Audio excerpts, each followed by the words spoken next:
Kahir's thoughts turned to Star. "Have you heard any news about a little girl whose true form is a dragon?" he asked the tyrannical goose. The goose trembled as it spoke. "Are you talking about the Dragon Empress?" Kahir gave the purple phoenix a knowing glance.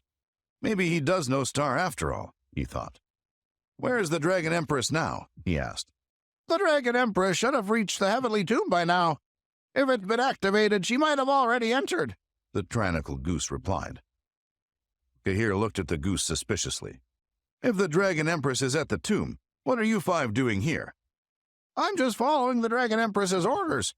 She wants us to find some talented battle servants to bring inside the tomb. Otherwise, we won't be able to compete with the best experts." The goose narrowed its eyes as it sized up Kahir. "He clearly has the aura of a demon beast, so why hasn't he heard of the heavenly tomb? All demon beasts know of its existence," the goose thought. Kahir furrowed his eyebrows with confusion. Something didn't sit right with him. "The Dragon Empress sounds pretty strong, and I'm guessing she has many powerful demon beasts by her side. Why do you need humans to enter?" "Rumor has it that at the center of the heavenly tomb there's a strange restriction that only permits humans to enter. Therefore, the Dragon Empress wanted us to find some good battle servants, so that we have a chance of competing with the other demon beasts for opportunities." The purple phoenix flew off into the distance. "All right, I guess that makes sense," Kahir said as he took to the sky. "If we encounter one another again, I suggest you don't provoke me, or else I'll chop you into little pieces and put you in a stew." With that said, he chased after the purple phoenix. Only when he was well out of sight did the surrounding demon beasts feel brave enough to get to their feet again. They were terrified that he would return. Not long after, Kahir caught up to the purple phoenix. "So, do you think Star could be in the heavenly tomb?" he asked. "Perhaps. The heavenly tomb is some distance away, but with our speed, we should get there by tomorrow morning. I hope Star's there," the purple phoenix replied hopefully. Her voice had lost its edge, yet there was a heaviness that exuded from her. "I hope Star doesn't try to show off inside the heavenly tomb," she continued. "The place attracts the most talented demon beasts, and she'll need to have her wits about her. I'm sure many experts at the Beast Sovereign stage will be there." "Look, Star's more than capable of handling herself. With her armor-like body and defensive skills, she shouldn't have any problems defeating the experts at the Beast Sovereign stage," Kahir said reassuringly. "The heavenly tomb seems to be a big deal," he thought. "Maybe it will attract as many martial artists as the heavenly wastelands did." His words of reassurance did little to dispel her worries. "Some of the top beast races will be there, and they aren't to be trifled with, especially the dragons and the phoenixes.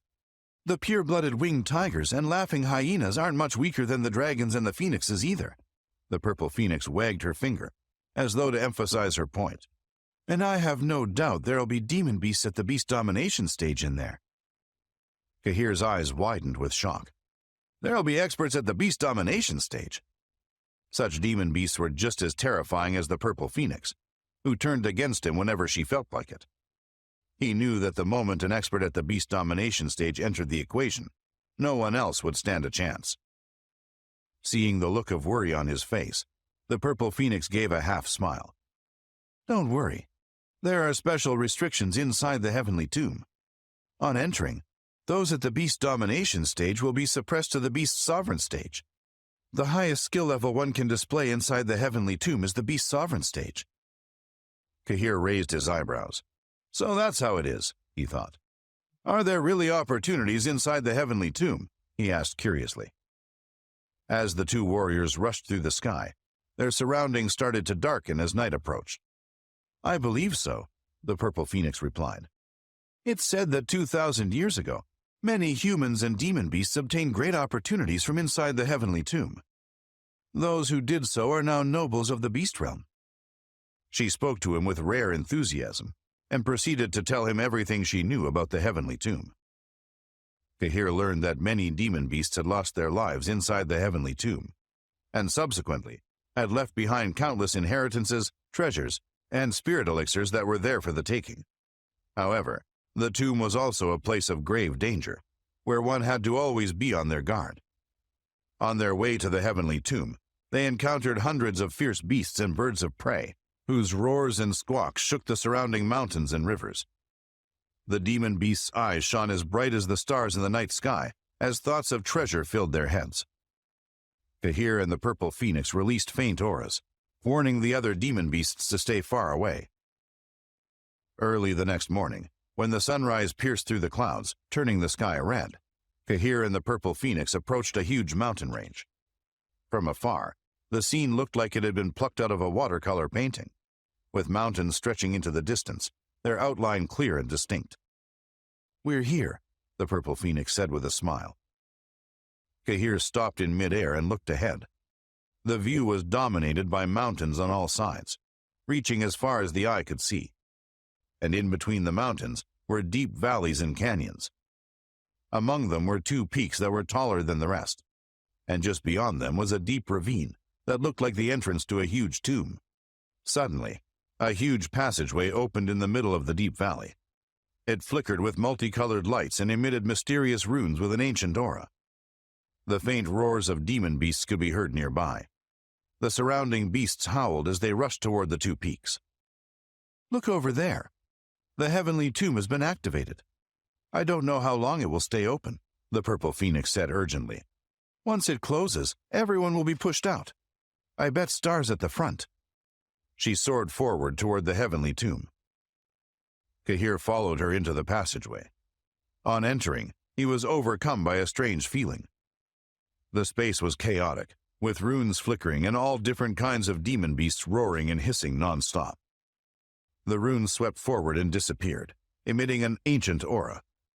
A few minutes later, a white light appeared in front of everyone. Kahir walked through and appeared in midair. He was astounded by what he saw.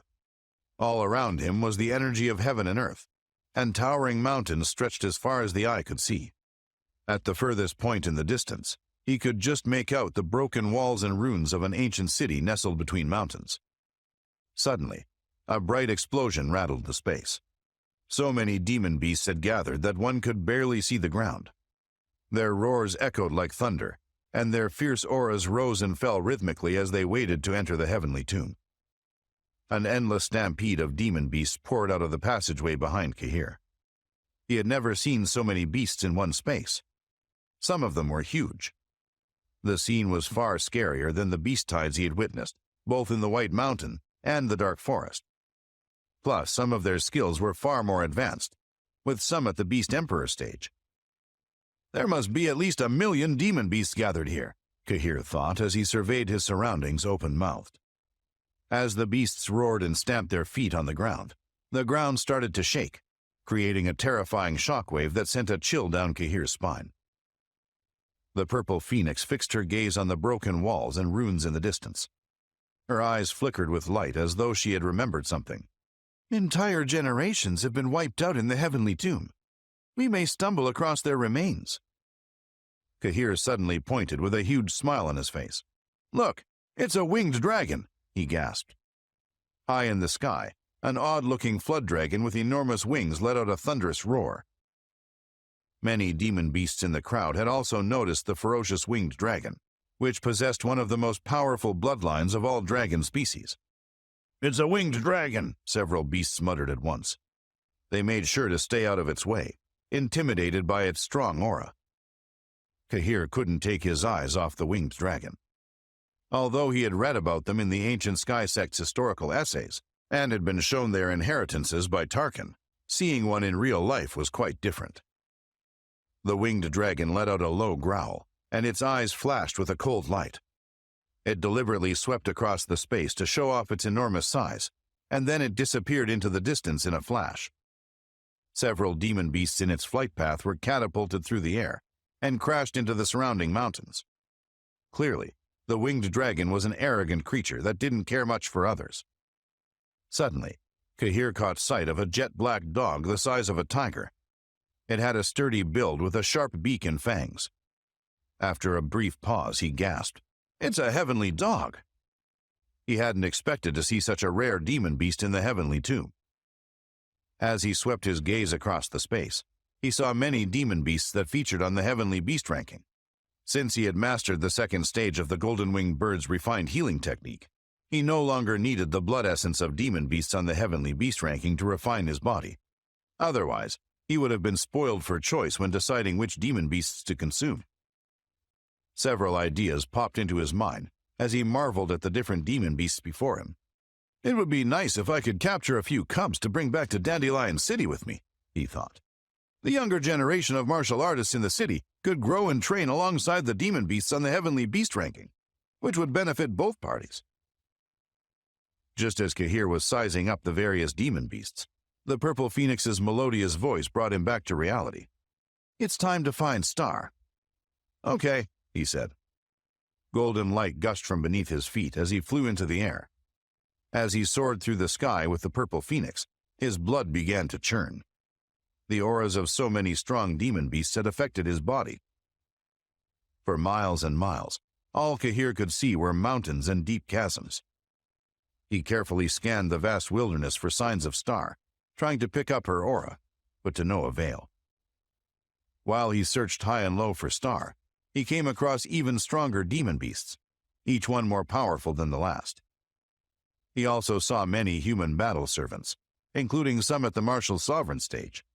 All of them were extraordinarily talented, and any one of them would have been able to make a name for themselves in the 9 continents. It appeared to be the case that the more powerful the demon beast, the more battle servants they had, and therefore the stronger they were. Seeing the troubled look on Kahir's face, the Purple Phoenix knew exactly what he was thinking. Battle servants are very common in the beast realm. They aren't all taken by force, you know. Some of them choose to follow demon beasts because they know they'll get access to powerful resources. Some of the stronger demon beasts spare no expense when it comes to training their battle servants. Don't think that humans rule the world. In the 9 continents, there are many top-notch experts and masters of various sects who were once battle servants of demon beasts in the beast realm. To this day, they still remain very loyal to their old masters, even spying on their enemies for them. There was a hint of disdain in her voice, as though she intended to put him in his place. Kahir's mouth turned down at the corners, enlightened by her words. No wonder so many talented people are willing to become battle servants, he thought. The human race had always tried to exert their power over demon beasts. They even wished to control the beast realm. Demon beasts didn't take kindly to being told what to do, and many sects had sent their strongest beasts to the 9 continents to demonstrate that they wouldn't be dominated by humans. With so many former battle servants of demon beasts in positions of power in the 9 continents, the human race didn't stand a chance of becoming the superior force.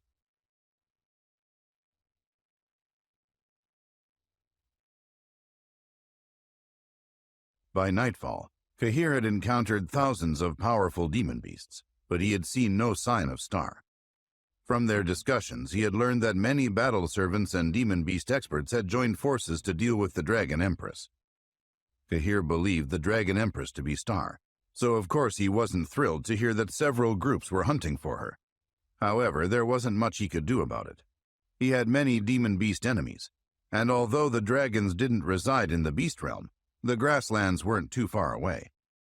Besides, according to the Purple Phoenix, the strongest demon beasts always entered the beast realm when the heavenly tomb opened, so he expected the dragons to have entered too. For that reason, he was desperate to maintain a low profile. He wasn't particularly afraid of the demon beast's strength, though. The beast realm promoted fair competition. A human martial artist at the martial sovereign stage was just as strong as a demon beast at the beast sovereign stage. Plus, when an expert at the martial domination stage or the beast domination stage entered the heavenly tomb, their strength was suppressed to a lower level. The space around Kahir was spattered with blood. There were broken walls with bloodstains and broken runes that flickered intermittently, exuding an ancient aura. They were remnants of the past. All the treasures that had been left behind by the ancestors had already been taken. Although Kahir's main aim was to find Star, he hoped to pick up some opportunities along the way. He was disappointed that he hadn't found any treasures yet. In the sky above one of the broken walls hovered a tiger that was at least 20 feet tall. "I wonder which battle servant will be the strongest this time," it muttered. There were many demon beasts and battle servants behind the tiger. They had been instructed to search for something within the broken walls below. "Apparently, Helena, Harry, and Abel have acquired some very talented battle servants of late," said an enormous bear with a strong aura. "I heard that a human called Kahir dominates the heavenly wastelands. Apparently, he's the strongest person of his generation in the 9 continents. Even Prince Leroy was killed by him." The tiger laughed, baring its fangs. As it shook, its body emitted a terrifying aura. "Yes, I heard that he got rid of Prince Leroy. The dragons are still furious about it. I wonder why they haven't left the grasslands to settle the score," the bear said. Its booming voice shook the surrounding space, spreading far and wide. "That was a few years ago, right? It serves Prince Leroy right anyway. Although he was strong, he was too careless at times. If I ever bump into Kahir, I'll make him my battle servant," the tiger said with confidence. The surrounding demon beasts that didn't belong to the tiger looked down at the floor as they passed, too scared to make eye contact. The purple phoenix gave Kahir a wry smile. "Seems like you're rather popular in the beast realm."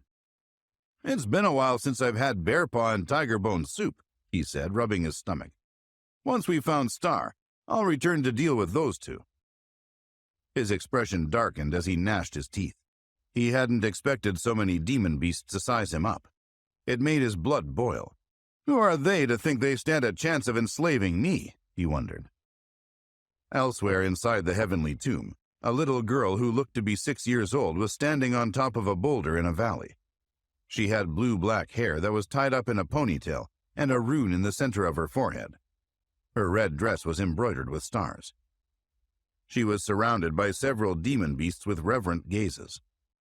2 vicious birds circled the air directly above her, looking for signs of trouble.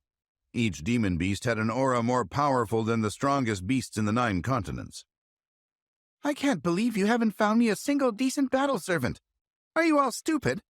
If you don't find me one soon, we'll all be in trouble. Keep looking for me," the girl demanded. Although she was only very young, her eyes emitted a faint golden luster, and her aura was remarkably fierce, but also noble. The surrounding demon beasts couldn't help but tremble in her presence. "I can assure you that our forces are searching as we speak," said one wolf. The other demon beasts nodded their heads. "Dragon Empress, some of the younger generation have formed gangs in order to deal with you. What should we do about them?" asked one of the birds circling the air above. "They're all weaklings. I won't waste my energy tracking them down," the Dragon Empress scoffed. "Let them come to me. Then I'll teach them a lesson they'll never forget." She paused before continuing. "Keep inquiring about my father's whereabouts. I'm certain he'll be here." Several people landed on the peak of a mountain amid the sound of demon beast roars. 2 of the young men carried themselves with an air of dignity and emitted auras that caused the air to vibrate. One of the 2 had long blue hair that reached his shoulders, and he wore a blue robe. He had a calm and elegant demeanor, yet his formless aura made one feel like they were facing a vast ocean. "This time, the dragons must win whatever the cost," the blue-robed man said. His voice caused the surrounding space to distort slightly. The light in his eyes undulated like the waves on a sea. "I agree," said the other young man in a deep voice. He wore a crimson battlesuit that seemed to emit blazing flames. The beast realm was mysterious, and the energy of heaven and earth was extremely dense there. "This place is so peculiar," Kahir sighed. "It's like nowhere I've ever been before." In the heavenly wastelands, the sealed lands and spaces were lacking in the energy of heaven and earth. However, the heavenly tomb was rich with such energy.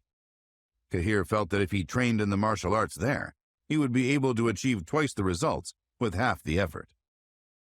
In a vast valley, all eyes were on a huge beast skeleton that was sticking out of the ground. Some of its bones were buried beneath the earth and rocks. It seemed that the skeleton had only been unearthed recently. The massive skeleton, which spanned several hundred yards, shone brightly and emitted wisps of spirit energy. One could vaguely see that it was the skeleton of a tiger. The bones released a terrifying pressure that kept ordinary demon beasts at bay. "This primal era skeleton still carries the might of a member of the tiger race. It must have held a high position when it was alive. Perhaps its secret bone is buried beneath the earth, said one demon beast. The surrounding demon beasts with powerful auras drew closer, brimming with excitement and hope. They all wanted to obtain the secret bone, for it was a great treasure. A few seconds later, the demon beasts rushed forward one after another, activating their ferocious auras. Hundreds of runes filled the air. No one wanted to be left behind. "Keep your paws off! That secret bone is mine!" Kahir boomed. With that, he swooped down from the sky like a giant bird of prey.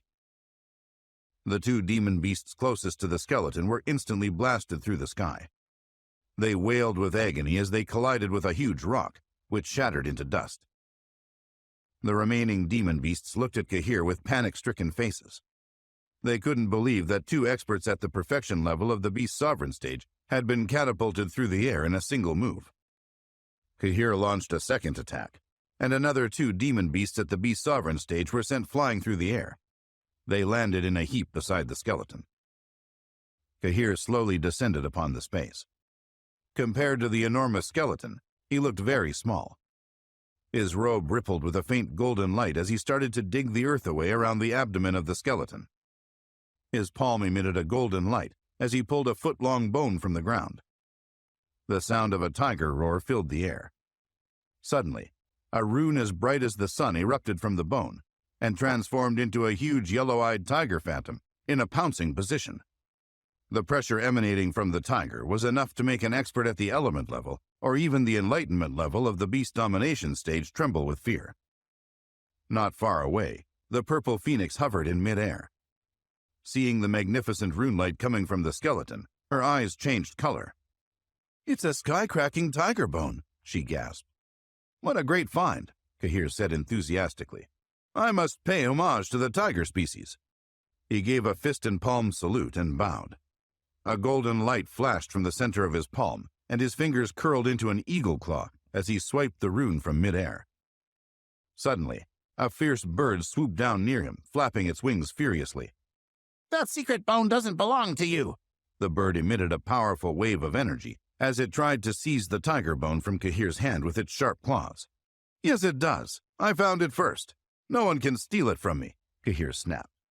He didn't appear to be flustered by the bird's attack. With a wave of his left arm, a golden light burst out. Layers of golden runes overlapped with one another, forming two wings, and he effortlessly swept the bird away. At the same time, he released a claw imprint accompanied by the domineering breath. His aura was like that of a supreme being. The tiger phantom's eyes widened with shock before it shattered into pieces. Then a translucent secret bone landed in his hand. With a smile of satisfaction, Kahir carefully examined the bone. "This bone's extraordinary," he thought. "I can't wait to show the elders of the ancient sky sect. They'll definitely say it's a rare treasure." When he had pulled the secret bone from the ground, the pressure being emitted by the skeleton had suddenly disappeared. "How did that human become so strong?" the bird asked as it crashed to the ground. Under Kahir's fierce aura, its eternal spirit shook uncontrollably. A bright light erupted from its body as it took to the sky. "Where do you think you're going? I thought this secret bone was yours," Kahir said sharply.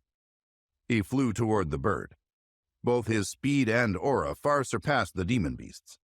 He punched the bird hard in its abdomen. The bird squawked in pain, and its body erupted with yellow light, causing its blade-like feathers to stand upright. The feathers on its abdomen had been torn to shreds. Blood poured from its wounds onto the ground. The bird's eyes burned with fury. "I'll kill you, boy."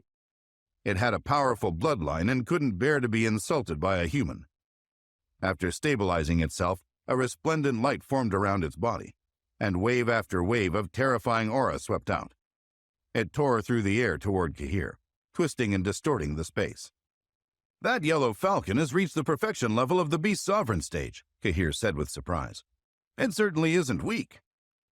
He was slightly surprised. The yellow falcon was famous for its speed and tough feathers. As the falcon drew closer, the golden light around Kahir's body rippled, and at the right moment he threw a punch. The punch was like a rainbow, erupting with color. Its light covered the sky and the earth. A rumbling sound echoed throughout the space as the punch destroyed the yellow falcon's attack, sending it flying backward. The falcon's eyes widened with shock. Is he human or a beast? He's too strong for me. I need to get out of here. It was consumed with fear. The falcon seized the opportunity to flee again. Its speed was one of its main strengths.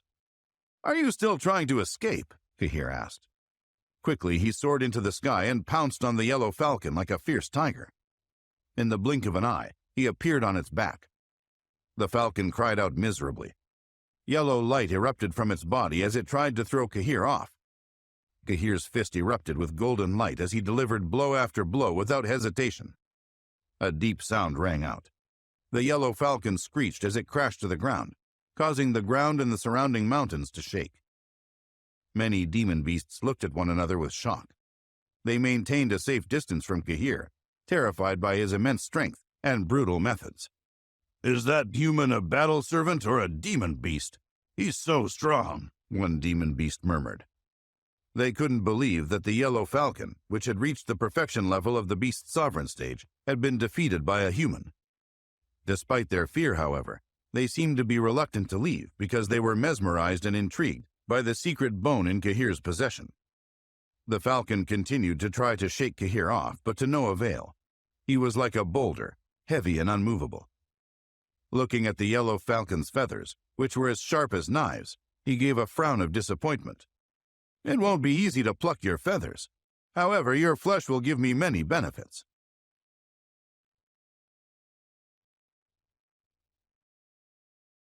The yellow falcon's feathers stood on end. What? He wants to eat me. I've never seen a human behave so brutally, it thought. The falcon was confused.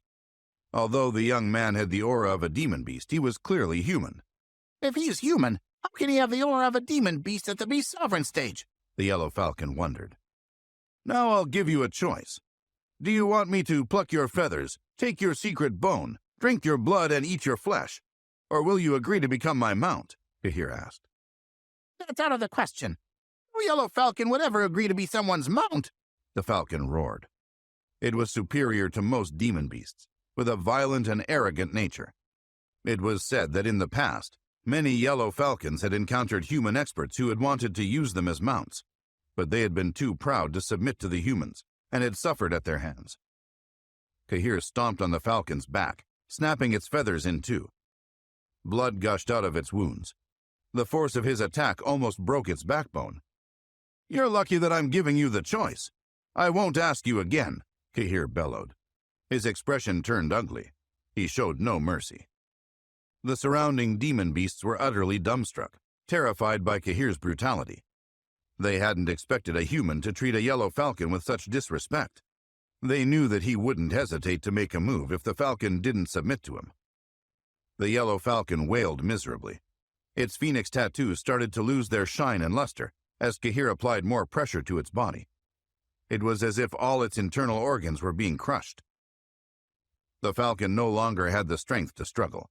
I'm willing to be your mount, it said breathlessly. The yellow falcon comforted itself with the view that Cahir was definitely a demon beast. As long as it wasn't a mount for a human, it wouldn't bring shame upon the yellow falcons. Cahir's expression changed from anger to joy. Since the king demon tiger isn't here, I suppose you'll do for now. The yellow falcon's bloodline was powerful, and it was ranked highly on the heavenly beast ranking. However, in terms of strength, it was still no match for the king demon tiger. Hearing Cahir's words, the falcon vomited blood. It gritted its teeth, suppressing its anger. Who does this guy think he is, thinking I'm not good enough to be his mount? As soon as I get the chance, I'll escape his evil clutches. Cahir sat down on the yellow falcon and turned to the purple phoenix, who was quietly floating in the air. Hop on. You might as well save some energy. As he had just obtained an extraordinary secret bone, which was probably more precious than Prince Leroy's secret bone, he didn't want to stick around for too long.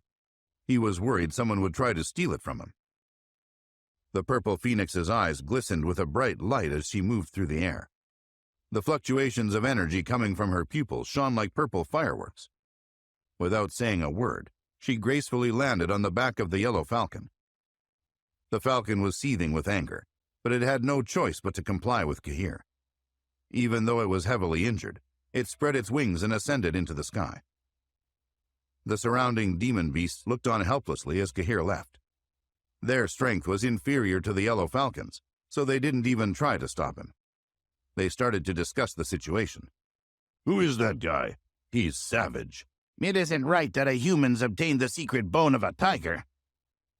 An hour later, a tiger and a bear, accompanied by many battle servants and demon beasts, landed beside the tiger skeleton. That brat's stolen my ancestor's secret bone. Chase after him. I want him dead, the tiger roared. Its eyes lit up with a fierce light, causing everyone to tremble with fear. Remember that we're here to find Star.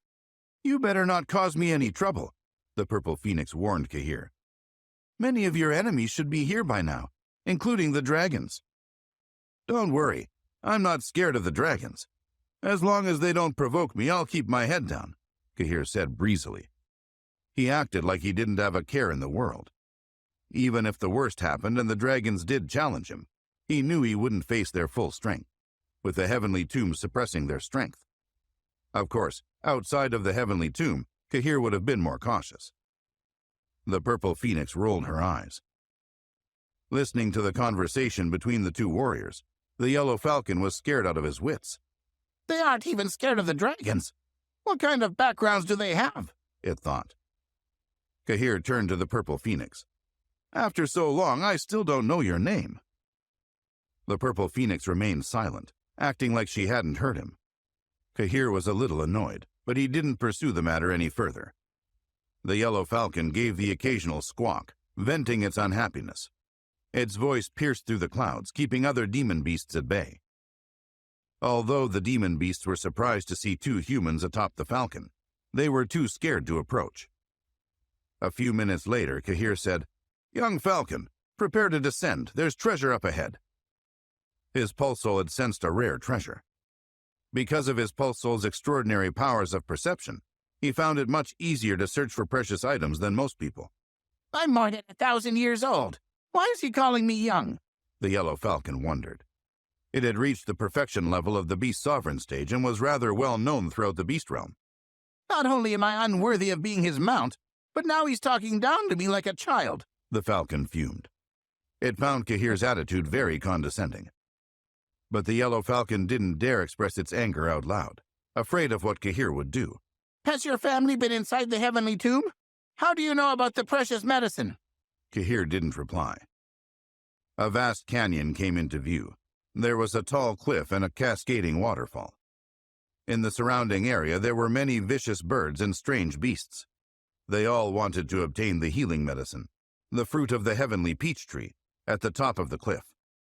As soon as one got close enough, though, they all attacked in unison, resulting in a stalemate. The heavenly peach tree was huge and completely purple in color. It was surrounded by runes and had a dozen or so flowers in bloom. The scent of the flowers permeated the air for miles, making one feel happy and relaxed.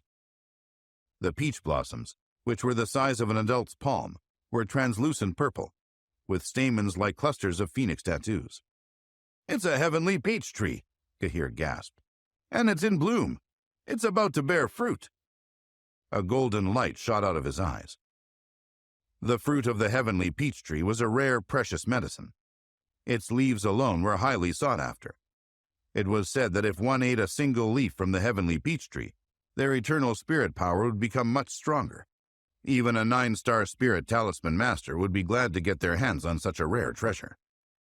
There was only one heavenly peach tree in the 9 continents, and it belonged to the immortals. However, that particular tree never seemed to bear any fruit. It was said that the heavenly peach tree only bore fruit once every 1,000 years. "Young falcon, swoop down and seize the healing medicine. The fruit of the heavenly peach tree is mine," Kahir shouted excitedly. As quick as lightning, he soared toward the cliff. The purple phoenix's eyes bored into his back, and she cursed under her breath. "He's nothing but a bandit," she thought. "If I'd known he was like this, I wouldn't have let him get close to Star." She decided that when she found Star, she wouldn't let Kahir anywhere near her. Although many martial artists fought over rare treasures, she didn't like the way he went about things. The heavenly peach tree didn't belong to him. The more she got to know him, the more she realized his flaws.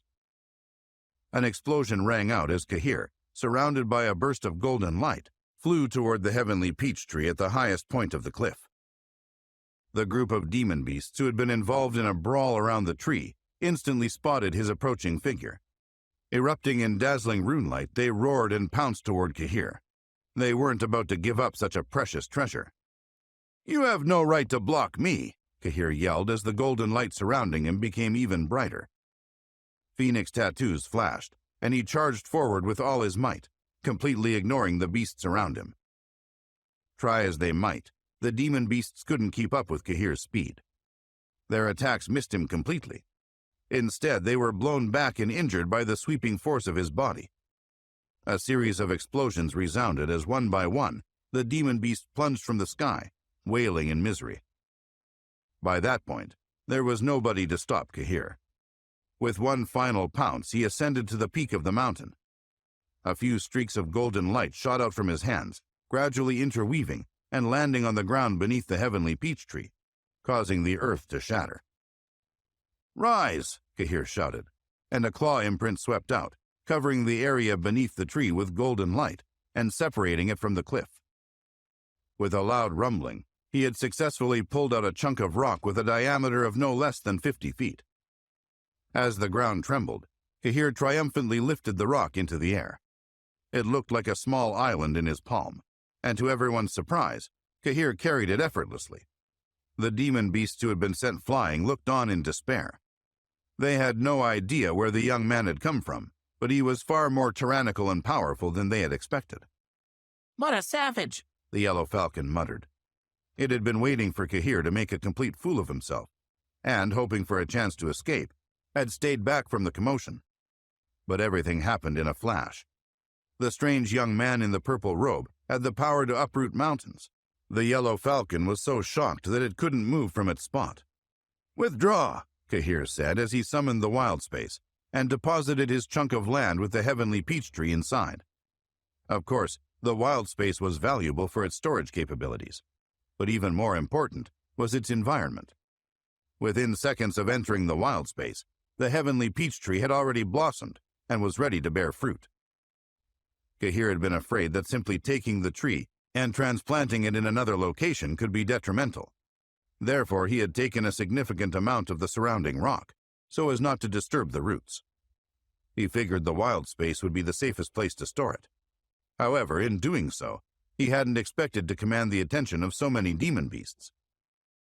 As an ancient, boundless energy fluctuated around Kahir, the heavenly peach tree was absorbed into the wild space, disappearing between his eyebrows. Just as Kahir had retracted the wild space, a roar came from some distance away. "Hey, kid, hand over that treasure." At the same time, a terrifying aura filled the air. An enormous flood dragon appeared above the peak. Its enormous body blocked the low-hanging clouds as its sinister eyes peered down on Kahir. "How dare you steal from me?" it shouted. "Give that tree back right now." Kahir was furious. In his eyes, he had won the heavenly peach tree fair and square, and he was its rightful owner. He wasn't going to let anyone steal from him. If the flood dragon wanted it, he would have to fight him for it. Suddenly, Kahir stomped his foot, causing the cliff to tremble. Golden light erupted from him as a barrage of rocks rolled down the cliff straight toward the enormous flood dragon. "How dare you!" the beast roared. It was a powerful nether demon dragon from the dragon race. In response to Kahir's attack, its scales immediately stood on end as it released its mighty aura. Despite its immense size, it worked as fast as lightning, swinging its huge tail backward to slash at Kahir. Like an enormous pillar of lightning, the tail swept down, covering Kahir in its shadow and hitting the towering cliff below.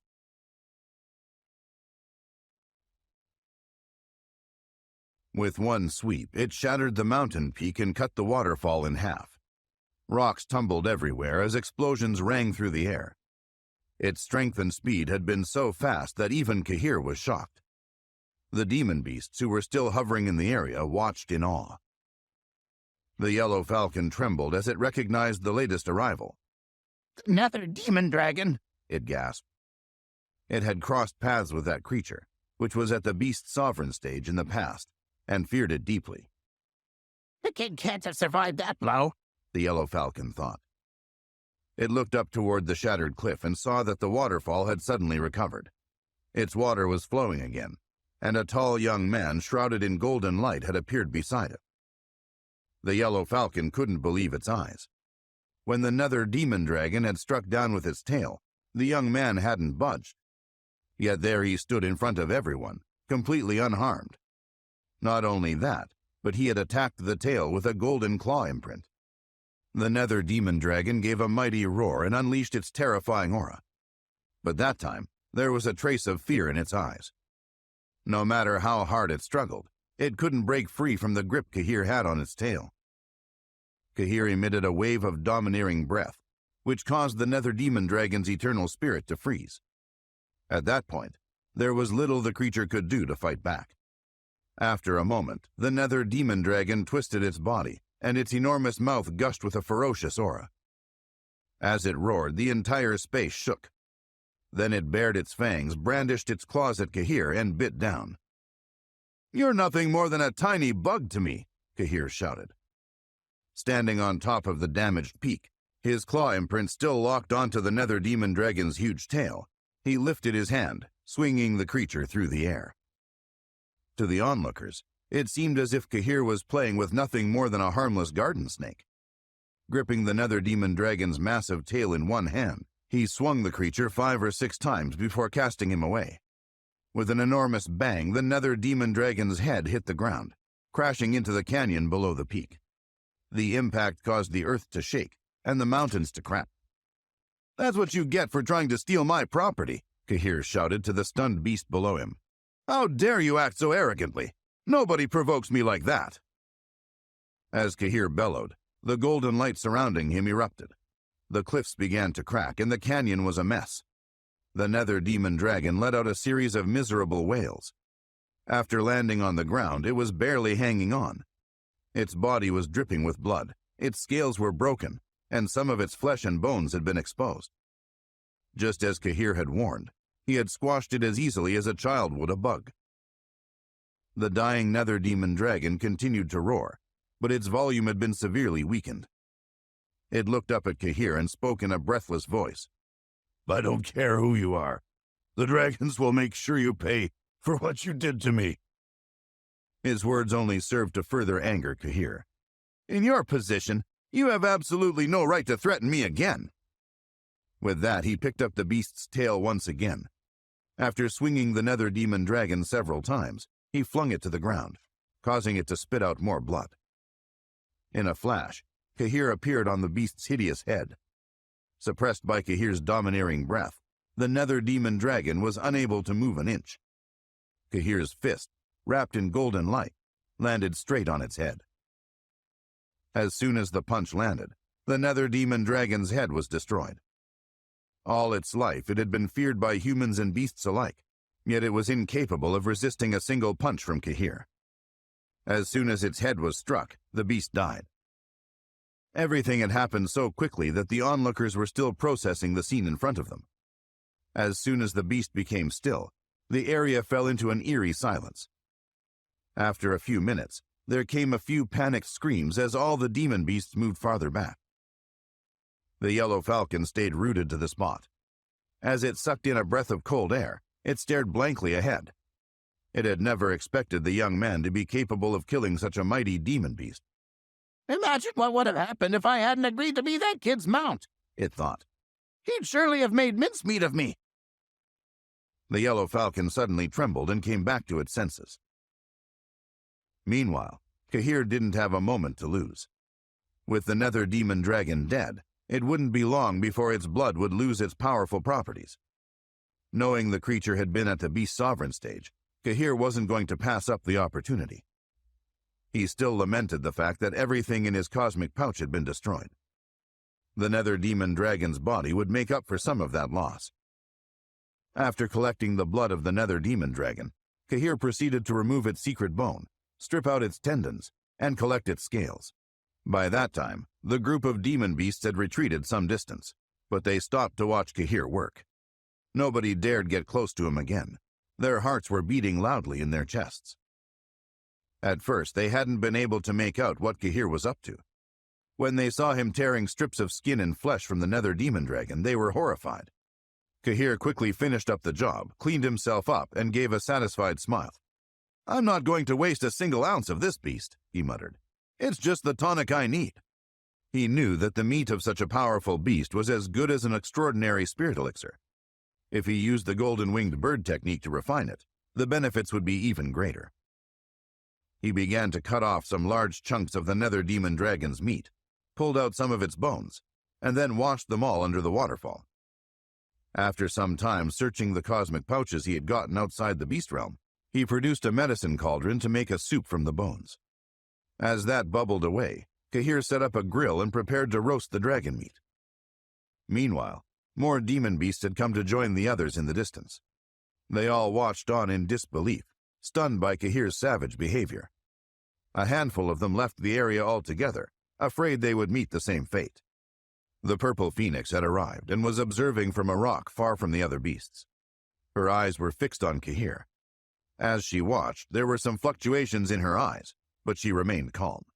Then, just as Cahir was about to start cooking the dragon's meat, there was a sweeping sound through the air, and a powerful energy spread through the area.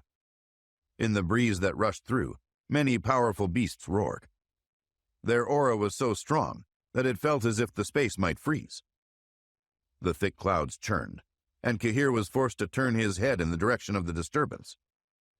Looking up, he saw a few dozen strong demon beasts flying through the air. Behind them were two ferocious beasts. The first was an enormous tiger.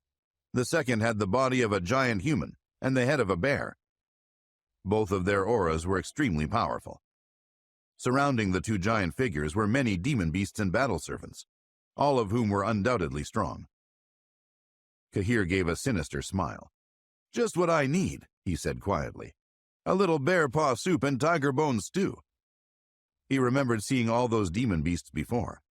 When he had passed them by, he had heard the two mighty leaders say that they wanted to take him in as their battle servant. As the two great beasts got closer, their eyes swept their surroundings and landed on Cahir, who was preparing to light a fire below the grill. With their arrival, the group of demon beasts began to get excited. Some of them were even more fearful of the pair than they were of Cahir. "It's the Dream Tiger King and the Wild Bear King," one of them shouted. Hundreds of years earlier, both beasts had shaken the whole beast realm, and ever since they had been feared and revered in equal measures.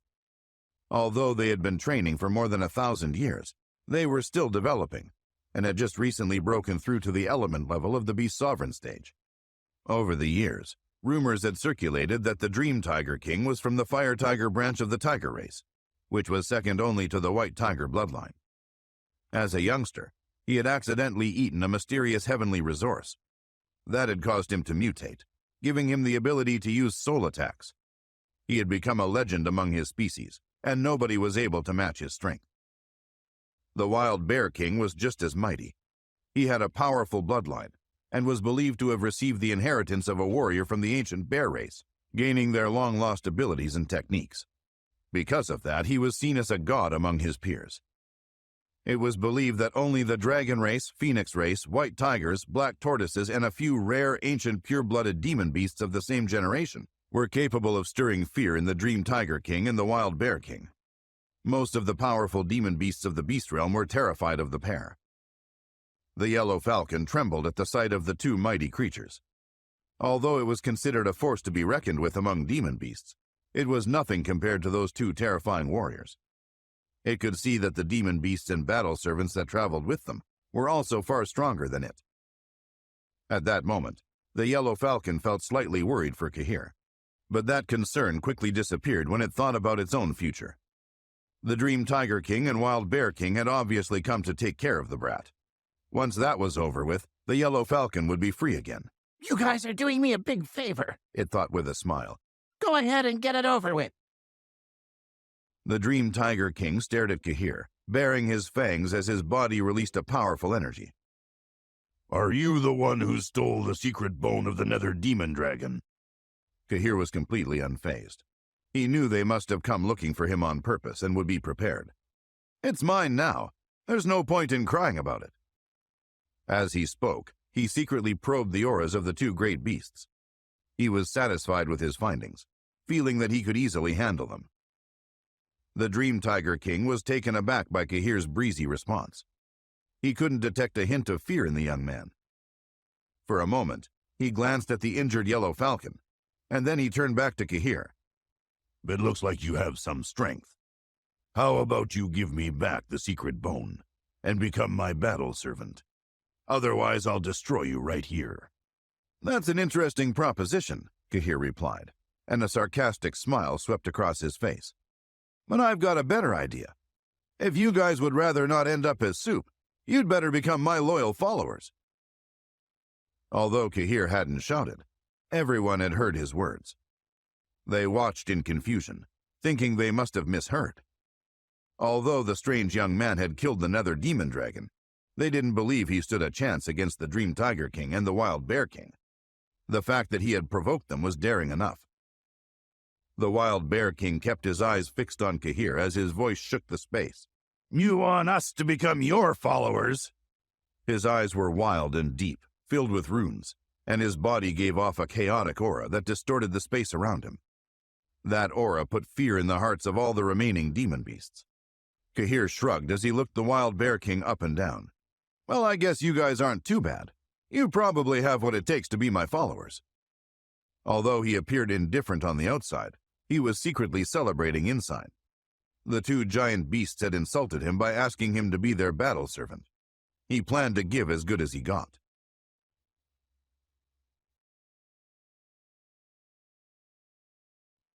Hearing Kahir's firm tone and seeing the serious expression on his face, the Dream Tiger King and the Wild Bear King were stunned once again.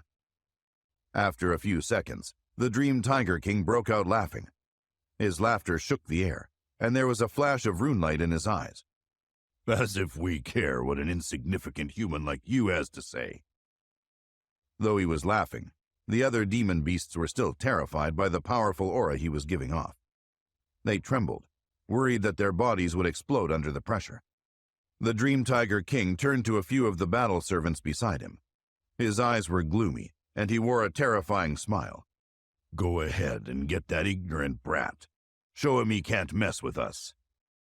At the same time, the Wild Bear King waved his hand, signaling to the battle servants at his side. "You guys go too. Don't hold back." The aura around him surged, and he gave off a majestic aura. Following the orders of their masters, a total of 16 battle servants moved forward. They were all powerful human experts. Their ages seemed to range from early 20s to mid-40s. However, as everyone knew, the appearance of a martial artist could be deceiving. Once an expert reached the martial sovereign stage, or became an 8-star spirit talisman master, their appearance didn't change much from then on. In the world of martial arts, the strong were revered, while the weak got swallowed up. There was little emphasis on one's appearance.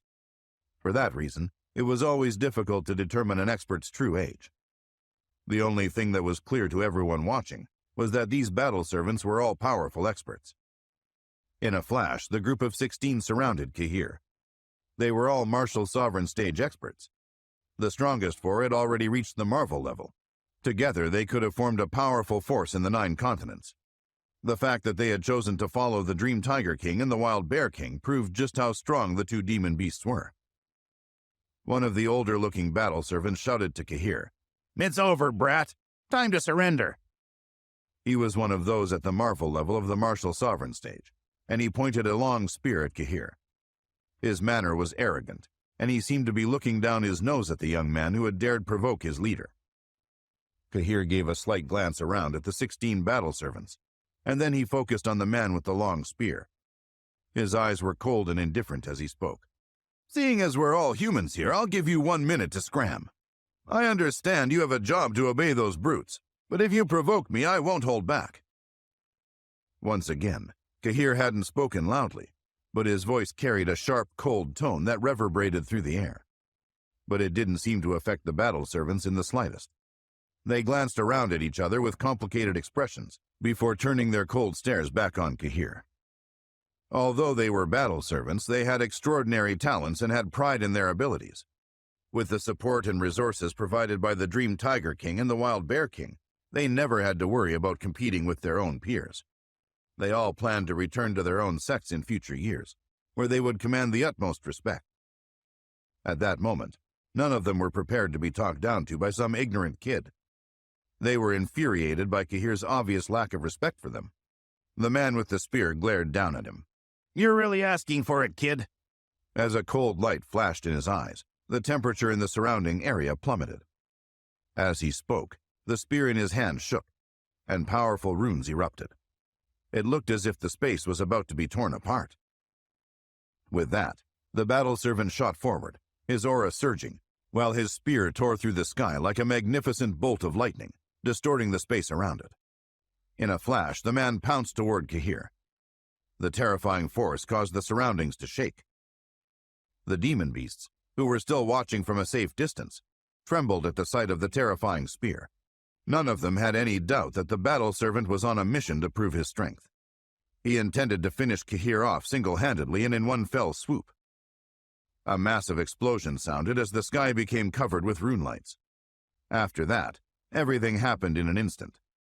Under everyone's gazes, the battle servant with the dazzling long spear appeared just inches from Cahir. The Dream Tiger King and the Wild Bear King were watching with some amusement, having full faith in their disciple. Not far away, the Yellow Falcon watched with bated breath, knowing that as soon as Cahir was killed, it could take its leave.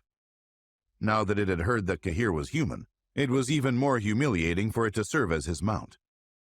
Only the Purple Phoenix, still standing on a rock far from everyone, seemed indifferent to what was going on between Cahir and the battle servant. Meanwhile, the spear had ripped through space and was just inches from the center of Cahir's forehead. The onlookers couldn't help but gasp at the sight. However, within a split second, all of the demon beasts were forced to do a double take. They narrowed their eyes as if they had seen the most impossible thing. Somehow, the tip of the spear in front of Cahir's head appeared to be frozen in space. It couldn't advance a fraction of an inch. Meanwhile, Cahir stood there without flinching. Even his clothing didn't flutter in the slightest. He was like a sturdy boulder, standing bold and upright. Seconds later, Cahir raised his arm. Although the movement appeared slow to those watching, he was working as fast as lightning. From within the long sleeve of his purple robe, his hand extended outward and lightly grasped the hilt of the spear, just beyond the tip from where the brilliant runelight had erupted. "The weapon's not bad," Cahir said, and his eyes shone with golden light. "It's too bad that the person using it is so weak." The hand that held the spear hilt surged with golden light, which flowed like an electric current. It spread right through the spear and suppressed the imposing bright runes. At that moment, the battle servant's expression suddenly changed. "This isn't good," he muttered. The supreme artifact, which the Dream Tiger King had entrusted him with, was being controlled by Cahir, and there was absolutely nothing he could do to stop it. He was completely powerless against Cahir, and within seconds, the long spear fell directly into Cahir's hands. The other battle servants looked around at each other. "This is bad," one of them said. "We need to attack him together." The remaining 3 experts who were at the Marvel level of the Martial Sovereign stage rushed forward at the same time, releasing their powerful energy. The others quickly followed, and before Cahir knew it, he was surrounded by 15 more battle servants. All of them were using their martial arts techniques and powerful weapons on him. It was as if 15 lightning bolts had descended from the sky. The 3 strongest experts had the power to distort space and shake mountains. Their attacks caused a storm in the sky. Cahir held tightly to the spear, and a strange runelight flashed in his eyes. At the same time, his left hand formed a fist, which became enveloped in golden light. Suddenly, he sent a strike toward the first battle servant, which landed directly on his chest. The man hadn't had time to react and was completely startled by the attack. His eyes glazed over as golden light surged into his body, immediately turning him into a bloody mist. "Kill!" Cahir shouted as he stomped his foot and rose into the sky. The golden light behind him erupted, and his golden wings spread out as he flew higher and higher. As Cahir rose into the sky, his imposing aura swept outward, while light shot from his eyes like 2 golden lightning bolts. Meanwhile, his golden wings sparkled with light. He looked like a great bird shaking the heavens. A burst of thunderous energy rumbled through the canyon. As Kahir's wings flapped, the air whistled around him. He was like a true golden-winged bird, flying majestically while giving off the tyrannical aura of the golden-winged bird race. It was as if a dormant volcano had suddenly erupted in the sky, sending out an endless energy. Under the impact of the golden-winged bird's aura, the attacks of the 15 battle servants were instantly destroyed. In the aftermath, the battle servants' eyes widened with fear as they dove toward the ground. Even those at the marvel level of the martial sovereign stage weren't strong enough to resist. One by one, from weakest to strongest, their bodies exploded, leaving nothing but a cloud of blood fog. Kahir flapped his wings again and flew higher, proudly moving through the sky. As the blood fog scattered, golden light filled the whole sky, giving the illusion of a marvelous sunset. Every bird and animal in the area was affected by the tremendous and domineering pressure. They roared in fear before bowing down in respect. The yellow falcon, who had been eagerly waiting to make its escape, had its hopes dashed once again. Its eyes filled with terror, and it trembled all over. What a powerful pressure! This kid can't possibly be human. He has the aura of the golden-winged bird. Like the other beasts, it bowed humbly under Kahir's might. Golden rays of light spilled like a waterfall, surrounding Kahir as his golden wings slowly expanded, emitting the aura of a supreme being. At that moment, Kahir's eyes shone with a golden light as he looked straight into the eyes of the Dream Tiger King and the Wild Bear King. Surrounded by his ethereal aura, he boomed, "You've both made me angry." The gigantic beasts were still in a state of shock. Their eyes were wide, and their mouths hung open. 16 powerful battle servants had been killed in the blink of an eye. Suddenly, they realized they needed to take the situation more seriously. After Kahir had shouted at them, they both regained their senses. The Dream Tiger King shuddered. "That seems like the aura of the golden-winged bird race." He couldn't believe a human could be so terrified. "But that kid seems to be human," the Wild Bear King said. Even though he was at the element level of the Beast Sovereign stage, he was deeply uncomfortable with the direction the battle was taking. With each passing second, he was growing more suspicious of Kahir. The Dream Tiger King nodded as he kept a watchful eye on Kahir. "There's no mistaking those golden wings. There's only one possible explanation. The kid must have stolen them somehow and fused with them. There's no way a golden-winged bird would have given them away. The brat's a thief." The golden-winged bird race was one of the most tyrannical among demon beasts. Although the unicorns, the dragons, and the phoenixes were said to be the supreme beings of the demon beasts since ancient times, the golden-winged bird race was believed to have existed long before those three races. It was impossible to think that a noble creature like the golden-winged great bird would simply hand over its magnificent wings to an insignificant human. "I reckon you're right," the Wild Bear King replied. "There's simply no other way it could have happened. If we snatch the sneaky little thief and return him to the golden-winged birds, we should be generously rewarded for our good deed." The golden-winged birds had never traveled to the beast realm before, so up to that point, the other demon beasts had had little chance to establish a relationship with that species. The Wild Bear King could only imagine the great benefits it could bring. In the future, it might mean the Wild Bear King and Dream Tiger King could dominate the beast realm. The Dream Tiger King nodded in agreement. However, at the same time, he recognized that their opponent wasn't weak.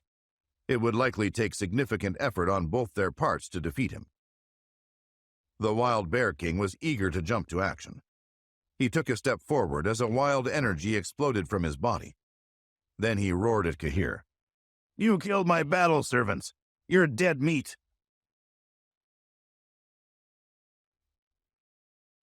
Seeing the Wild Bear King make his move, the yellow falcon trembled. Not only is he at the element level of the Beast Sovereign stage, but it's rumored he obtained some abilities from the ancient bear race. He has extraordinary power. His defense won't be weak either. The Wild Bear King's aura gushed out. Then, enveloped in dazzling runes, his giant human-like fist shot out like a meteorite, shaking the space as he struck toward Kahir. His attack was ferocious. It was incomparable to the strength of the battle servants that had gone before him, As a demon beast, his body was naturally stronger than a human martial artist at the same level, and among his own kind, he was one of the most powerful beings. Given that he also had the inheritance of the ancient bear race, he was strong enough to put an expert at the enlightenment level of the martial sovereign stage under severe pressure. As he moved forward, a massive fist shot out and twisted the space in front of him. The fist's aura set off deep sonic booms. Facing Kahir, who he knew wasn't a true member of the golden-winged bird race, he figured he could crush him as easily as a bug. He planned to use his vicious strength and overpowered physique to suppress Kahir with a single punch. Of course, he had no idea what his opponent was capable of. Once again, Kahir remained motionless as the attack flew toward him. As calm as ever, he suddenly raised his arm. That time, instead of golden light, his fist was wrapped in violet electric arcs. With the utmost precision, it violently clashed with the Wild Bear King's massive fist. As the runes clashed, dazzling arcs shot through the sky in every direction. The crowd of demon beasts looking on had expected Kahir to be sent flying by the Wild Bear King's single punch. When they saw how he had not only defended himself but had managed to do some damage to the gigantic beast, they roared miserably. But nobody was more shocked than the Wild Bear King himself. As he screamed and withdrew his fist, he saw that the top of his fist had been charred by the violet electric arcs. He turned it and saw that his palm had been cracked open and was bleeding. The beast twisted in the air, crying out with pain. There was silence through the crowd below. Although some demon beasts had been cautious following the destruction of the Nether Demon Dragon, nobody among them could have predicted such a result. In their minds, the Wild Bear King was indestructible. Delighted with the result, Kahir smiled coldly at his opponent. The wings on his back fluttered, and using ripple steps, he appeared in front of the Wild Bear King. "Planet Seal!" he shouted, as golden light streamed from his body. It was like an overbearing bright sun, immediately catching his opponent off guard and hitting him in the chest. A deep explosion boomed as the Wild Bear King spat out a huge mouthful of blood. Then he started to plummet from the sky, headed straight for the damaged valley below. As he hit the ground, the mountains shook, cracks spread through the earth, and rocks flew everywhere. At the sight of the Wild Bear King smashing to the ground, a chorus of gasps came from the demon beasts. The yellow falcon, who was floating in the air some distance away, was silent. The Dream Tiger King had rushed over to try and assist his ally, but on seeing the outcome of the battle, his massive eyes widened with fear. He would never have considered himself any stronger than the Wild Bear King. Seeing how Kahir had dealt with his friend, he realized the young man was far more terrifying than he had given him credit for. "I don't fancy my own chances against him," he thought. As panic rose within him, he suddenly turned around and started to flee. "Hey, big guy," Kahir shouted. "Where do you think you're going?" He had been watching the demon beast closely and had no intention of letting him get away. The Dream Tiger King turned his head around. Despite his fear, his tone was fierce. "Do you really think you can hurt me?" With an unmerciful roar, he stared at Kahir as the rune on his body exploded. In an instant, he had transformed into a terrifying tiger that was more than 10 times his original size. "Flame body protection," the giant tiger bellowed. "Soul-killing eye." With that, the Dream Tiger King's body began to glow, and a layer of demonic flames gradually covered his whole body. At the same time, his eyes released a strange rune, transforming them into deep black holes that seemed capable of swallowing everything in their path. With another roar, the Dream Tiger King unleashed his full strength. With his entire body ignited in demonic fire, the temperature soared, and the demon beasts below felt their skin burning. With a glint in his eyes, the Dream Tiger King pounced forward, sending a tiger claw tearing through space at a shocking speed. "He thinks he can attack my eternal spirit," Kahir muttered. "I'll show him a little of my black soul method." In a flash, golden runes erupted from his eyes, and his aura caused everyone in the area to tremble. It contained a gold lightning that was extremely destructive. Even the Dream Tiger King's deep dark eyes were affected. "Moon Seal!" Kahir shouted, and suddenly, a silver-white palm imprint flew out from his hand. The dazzling palm imprint carried the energy of heaven and earth. It seemed to have an endless supply of energy as it charged at lightning speed and clashed with the tiger claw. A thunderous explosion resounded, shaking the entire space. Once again, the mountains shook and the ground cracked. However, the sound was soon drowned out by a terrible wail. Everyone was shocked to hear the Dream Tiger King cry out in pain. He had quickly retracted his tiger claw, but it appeared to have been electrocuted and was dripping with blood. Cahir didn't waste a second. "Palm wave power!" he shouted as he rushed forward again. His body was enveloped in golden light, and his golden wings spread outward. As he swooped down like a great bird, stirring up a mighty wind, he struck out with his palm. At that moment, the energy of his golden aura surged out in turbulent waves that seemed capable of toppling mountains and turning tides. In a flash, it surrounded the Dream Tiger King. It had been a while since Cahir had used the palm wave power. Now that he had reached the marvel level of the martial sovereign stage, he felt the power was far stronger than before. Before the Dream Tiger King could react, he was swept up in the violent attack. The golden rune turned into a tidal wave, forcing him to the ground. Blood spurted from his massive body, sending a tremor through the earth. A moment later, runes erupted as the Wild Bear King, who had been knocked to the ground moments earlier, shook himself off and rose up from the ground. Although he had been injured by Cahir, his aura was no less terrifying than before. The Wild Bear King was one of the top beasts on the heavenly beast ranking. He also had gained powerful abilities from the ancient bear race. His strength was widely lauded, and his defense was known to be ironclad. "I'll tear you apart, you brute," he shouted at Cahir. He had never suffered such damage before, and to have been wounded so publicly was humiliating. As he unleashed his power again, runes erupted, activating his ancient destructive power. As his strength surged, the runes turned into chaotic waves, sweeping up space ripples as they smashed toward Cahir. Faced with that level of strength and rage, an ordinary martial sovereign stage expert would at the very least have been seriously injured. However, as the attack charged toward Cahir, he stayed completely calm. "Looks like I'm going to be enjoying some bear stew today," he shouted. Without moving an inch, he quickly formed a hand seal. A vigorous aura surged into the sky as Cahir struck back with the domineering fist. A mighty punch seemed to hold the cry of a dragon and the roar of an elephant. As it flew toward the Wild Bear King, the space in front of it exploded.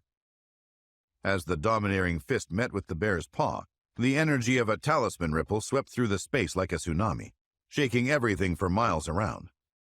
It was a show of Cahir's ultimate physical strength. The Wild Bear King was pushed back again, and he landed on the ground. With every step he took, his huge paw smashed into the ground, causing him to scream out in pain over and over again. He had cracked his palm in his earlier battle with Cahir. Following their latest clash, the crack had deepened, and his paw dripped with blood. "I didn't realize you were such a pushover," Cahir shouted. Secretly, he was surprised at his own strength. At the marvel level of the martial sovereign stage, the combination of the domineering fist and his own physical strength seemed to have an unstoppable power. Still, although the bear looked the worse for wear, Cahir knew that his injuries weren't all that serious. "Recess is over," he yelled. "Let's get on with it." Suddenly, his eyes were drawn to a tree on a cliff below him that was at least 50 feet tall. In a flash, he swooped down. With his hands covered in golden light, he grasped the tree, and an overbearing aura erupted. Effortlessly, Cahir plucked the tree from the ground and sent it flying toward his opponent. Before the Wild Bear King could blink, he was hit by the massive tree and knocked to the ground again. The Dream Tiger King, who had been watching from his position on the ground, was terrified. "Run!" he shouted to the Wild Bear King, as he immediately tried to flee. Of course, Cahir wasn't prepared to let him go so easily. His golden wings flapped as he swept through the sky like a great bird, moving at a much faster pace than the Dream Tiger King. "Where do you think you're going?" Cahir shouted. "Get back here!" Swift as lightning, he dove forward and caught the Dream Tiger King's massive tail, causing him to stop in midair. The Dream Tiger King was shocked. He roared wildly, releasing his powerful aura as he tried to escape from Cahir's grasp. "Did you not hear me?" Cahir asked. "You and I have unfinished business here." As he shouted, his wings flapped wildly, and thunder power surged from his palm and poured over the Dream Tiger King's body. The thunder power carried a wild and mighty aura that sent a storm through the space. Thunder roared, and everyone watching from the ground shook with fear.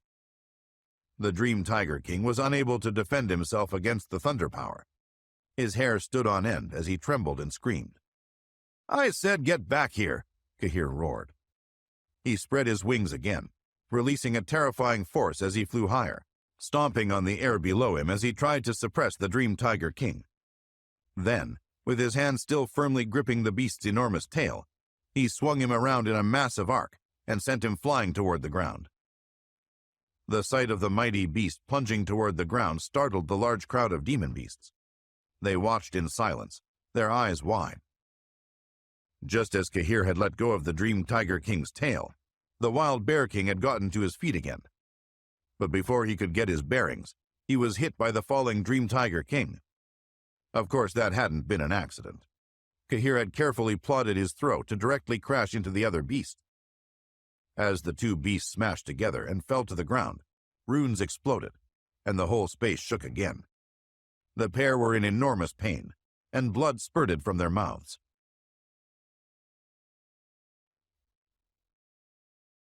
"Bird of the heavens!" cried Kahir as his golden wings spread behind him, and he landed on the Dream Tiger King, his unparalleled power crushing both him and the Wild Bear King.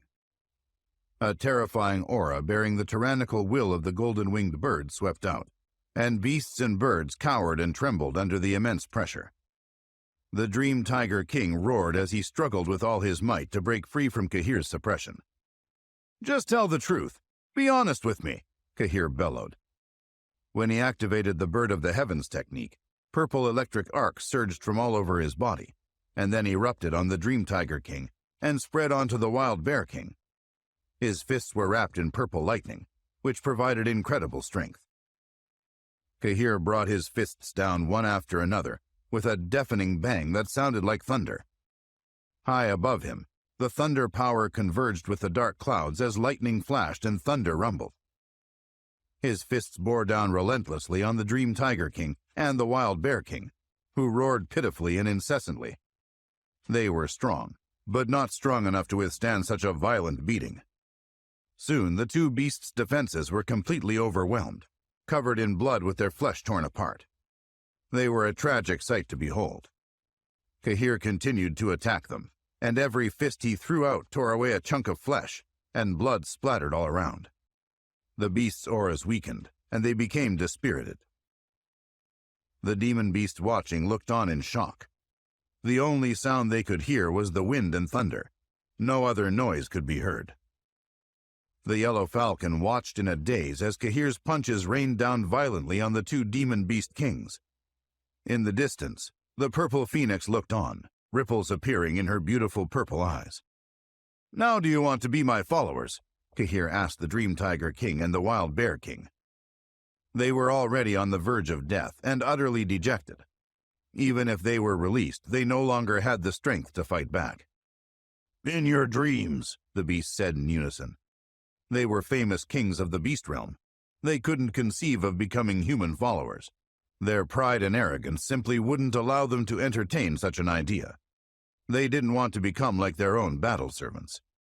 "Well, if that's how you feel, I'll destroy you," Kahir responded, and two more punches rained down ruthlessly.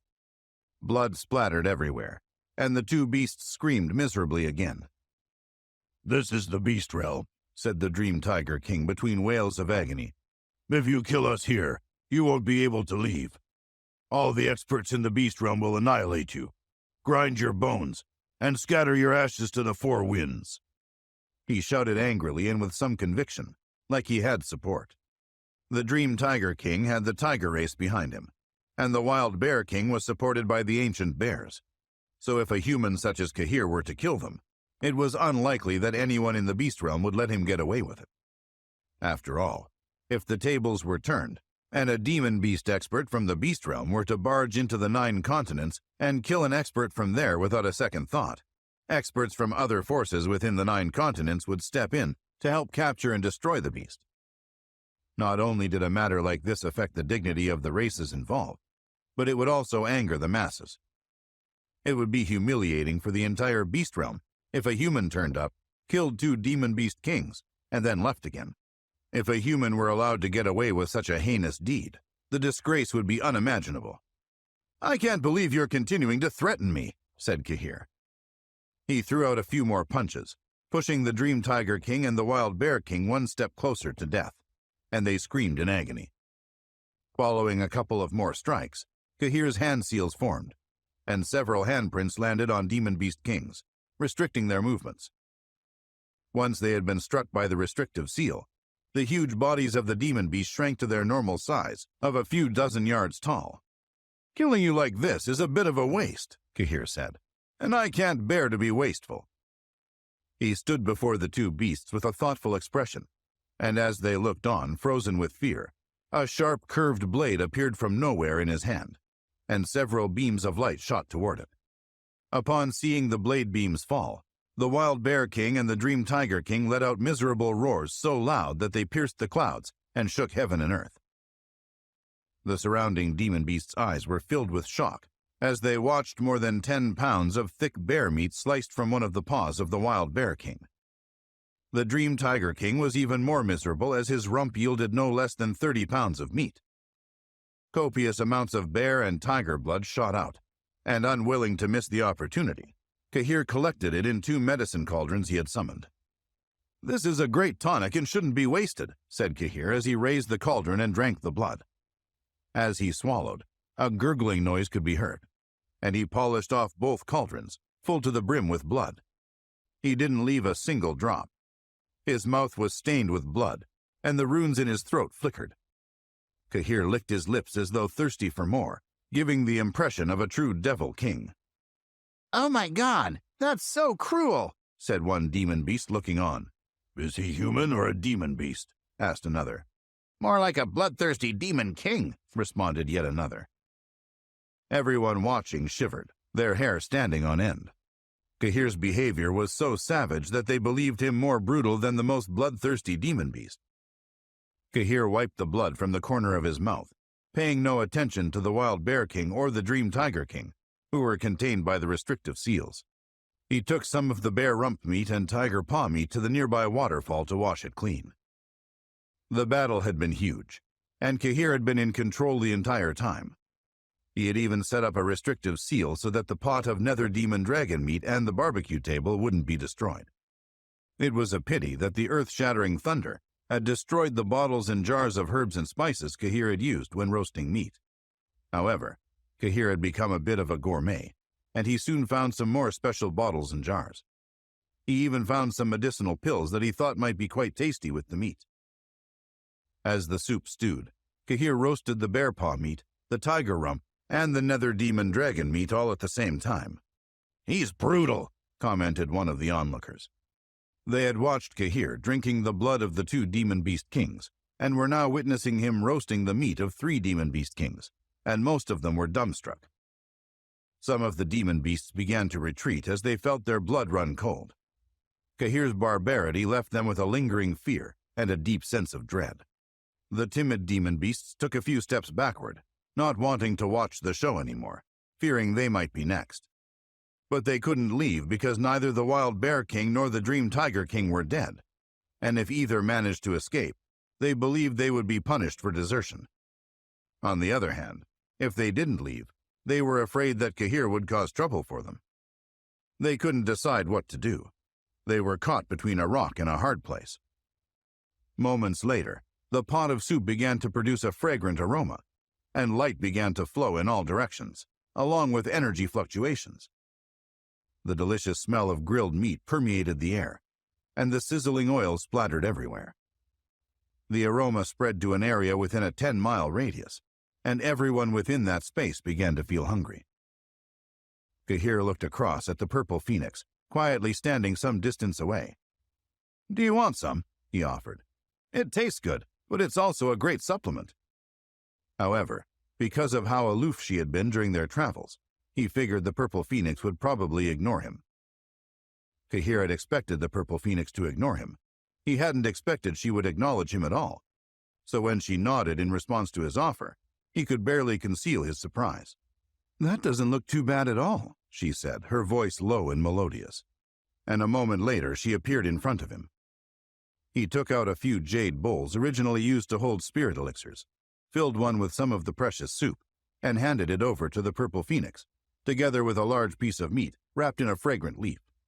The purple phoenix's expression was calm as she looked at the soup and the roast meat.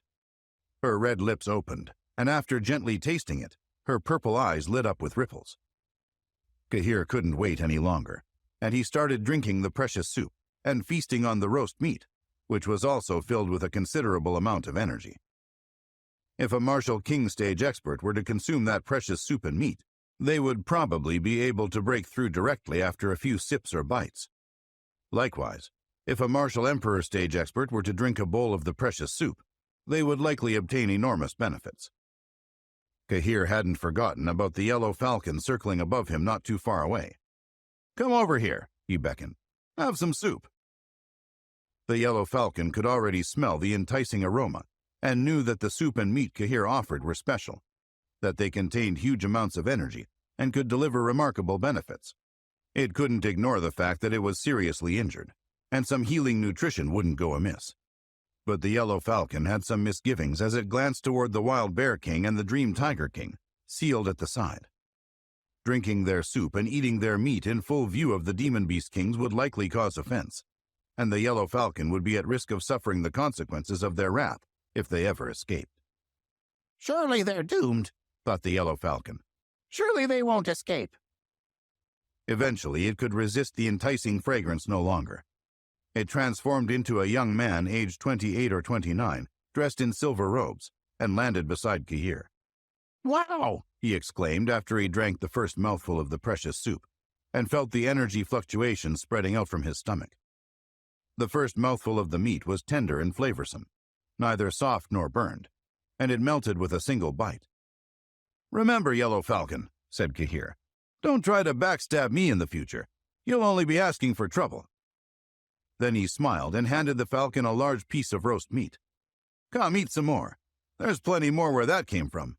The bear and the tiger are quite large, and they should be able to provide us with enough to eat for a while yet."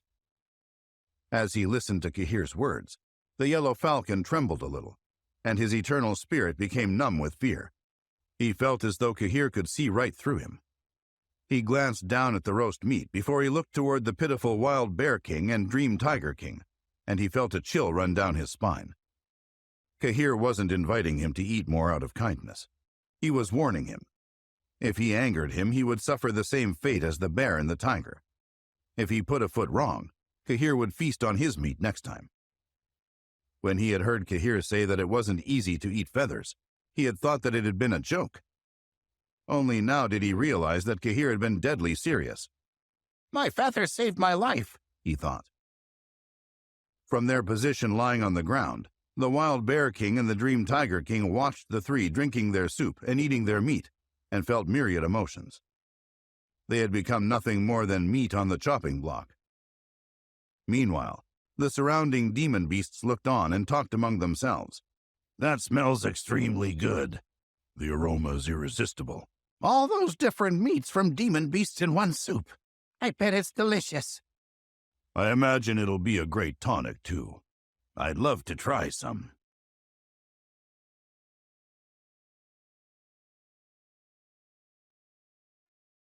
Meanwhile, the demon beasts looking on from afar couldn't tear themselves away.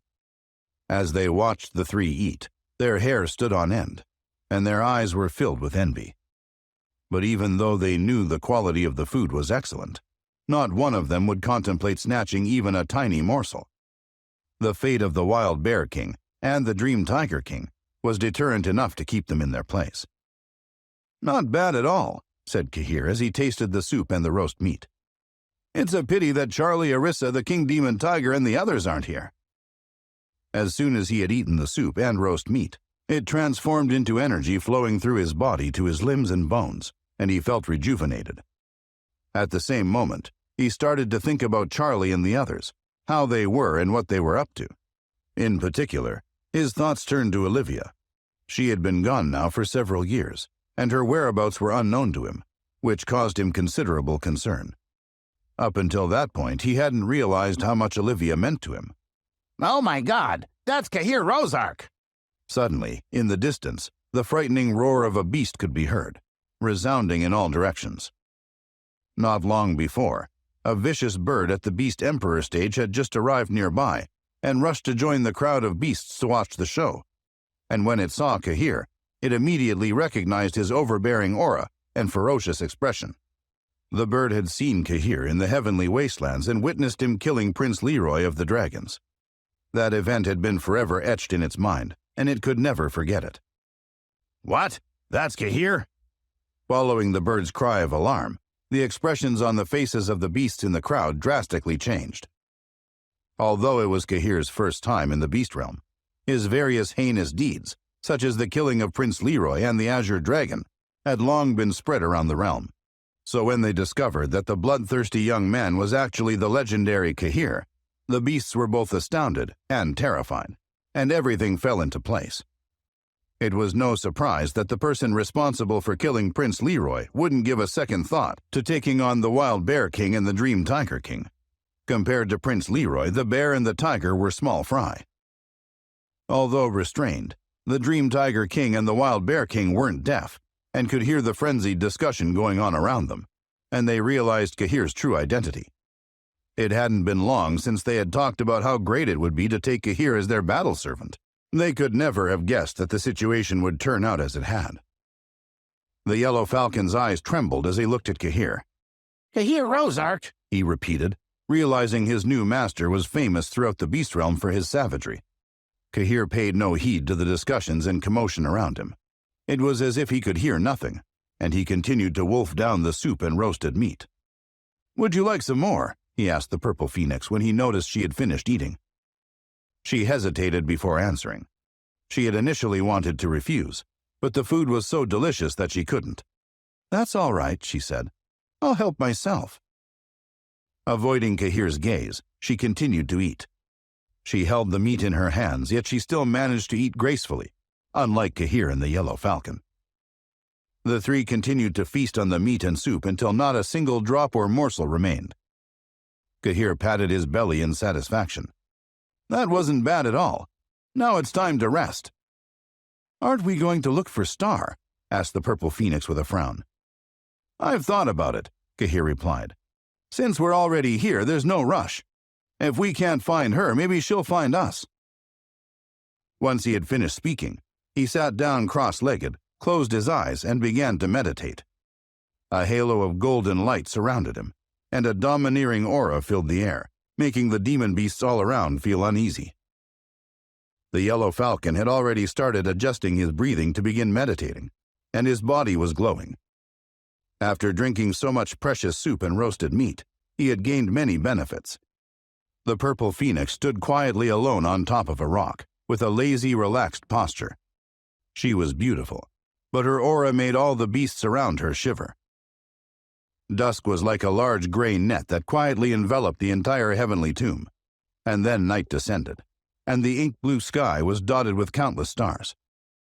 The Wild Bear King and the Dream Tiger King had both been restrained and thrown to the ground like stray dogs in the pound. The fear in their eyes was clear to see. After learning that the purple-robed youth was Kahir, all hope had disappeared. He had slayed Prince Leroy in the past, and they doubted he would think twice about killing them. While the two kings pondered their fate, the crowd of demon beasts whispered and gossiped among themselves. Kahir, who killed Prince Leroy, has come to the beast realm.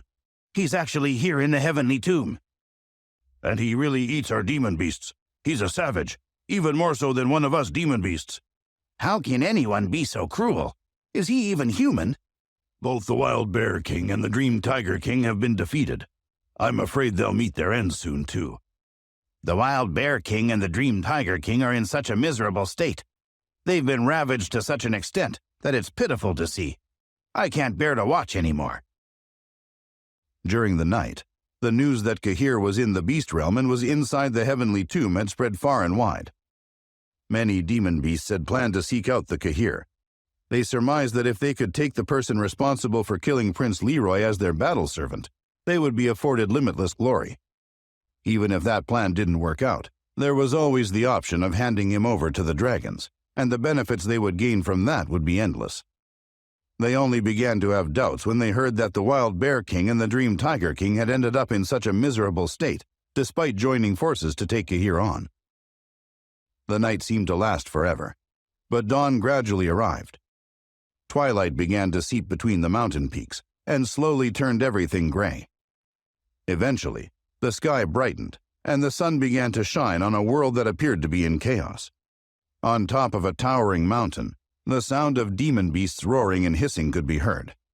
None of the beasts nearby dared approach as the astonishing formless energy froze the space. Several people were standing on the mountain peak. 2 dignified young men were among them, and their imposing auras suppressed the space. "You're saying that Cahir's here?" asked one of the young men. He wore a blue robe and had long blue hair that reached his shoulders.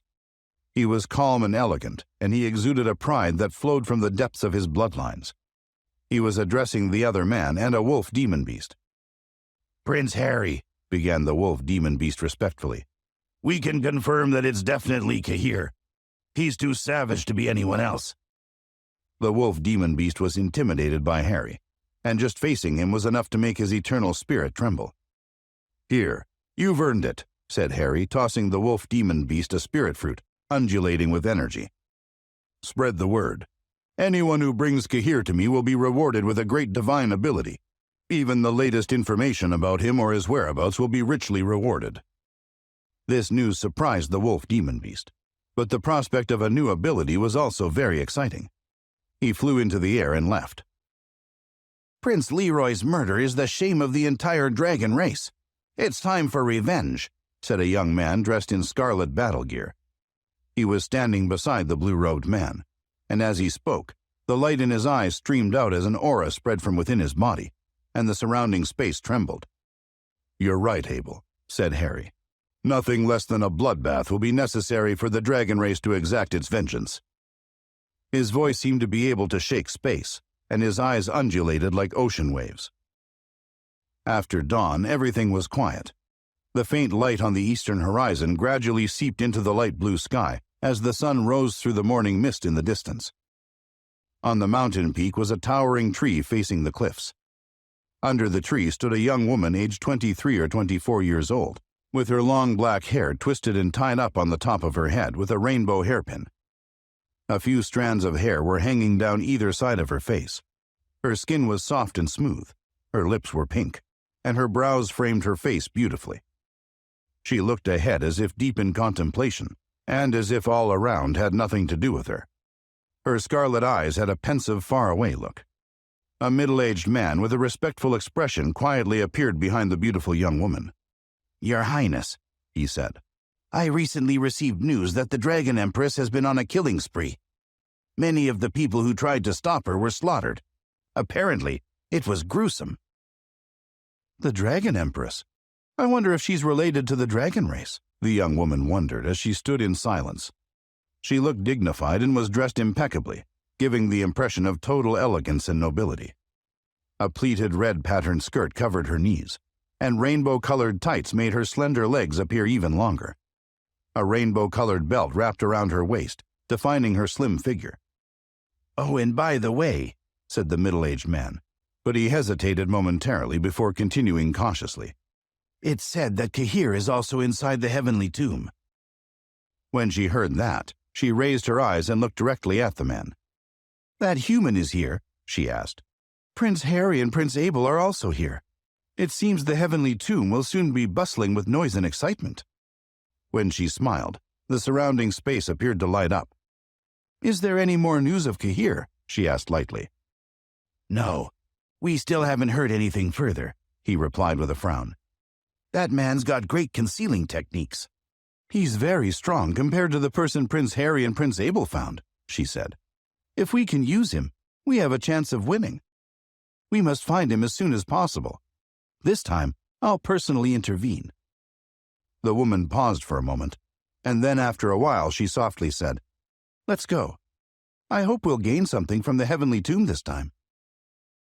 As the woman's voice faded, space rippled around her. 4 scarlet luans flew toward her, pulling a phoenix chariot along with them. The phoenix chariot paused in the air, and 7 rainbow-colored ornaments jingled. The 4 scarlet lawns were wrapped in rolling flames. White smoke spread everywhere they passed, and scorching heat engulfed the earth. The phoenix chariot was engraved all over with phoenix tattoos. Its aura was ancient, and it flickered with light that was all the colors of the rainbow. The woman leapt into the phoenix chariot, and with a flap of her wings, the chariot pulled away and flew off through the air. Behind her, many powerful figures appeared in the air, full of vitality, and some possessed a human-like aura. They disappeared into thin air almost as quickly as they had arrived. In the morning, the last remaining star to fade from the sky shone brightly like the dying embers of a fire, weak but still burning. A young man sat cross-legged on a huge rock within a canyon. He had a handsome face, was dressed in clothes as white as snow, and his long hair hung down to his shoulders. His eyes seemed to contain the pure energy of heaven and earth. They appeared as clear and bottomless as a spring well, and exuded a warm temperament. A few yards away, a large demon condor appeared with its wings spread, and an invisible aura pervaded and solidified the air. The young man stood up. He stretched and straightened up before he looked over at the demon condor. "Any news?" he asked. Helena of the Phoenixes is still looking for you everywhere," the condor replied, his sharp eyes wary.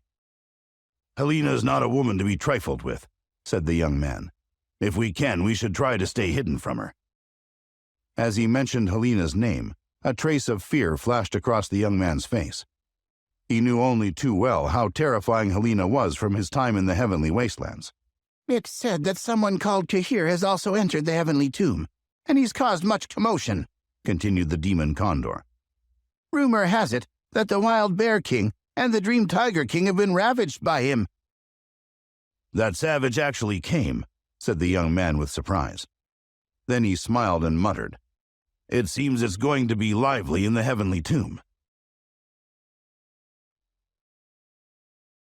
Early in the morning, in front of the cliff, the yellow falcon had stopped meditating. He was pleasantly surprised to see that his heavy injuries had healed significantly. Kahir had also stopped meditating. The gold light around his body slowly faded, and he spat out a mouthful of impure energy. He opened his eyes, which held a trace of gold light and lightning glow, but the light quickly receded, leaving his eyes bright and clear. Kahir stood up and stretched. As he did so, his joints cracked, and a smile appeared on his face. He felt comfortable and at ease, happy that his body was filled with the golden aura and his mind with vigorous eternal spirit power. He could feel that he was about to have a breakthrough on the martial path once again. As long as the right opportunity comes along, I might be able to break through naturally, he thought. However, he wasn't entirely convinced about that. Not to mention that at his current training level, if he wanted to break through, there was a relationship between his body and his abilities, as well as his comprehension of his pulse soul to consider. He shook his head. "Breakfast is the important thing right now," he said. "I have to eat well." His gaze fell on the Wild Bear King and the Dream Tiger King, who remained restrained, and he smiled. 2 miserable roars immediately pierced the quiet sky, striking fear and unease into the hearts of all who heard them. Another piece of meat was removed from another of the Wild Bear King's paws, and several pounds of meat were sliced from the Dream Tiger King's rump. Both demon beasts wailed in agony. Kahir didn't spare a thought for either beast. He didn't even give them a second glance, never mind speaking to them. This conduct only caused the Wild Bear King and the Dream Tiger King to feel even more terrified. Clearly, he cared nothing for them, and they knew he could destroy them at any time. Blood spurted from their wounds, and Kahir was determined to waste none of it. But this time he wasn't going to drink it all.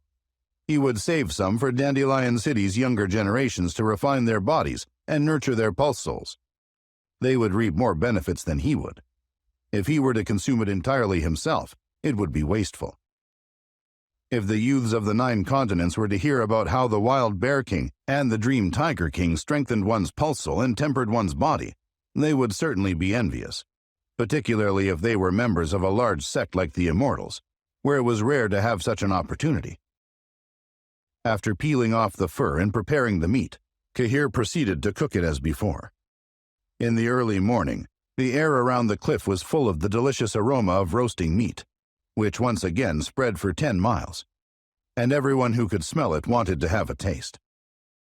The surrounding demon beasts looked on aghast, although they were becoming accustomed to Kahir's ruthlessness. The Wild Bear King and the Dream Tiger King are completely crippled now. What a savage. This is too cruel. Is he going to eat fresh meat every day? Watching from afar as the Wild Bear King and the Dream Tiger King wailed in agony, the dream beasts felt their blood run cold. As the aroma pervaded the air, Kahir looked toward the purple phoenix. "Would you like some more?" he asked. "No, thank you," she replied softly. "I don't want any more. It's too greasy." It was rare for her to address Kahir so gently. However, the bear and the tiger met the purple phoenix's words with indignation. Neither could believe she had complained about the quality of their flesh. Kahir wasn't offended by the purple phoenix's refusal. He looked at the yellow falcon and said, "Let's eat. Only once you've eaten your fill will you have the strength to fly." The yellow falcon was already drooling at the mouth and had been waiting patiently by the side all this time. But suddenly, upon hearing Kahir's words, he felt a strange sense of sorrow. However, that quickly passed, as his appetite drowned out all other emotions, and he started to gorge himself. The yellow falcon started to think that following Kahir wasn't actually a bad thing, as he seemed to be good to his people and treat them well. A large pot of soup and several dozen pounds of barbecue meat were quickly eaten by the man and the beast, and their mouths were suffused with multicolored light as energy fluctuations rippled from their bodies. All the surrounding beasts were salivating, but no one was brave enough to approach the delicious food, never mind fighting for it. Kahir rubbed his round belly, and a satisfied smile spread across his face. When experts reached a certain level of training, they were no longer able to eat different types of grains and meats.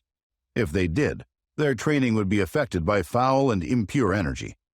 However, Kahir had always believed that those experts were unlucky.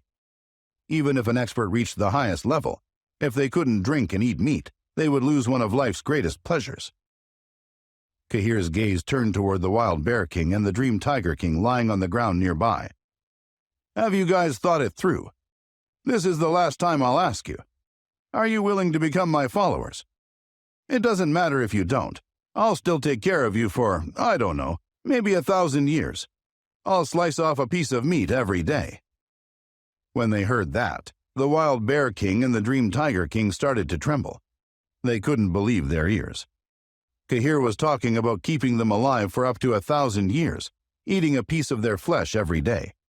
The thought horrified them. However, they didn't doubt that Kahir would carry through on his promise. They had already witnessed what cruelty he was capable of. They knew he was both powerful and vicious enough, and that his threat was no joke. I agree. The two beasts spoke almost simultaneously, finally relenting. They recognized that the last trace of hope had disappeared, and that they were in an impossible situation. They had to make a choice between life and death. "Now that's smart," declared Kahir. "Congratulations to you both for saving your lives." He smiled broadly, happy that the two demon beast kings at the element level of the beast sovereign stage had finally conceded. But the Dream Tiger King hadn't yet finished. "However, I have one condition. I'll not be your follower. I'll stand by your side until the day comes that I can defeat you again. Then I'll stand by you no longer." Although he was on his last breath and was in a miserable state, his eyes still contained the arrogance of a king. That arrogance had its roots in the tiger race, in his bloodline and soul, where the pride of the tiger race was more important than individual pride, and therefore sometimes more important than one's life. "Me too," said the Wild Bear King quickly. "My conditions are the same as the Dream Tiger King." "Just follow me," Kahir said, fiercely stomping his feet on the Dream Tiger King and the Wild Bear King. They were already riddled with wounds and injuries. "You will serve me. Don't think you have the right to bargain with me. Are you too embarrassed to be my followers?" He paused for a moment and then continued. "Serving under me is not negotiable, but we can discuss a second condition," said Kahir. "I promise you that if the two of you ever become strong enough to join forces and defeat me, I'll agree to become your follower instead. Kahir spoke with a wry smile. The second condition won't pose a problem at all, he thought confidently. Kahir didn't really believe that the Wild Bear King and the Dream Tiger King would ever have the strength to overwhelm him. But if that day ever arrived, he really deserved nothing more than to be their follower. He also knew they would never let him off the hook. Both the Dream Tiger King and the Wild Bear King hesitated for a moment before they gritted their teeth and agreed. All right. They realized that Kahir wouldn't agree to their original condition of standing beside him as equals. They had no real choice but to become his followers and obey his orders. But at least they had some hope of regaining their freedom in the future. The demon beasts looking on were dumbstruck. The Wild Bear King and the Dream Tiger King have agreed to become Kahir's followers. They had no choice. They were unlucky to come up against him. If they hadn't agreed, they would have died. A few demon beasts sighed helplessly. Everyone knew that the Wild Bear King and the Dream Tiger King had actively sought out Kahir, intent on causing trouble. They had planned to take him as their battle servant. Nobody could have imagined that the tables would be turned so spectacularly. From the distance, a group of about 20 demon beast experts, most of them at the Beast Sovereign stage, retreated as they watched the Wild Bear King and the Dream Tiger King agree to obey a human's orders. None of them wanted to end up servants of Kahir. In the beast realm, anyone who became a human's follower was despised. Nobody knew when Kahir had removed the restrictions on the Dream Tiger King, but suddenly he let out a loud roar. Come here. If anyone leaves, I'll tear them apart, the tiger yelled, his eyes full of hostility as he stared directly at the group of demon beasts who were trying to leave discreetly. The previous night, Kahir had been meditating, and the Dream Tiger King had thought that perhaps his own followers would take advantage of that rare opportunity to rescue them. But none of the group of demon beasts had taken any action at any point during the night. This had made the Dream Tiger King increasingly angry, but there had been nothing he could do about it. So as soon as the seal had been removed, he glared angrily at his group of followers. Now that he had become Kahir's follower, he didn't want to let his own followers go.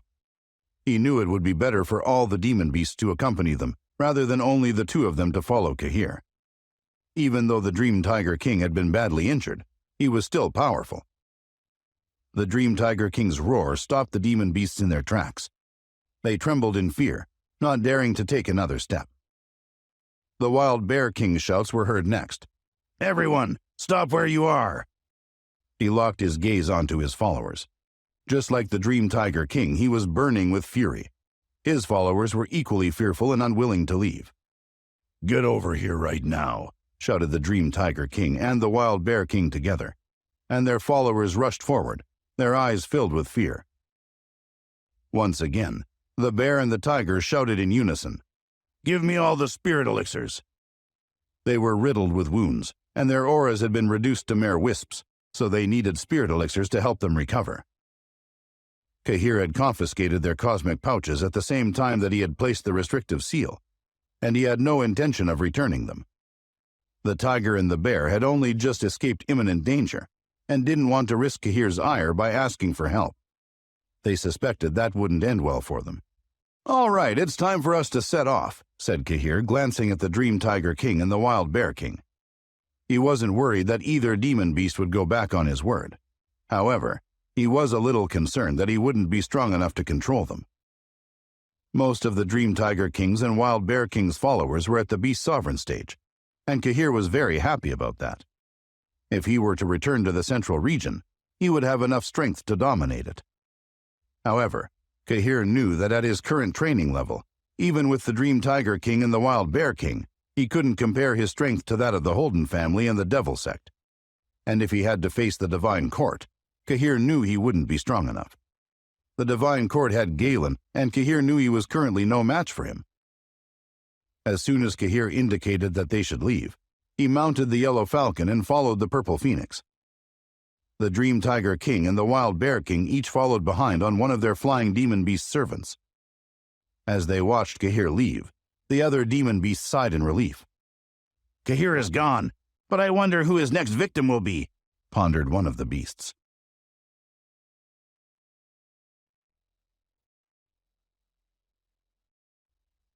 An hour after Kahir had left, at that point, both Kahir and Cassian were visibly frustrated, and they threw themselves into the air and hurled attacks at each other in quick succession.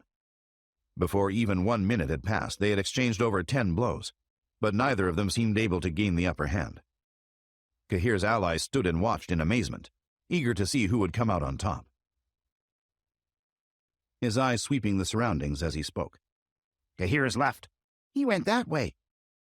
Upon hearing the young man's words, a few demon beasts responded involuntarily. It was as if they had no control over their words or actions, as if someone were guiding them from inside their minds. Before they had even finished speaking, the young man disappeared as quickly as he had arrived, leaving no trace behind. The moment he was gone, one of the demon beasts from the wolf race looked up in fear. I think I know who that was. It was... But before he could finish, another wolf interrupted him. Are you talking about who I think you're talking about? It's definitely him, said the first wolf, trembling with fear. Rumor has it that he fought with Prince Harry from the dragons, and that he was pretty much his equal. Over the years, he's been responsible for the deaths of countless powerful warriors. Did you see him? He even looks the part of a demon. He's terrifying. Shortly after the young man in red had disappeared, gusts of wind were heard, and a large group appeared in the air. A formless aura emanated from them that froze the sky. A blue-robed young man with long blue hair that fell to his shoulders stood at the front, and just to his side stood another young man in scarlet battle clothes. Together, they appeared quite intimidating, and as their eyes swept across the crowd, none of the demon beasts would catch their eyes. The two young men stepped into the air, and the demon beasts bowed down to greet them respectfully. Welcome, Prince Harry. Welcome, Prince Abel. Kahir emerged from one of the huge cracks in the rock of the dark abyss. There were several precious medicines with flowing light and fluctuating energy, and Kahir drew them into his cosmic pouch. Meanwhile, not too far away, the Dream Tiger King, the Wild Bear King, the Yellow Falcon, and others in the group of followers were watching him, and couldn't believe their eyes. How does he know where to find the treasures? It's like he has mystical powers. In just a few short hours, they had witnessed incredible scenes. Kahir seemed to know exactly where to find the different precious medicines and spirit elixirs along the way. No matter how well they were hidden, he could find and harvest them in the blink of an eye.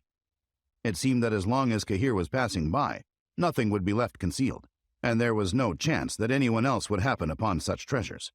But just as Kahir was about to pick up some more treasure, a gigantic figure appeared in the sky. Put down that precious medicine. A ferocious aura shot out as the voice echoed around, and the wind and clouds surged. When the Wild Bear King and the Dream Tiger King saw the gigantic being in the sky, they looked at each other and raised their eyebrows. Dream Tiger King and Wild Bear King, if neither of you is prepared to take on this guy, I suppose I'll have to do it for you. The huge creature stared at the tiger and the bear with enormous eyes, its voice dripping with arrogance. But when it saw what a miserable state they were both in, it seemed somewhat puzzled and surprised. At first, the Dream Tiger King and Wild Bear King looked at each other in dismay. It was humiliating for them to be seen in such a state by the enormous beast above them. But their embarrassment couldn't last too long. They were well aware that this could be the solution to all their problems. They both nodded and smiled faintly as their eyes gleamed. The Dream Tiger King gave a chuckle as he looked up at the gigantic creature. It's all right. Don't worry about stepping on our toes. Yes, do whatever you need to do. The Wild Bear King chimed in, willing the huge beast to attack Kahir right away. As the followers of the Wild Bear King and Dream Tiger King heard their leader's words, they understood what was going on. They agreed it was the right thing to do, but they felt nervous for the unsuspecting winged dragon. Since when did those two guys become so friendly? The winged dragon wondered. In the past, neither of the demon beasts had submitted to him when they were on their own, let alone together. As the winged dragon looked at Kahir, he figured the young man must have gotten his hands on some extraordinary precious medicine. Then he looked more closely at the Dream Tiger King and the Wild Bear King, and saw that they were heavily injured. Although he had no idea how that could have happened, he knew it wasn't the time to dwell on it. It was clear to him that the two extraordinary beasts were no longer in a position to deal with the young man in the purple robe.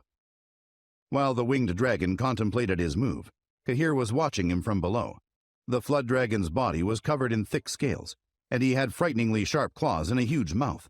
Kahir immediately recognized him as the winged dragon he had seen when he had first entered the heavenly tomb. What an impressive creature, Kahir muttered to himself. He knew that, Unlike the Dream Tiger King and the Wild Bear King, the winged dragon was a solitary creature. It didn't tend to form alliances with other demon beasts, so Kahir was curious to see how it was going to respond. According to legend, the winged dragon race's bloodline was stronger than an ordinary flood dragon's. As Kahir watched the gigantic being in the sky emit its terrifying energy, he sensed it was at the element level of the beast sovereign stage. Seeing that Kahir was standing his ground, the winged dragon roared down at him. "You brat! Hand over the precious medicine right away." His frightening aura swept out like a raging storm, causing the surrounding beasts to tremble. The sound waves shook the earth for miles around. He's not too weak, Kahir thought, smiling to himself. There's no mistaking the powerful aura of the dragon race. Noticing the faint smile on Kahir's face caused the winged dragon to hesitate. He felt a chill through his body. It was as if Kahir saw him as nothing more than easy prey. Sure enough, Kahir didn't see the dragon as a serious threat. He grinned up at him. "It's been a while since I had a good feed of dragon meat. It's a shame your bloodline is a little mixed, but not to worry. I'm sure I'll get some benefits from your blood." By that time, the Dream Tiger King, the Wild Bear King, the Yellow Falcon, and the others had seen enough to know that Kahir wasn't bluffing. They hoped with all their hearts that the winged dragon wasn't about to end up another victim. The winged dragon had never been offended like that in his life. He roared as his fierce eyes flashed with anger. Then he soared through the air, heading toward Kahir at lightning speed. As he moved, his gigantic body twisted, and his mouth stretched open, revealing a bloody black hole. Everyone watched in anticipation, expecting the creature to swallow Kahir in one gulp. To their utter surprise, just seconds later, a faint golden light appeared several hundred feet away. Instead of being swallowed, Kahir had flown to safety. The demon beasts shook their heads in shock. They couldn't believe Kahir's extraordinary speed. Nobody had seen him move. The winged dragon raised his head, shocked to discover his attack had failed. Without skipping a beat, he lashed out again, his massive tail swinging toward Kahir like a bolt of lightning. As his tail moved, a terrifying energy swept through the air, twisting the space and emitting a dazzling light that seemed capable of destroying everything in its path. The onlookers believed Kahir had been lucky the first time. With the winged dragon on the rampage, there was no way that an ordinary martial sovereign stage expert could survive. In their minds, it wouldn't be long until Kahir was reduced to a cloud of blood fog. That time, Kahir didn't bother moving. Instead, he shifted his right arm slightly and curled his fingers. In a flash, a golden phoenix tattoo emerged on the tip of his index finger, and a claw imprint extended from his hand. No sooner had the golden claw imprint erupted than it tore through space with the power of a golden-winged bird soaring to the heavens. At the same time, a mighty energy burst from Kahir's body. Its power was so great that it seemed to have come from a demon beast rather than a human. Meanwhile, under the pressure of the mighty claw imprint, the crowd below all felt their eternal spirits tremble. "Bird's primordial claw," Kahir bellowed. Immediately, the light on the claw imprint erupted, rushing outward like dozens of golden snakes, and fiercely grabbing hold of the winged dragon's massive tail. It had been rumored that, in the primal era, when the golden-winged bird flapped its wings and descended on the world, it could seize a dragon and tear it apart with its powerful claws. At that moment, it seemed that some of that ancient power had been bestowed on Kahir. As Kahir's claw imprint landed, the gigantic tail of the winged dragon emitted a mighty force, which stopped the imprint from taking hold. Then, after a short stalemate, Kahir's imprint broke through the dragon's defense and gripped the tail, causing the creature's scales to crack. "You can give it up now," Kahir bellowed. Then, in an effortless maneuver, he tossed the massive creature over his shoulder. From his position in midair, with a tight grip on the winged dragon's tail, Kahir violently slammed him into a mountain peak below.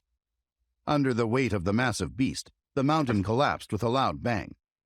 As its rocks exploded, dust filled the air.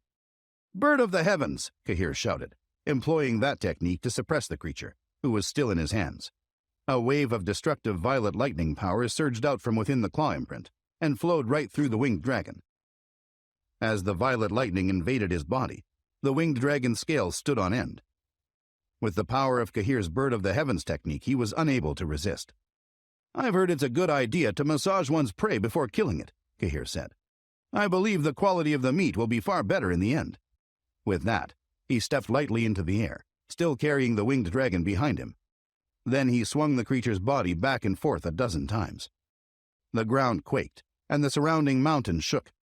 Rocks and boulders flew everywhere, while the cracks in the earth deepened. The demon beasts could do nothing but look on in horror. Even the Dream Tiger King and the Wild Bear King found it hard to breathe. As the winged dragon crashed into the canyon below, he created a deep crack in the ground. By that time, he was heavily scarred and dripping with blood. His aura had become weak, and his wings were barely able to move. He let out a long and miserable wail, which gradually faded to a whisper. His formerly arrogant and fierce eyes were now filled with fear. Cahir descended slowly and landed in front of the creature's head. Then he walked around, made an incision in the winged dragon's skin, and began to drink its blood. Compared to the blood of the Dream Tiger King and the Wild Bear King, Cahir felt it was even stronger. Once he had tasted enough, he sliced a chunk of flesh from the wounded beast's back. More blood poured out from the winged dragon. It was at that moment that the creature realized why the Dream Tiger King and the Wild Bear King had persuaded him to attack Cahir, instead of dealing with the young man themselves. Clearly, they had already been victims of Cahir's wrath. They had tricked him, luring him in like a lamb to the slaughter. Watching Cahir slice and dice the great beast in front of him, the Dream Tiger King and the Wild Bear King shuddered. They were still terrified of Cahir, as not too long ago they had suffered the same fate as the winged dragon. He's simply too savage, the Dream Tiger King said. Next, Cahir took a few 100 pounds of the dragon's meat and dropped it into the pot of soup on the grill. As everyone watched, the Dream Tiger King noticed that the spirit elixirs Cahir was adding to the pot had come from his own cosmic pouch and that of the Wild Bear King. As the fragrance of the soup wafted through the air, all the demon beasts in the area began to salivate. "Hey, you should all come over here," Cahir shouted to the Wild Bear King, the Dream Tiger King, and their followers. "You might never get the chance to taste winged dragon again." The two giant beasts hesitated for a moment and looked at each other in silence. Their eyes were automatically drawn back to the pot of winged dragon meat. Although they weren't exactly allies of the winged dragon, they didn't bear him any ill will, and it seemed inappropriate to share in the meal. Meanwhile, their followers watched with interest. They were very excited that Cahir had extended the invitation to them, but until their leaders made an official decision, none of them dared move. If they tried, they would probably be punished by Cahir and the Yellow Falcon. The two giant demon beasts knew that time wasn't on their side. Cahir was already making a significant dent in the food. If they left it too long, there wouldn't even be a drop of the soup left for them, let alone a scrap of meat. As the pair slowly nodded their heads in agreement, the eyes of their followers lit up with delight. The beasts all gathered around the pot to share in the soup. Although they had all shrunk their bodies, their appetites weren't small, and Cahir was forced to tear more strips of meat from the winged dragon's back. The creature let out another wail as Cahir took what he needed to feed the rest of the party. By that time, he had taken a significant amount of flesh from the winged dragon's back. The group of demon beasts showed no pity as they wolfed down the food. Even the Dream Tiger King and the Wild Bear King ate enthusiastically, though they kept a safe distance from Cahir. Although they were on his side now, they didn't want to accidentally provoke him. The more they stayed in the background, the easier they felt they would get along with him. The Purple Phoenix also shared in the food, but she was cautious not to take too much. After she finished, she stepped back to watch Cahir as he interacted with the demon beasts. The light in her eyes flickered, but she didn't say a word. However, nobody was quieter than the winged dragon, who could only lie there, watching all the other beasts as they feasted on 3 pots of his precious flesh. In his state of weakness, he felt a deep sense of regret. He was furious at the Dream Tiger King and the Wild Bear King for causing him to end up in such a terrible situation. "You bastards," the winged dragon said weakly. "You'll never get away with this." He had no idea who the young man was, so he could only direct his anger at his own kind. It wasn't long before the last drop of soup was gone. The demon beasts had all benefited greatly. They sat back and burped loudly, rubbing their bellies with satisfaction. The Wild Bear King narrowed his eyes as he looked back at the winged dragon, who had just scolded him. Nudging the Dream Tiger King, he said, "The winged dragon is so strong. Why don't we take some more of his meat for stewing? It will taste much better than eating it raw." As he spoke, he licked his lips. The taste of the dragon meat was still on his mouth, and he longed for more. The winged dragon was furious. He hadn't expected the situation to get any worse. "I'll never forget this, you brute." The Dream Tiger King suddenly got up and kicked the winged dragon in the side. "Will you give it up?" He continued to kick the creature until it cried out in pain. Then the Dream Tiger King turned to Cahir. "Hall Master, this winged dragon is being disrespectful to you. He brought all this on himself by getting involved in your affairs in the first place." But the winged dragon wasn't going to be easily silenced. He looked at the Dream Tiger King with deep disdain. "You have absolutely no shame. I never liked you, but I respected you as a fellow demon beast. Yet here you are groveling in front of a human. It's pathetic." "You're in no position to challenge me," the Dream Tiger King roared. "I could easily chop you to pieces right now." With that, he kicked harder than ever at the winged dragon. As he hit him in the chest, the creature roared out in pain. Then the Dream Tiger King turned to face Kahir. "Hallmaster, I have an idea.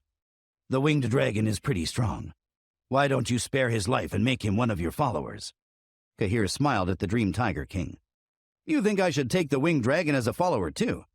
The beast's proposal proved that he hadn't really wished for the winged dragon to come to any real harm. "Yes, I do," the Dream Tiger King replied. "He's quite powerful. In fact, he's no weaker than me and the Wild Bear King." Although the Dream Tiger King and the winged dragon had clashed in the past, they didn't hold any great grudges against each other. Deep down, the Dream Tiger King didn't want to see the other creature killed by Kahir. As well as that, the Dream Tiger King felt that if the winged dragon, who was clearly more powerful than he was to follow Kahir, it wouldn't look so bad for the rest of them. They might escape ridicule in the beast realm. The Wild Bear King was having similar thoughts. However, the winged dragon didn't look pleased. He narrowed his eyes and shook his head at the two giant beasts that had gotten him into the whole mess in the first place. "Unlike the two of you, I have standards," he said defiantly. "If you think I'm going to serve some human, you're dreaming." "Quit your moaning," the Dream Tiger King said, kicking the winged dragon again. Only that time he did so more out of disappointment, and his foot didn't land so hard. "It's not like you have a whole lot of options here." Kahir watched them with faint amusement. "I'll leave the negotiation process to you," he said to the Dream Tiger King. "If he doesn't agree to become my servant in the next few minutes, I don't mind feasting on winged dragon meat for the next few weeks." The Purple Phoenix, who was standing close to Kahir, looked at him with concern. "I'm afraid this matter is taking up far too much of your time. Do you really need all this trouble?" Kahir knew that she was referring to Star. As he had fought the Dream Tiger King, the Wild Bear King, and the winged dragon, he had hoped he would somehow attract Star's attention. But it had all been to no avail. He nodded his head solemnly. "I haven't forgotten about that. I want to find her as soon as possible." "Let's do that," the Purple Phoenix responded. She had appreciated Kahir's intentions and knew it was no good to pressure him. "Your actions may have helped in some way, but we still need to search." After a few minutes, the Wild Bear King approached Kahir excitedly. "We're all agreed," he said. "The winged dragon will join your followers." "I'm glad to hear it," Kahir said, smiling. Secretly, he had never intended to kill the winged dragon. If he had wanted that, he would have carried through on it much earlier and avoided all the drama. He had known all along that the winged dragon was stronger than the Dream Tiger King and the Wild Bear King, and therefore more valuable to him alive than dead. Kahir needed all the help he could get. It wouldn't be long before he would have to face the Divine Court and the Devil Sect again, and he couldn't rely on his own strength. Slowly, he was building up a solid following. He knew that the World Warriors, Heaven Beast Hall, and the Jade Empire would also support him in the future. The Dream Tiger King and the Wild Bear King had already joined Heaven Beast Hall, and as soon as he undid the restrictive seal on the winged dragon, he could take his place there too. As Kahir worked on breaking the seal, the Wild Bear King turned to the Dream Tiger King. "How did you persuade him to join us so quickly?" he asked quietly. "I told him it was the Hallmaster who killed Prince Leroy, and he would have no qualms about finishing him off either. I also said that if he's really as strong as he thinks he is, he might be able to defeat the Hallmaster in the future and make him his battle servant." The Wild Bear King narrowed his eyes suspiciously. "That's all it took?" "Of course," the Dream Tiger King replied. "I know the winged dragon is strong, but he's not totally fearless when it comes to his own life. When he learned who had killed Prince Leroy, he seemed shaken." The Wild Bear King smiled bitterly. "I guess that makes sense. I suppose the winged dragon is counting on challenging the Hallmaster one of these days." They turned to see several imprints flying from Kahir's hand, accompanied by runes. A short time later, all restrictions had been removed from the winged dragon. The heavily injured creature stood up and gave a low growl. As his body became covered in light, he transformed into a young man in red clothing. In his human form, he was quite handsome. He turned to Kahir with a serious expression. "The Dream Tiger King said that if I defeat you in the future, you'll become my battle servant." "That sounds fair enough," Kahir said, patting the young man on the shoulder. "But until you defeat me, you'll be my follower, and you'll join Heaven Beast Hall. I'll fill you in on more about that place later." Then he smiled. "One more thing. From now on, I'll call you Blaze." The young man's brow furrowed. "How come you call those two by their beast names, and I'm Blaze?" He wasn't sure he welcomed the new arrangement, but at the same time he was afraid of challenging Kahir too soon. Kahir smiled again. "Among the three of you, I believe you're the strongest. Therefore, you should have a special name. Besides, it matches the color of your robe." "Blaze it is," the young man said. He certainly agreed that he was stronger than the other two. "There's one thing troubling me, though," Kahir said. "Both the Dream Tiger King and the Wild Bear King have a strong following. Why are you on your own?" He hoped that if Blaze could bring in some more demon beasts, it would significantly boost the strength of Heaven Beast Hall. Rather than being troubled by the question, Blaze grinned. "I don't have the time for that. I've always done well on my own." Kahir rolled his eyes. "Well, you'd better get working on it. From now on, whoever brings in the most followers will have the highest status." Blaze's grin suddenly disappeared. He wondered what he had done to provoke Kahir. Meanwhile, seeing that the winged dragon had turned into his human form, the other two beasts decided to follow suit. The Dream Tiger King transformed into a muscular young man, dressed in a robe that was covered in flaming runes. The Wild Bear King also had bulging muscles, but he appeared older than the other two men. However, all three were in their late 20s. The followers of the Wild Bear King and the Dream Tiger King also transformed into their human forms. A short time later, they all left the canyon together in search of treasure. As they traveled, Blaze was astounded by how quickly Kahir managed to turn up various treasures. It was as if he knew exactly where they were hidden. There was absolutely no chance of him going home empty-handed. For the first time, he experienced a true bandit at work. Whenever they came across a demon beast with treasure, Kahir would swoop in and snatch it straight from their hands, along with any cosmic pouches. Blaze quickly understood that as long as he and the others in Heaven Beast Hall participated in recovering treasures for Kahir, they would remain on good terms with the Hallmaster. And as long as that went on, Kahir would continue to bleed them dry. In the depths of the mountains was an enormous evergreen forest. Its trees were thousands of years old, and the thick foliage let only the tiniest fraction of light through. The place was so remote that demon beasts rarely made their way out there. Even the most ferocious birds were seldom seen in the area. Deep in the forest was a special tree, which was challenging to find in the dim light. Suddenly, Kahir landed in front of it. "This is it," he announced with a grin. The Purple Phoenix, the Dream Tiger King, the Wild Bear King, and Blaze landed at his side. They looked at a branch halfway up the tree, where some kind of spirit grass was releasing a ripple of light. "It's the immortal mushroom," Kahir said. Thanks to his five-finger mountain pulse soul, he had been able to track it down in no time. The immortal mushroom was a type of heavenly treasure. As Kahir examined the large plant, he figured it must have been growing for 5,000 or 6,000 years at least. The Purple Phoenix's eyes flickered with light. She appeared to be in awe of the treasure. Meanwhile, Blaze was in deep shock. "I can't believe I'm actually looking at an immortal mushroom." Because the Dream Tiger King was familiar with the treasure, he was more stunned than the rest. "Do you guys know how rare and valuable that is? Not only can it increase your strength, but it can help you comprehend divine abilities." The Wild Bear King asked the question that was on everyone's minds. "But how did you even find this, Hallmaster? It was so well hidden. It's probably been here for thousands of years. Yet you show up in this remote place and find this extraordinary treasure in a matter of minutes." The Purple Phoenix said nothing as she continued to stare at the immortal mushroom on the enormous tree. Suddenly, she seemed to have sensed something and raised her head, trying to peer through the thick branches. Kahir followed her gaze, looking up to the sky. "It looks like we have some visitors," he said as he pounced toward the immortal mushroom, determined to claim it for himself. But before he could get his hands on it, he was distracted by the cry of a bird piercing through the clouds. Then suddenly, a multicolored flame enveloped the immortal mushroom. It appeared to be protecting it. At the same time, as fast as lightning, a multicolored waterfall appeared in front of Kahir, giving off an intense pressure. The distorted space was so powerful that it could easily harm an expert at the marvel level of the martial sovereign stage. As Kahir was contemplating his next move, the bird cry became louder. The sound coming through the clouds was enough to make Blaze, the Yellow Falcon, the Wild Bear King, and the Dream Tiger King tremble with fear. "It sounds like a strong beast," Blaze said quietly. "Whoever it is won't be any weaker than the dragons." A powerful aura began to descend, and even Kahir felt the enormous pressure. "Heaven's wings!" he shouted. waving his hand. His eyes quickly changed color, and the heaven's wings fanned out behind him. Golden light rushed through the air and broke up the multicolored waterfall. At his current level, it had been easy for him to destroy it. Next, he formed a hand seal, and a claw imprint emerged from his palm. A wave of powerful energy swept out, and golden runelight gathered like a golden bird, ready to attack the light barrier surrounding the immortal mushroom.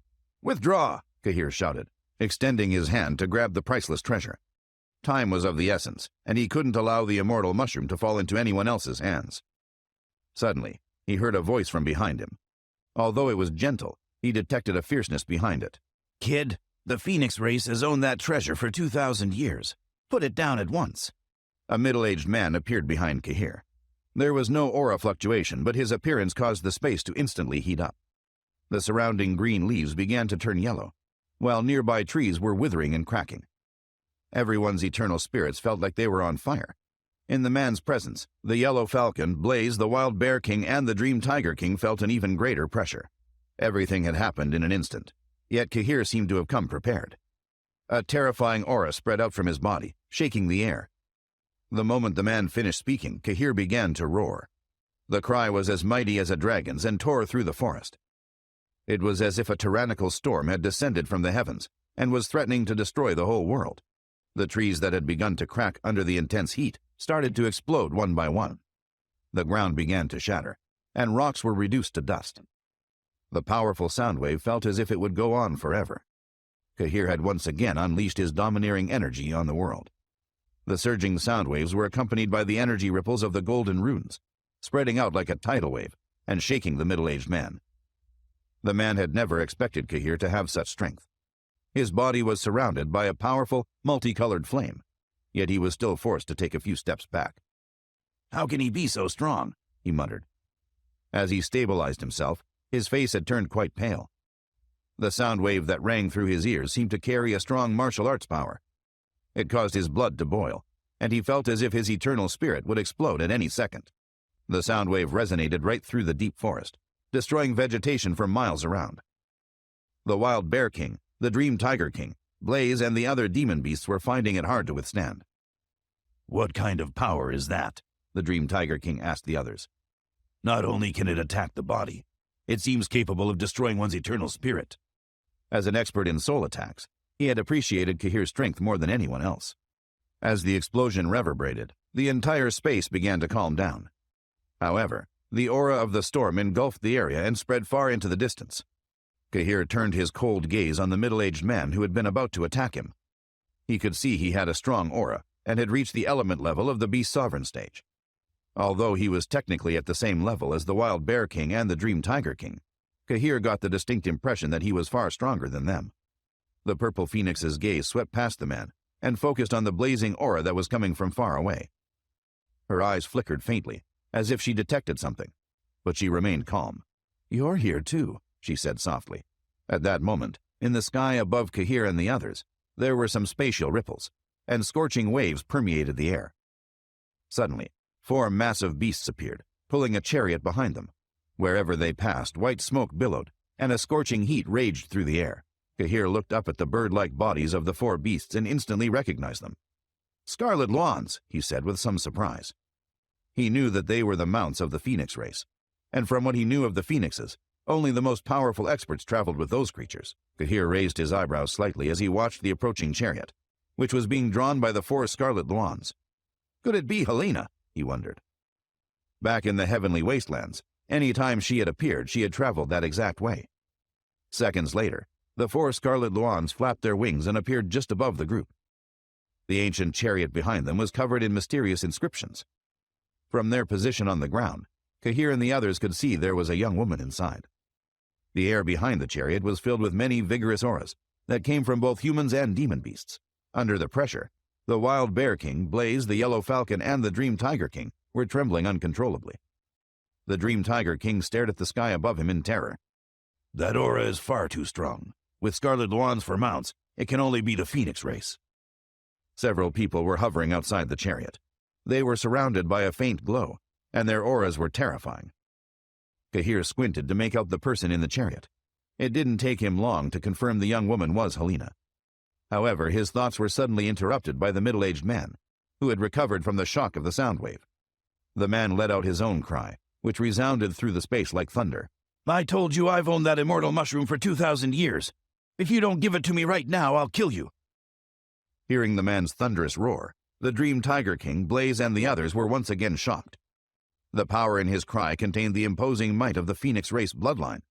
"You think I'm just going to give it back now?" Kahir said, rolling his eyes. "I don't care if you've owned it for 1,000,000 years. It's mine now." He had already offended the dragon race, so he had no intention of backing down in front of the Phoenixes. He felt he had every right to take the immortal mushroom, and there was no way he would give it up. The man was completely lost for words. He hadn't expected the young man in the purple robe to challenge someone from the highly regarded Phoenix race. His anger immediately surged, but after a moment, he managed to reply in a reasonably calm tone. This immortal mushroom was discovered by an elder of the Phoenix race when the heavenly tomb was opened 2,000 years ago. At that time, it hadn't yet matured. Because it's such a rare treasure and requires a special environment to grow, I was afraid to move it. So instead, I left a mark on it so that future generations of the Phoenix race could locate it. I never expected a brat like you would turn up to steal it. Before Kahir could respond, the door of the chariot opened, and a beautiful woman stepped out. She was tall and slender, with snow-white skin and cherry lips, and her movements were slow and graceful. Around her tiny waist was a belt that boasted all the colors of the rainbow. For a moment, she looked at Kahir and smiled. Soon after, her attention was drawn to the purple phoenix. As she looked at the creature, her eyes rippled ever so subtly. "I never expected to meet you here," she said calmly. "It's good to see you, Serena." Everyone was surprised to see that the beautiful lady seemed to have a deep respect for the purple phoenix. "It really is Helena," Kahir thought. "She must have something to do with all this. There seems to be some history between her and the purple phoenix." As he studied the young woman from the Phoenix race, he was reminded how deep her aura was. The more he probed with his mind, the more he felt Helena's aura was like a deep, blazing hole. It was impossible for him to see through it. Although they hadn't had much to do with each other in the past, Kahir felt he was on pretty good terms with Helena. She had made a name for herself in the heavenly wastelands, and was one of the 12 heroes. With their supreme bloodlines, the dragons and the phoenixes had always been on par with each other. Kahir reckoned that Helena was no weaker than Prince Leroy. Over the years, with the support of the Phoenix race, he feared her strength had reached an extraordinary level. The purple phoenix nodded at Helena. "It's nice to see you, too. I hadn't expected you to come to the heavenly tomb." The creature's purple eyes were as still as ever, and her aura seemed much weaker than Helena's. Yet there was something far more bewitching about the purple phoenix. She had a magnetism that Helena seemed to lack. Helena gave a slight chuckle, and then smiled warmly at the purple phoenix. "If I had known you were here, I would never have come in the first place. The immortal mushroom is all yours." "That's very kind of you," the purple phoenix said softly. "But that treasure has nothing to do with me. I'm not the one who grabbed it. Even if you wanted it back, there's nothing I could do about it." Helena flicked her hair back from her face and laughed again. Then she swept her eyes around the group until they landed on Kahir. She gave him her most charming smile.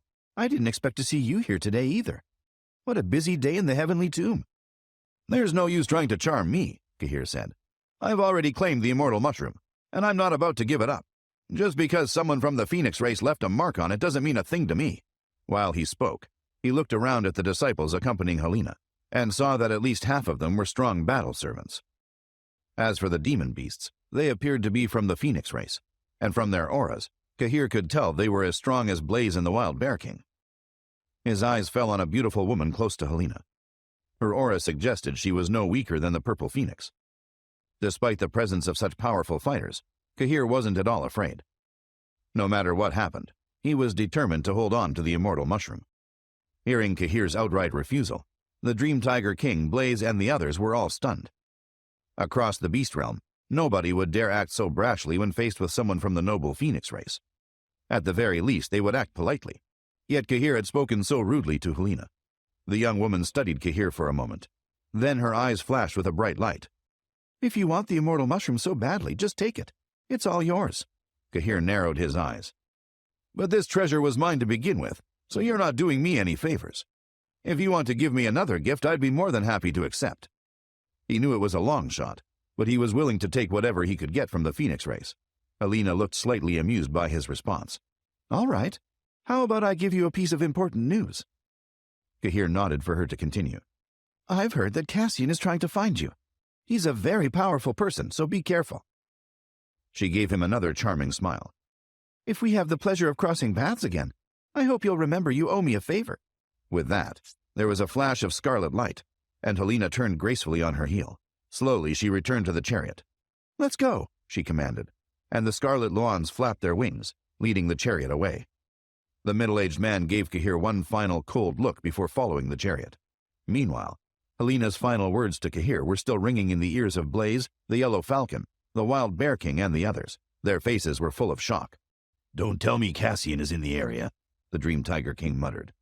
Cahir shook his head and smiled faintly. She thinks giving me some piece of news counts as a favor. I don't owe her anything for that. As he turned back around, he was surprised to see everyone looking so terrified. His brow creased. What's wrong with you guys? Don't tell me you're afraid of Helena. The Dream Tiger King was in shock, and he leaned in to ask Cahir a question. Cassian is a nine-headed phoenix, he said. You don't know who they are, do you? Cahir shook his head.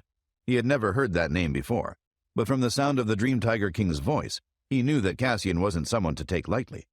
The Yellow Falcon stepped in to explain things to Cahir. He was clearly afraid.